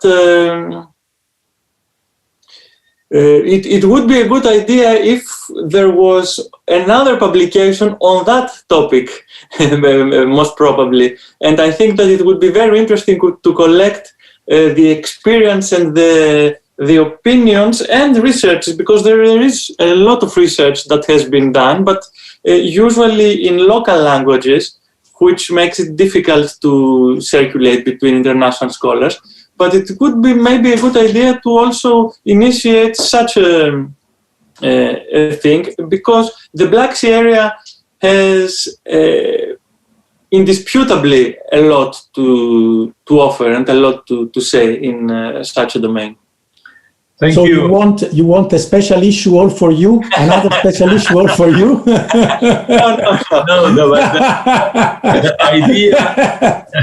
the idea is actually extremely important. Usually when we are talking about, let's say, sustainability, as Professor Shuba mentioned from the Brundtland definition and the systemic proposal of the Brundtland Commission. So we have the aspects of improving the, let's say, productivity and at the same time the efficiency of using resources. We have the consistency with the natural cycles, and we have the shift of the personal, of the human approach on the well-being. So here is actually the key of implementing the real sustainability. All of us, we are talking about the need for having highly efficient engines, highly efficient cars. And on the other side, we are talking about green fuels, about less impact on the environment. But none of us, we are thinking to get rid of our car and walk or get rid of the car and use the bicycle, or to take the advantage of, let's say, I'm not talking about Professor Shuba, because he was usually running every day something like 5 kilometers in the good days. But in the good days, now no longer. But in any case, what I want to say is that always we are applying and looking for solutions from technical point of view, from the external sphere. So it is now the time to map a little bit these kind of cultural interrelation kind of resources that might be very lean, they might be very diluted, but they have huge potential. So from that perspective, maybe there is a need of metrics into this area, and a possible attempt, even at the level of an exploratory kind of work, could be a nice contribution for an initial paper on that. So now I would like to kindly ask Mrs. Leocuța or Mrs. Pauna if they would like to share with us their conclusions regarding the position and the role of bioeconomics into this, let's say, sustainable development environment. Okay, maybe they don't have the connections. Are there any other questions, contributions, or comments? Mr. Verizade, would you like also to make a comment? Teşekkür ederim Profesör. Hayır yoktu. Bir sualım yoktu. Teşekkür ederim. So I would like to congratulate you, because on Sunday it was a very important fest in Azerbaijan, the so-called Nowruz fest, which is actually is marking the equinox and is the beginning of a new life. So from that perspective, it is a very nice coincidence, let's say, to have this kind of event. So once again, congratulations. It is a very important fest in Azerbaijan. Okay, so with this said, once again, thank you to Professor Shuba for his proposal. We shall circulate this proposal within this community, and even if some of the participants who are not in the panel, but they have attended the works and they have something to contribute, that would be also very nice. So please contact us if you consider that it might be an interesting contribution. So it will be in any case an open call for this issue, for the special issue. And for under this open call, it will be also the possibility to submit some other contributions, even if they have not been presented during this panel. So once again, thank you all. Thank you for the, let's say, persuasion and the passions to stay with us until the end of this event.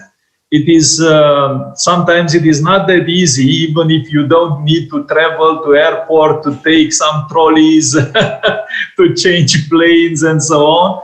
Even staying in the front of the computer is also something that is not that easy. So it looks like we shall continue this collaboration, and if there is anything else to add, doamna Leocuța, doriți să adăugați? Thank you for this interesting event and the opportunity to collaborate in the Black Sea region with connection to Danube on various projects. I received a request for a collaboration from Mr. Stavros, and I am happy to collaborate with him. Thank you. Thank you. Thank you.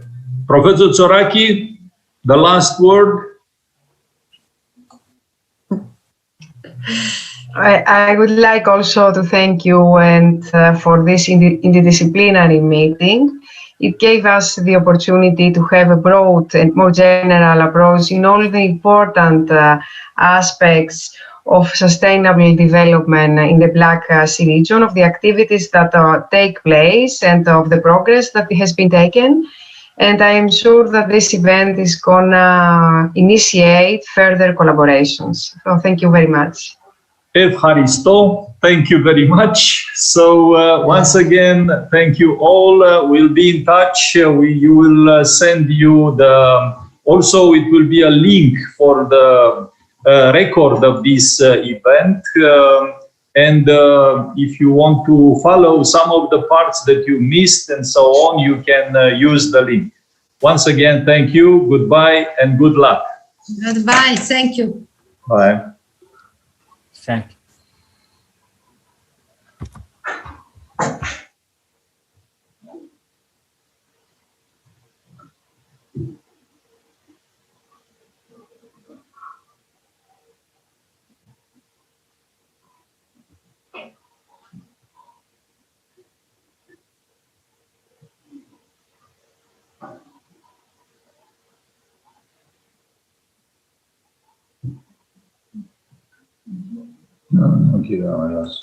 So, we will unmute for domnul Sidorenko.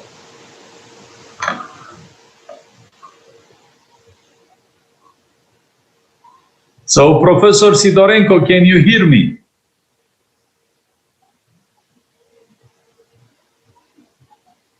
Can you unmute your microphone?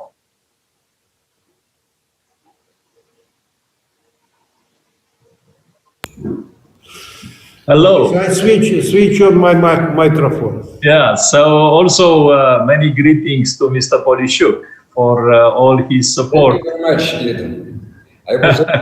Hello. So I would like to thank you also for your support in initiating that consortium on blue growth. You remember that we sent a request and you have nominated Mr. Polishuk to coordinate this activity on behalf of KPI. So there are also several other universities that will be within this consortium, and we shall develop and we shall propose different activities. I hope that in very short time, probably up to the Easter, we shall have a meeting of the consortium to discuss how to organize these things. Yes, we'll be grateful for you if you help us to find partners in this consortium, within in the frame of this consortium.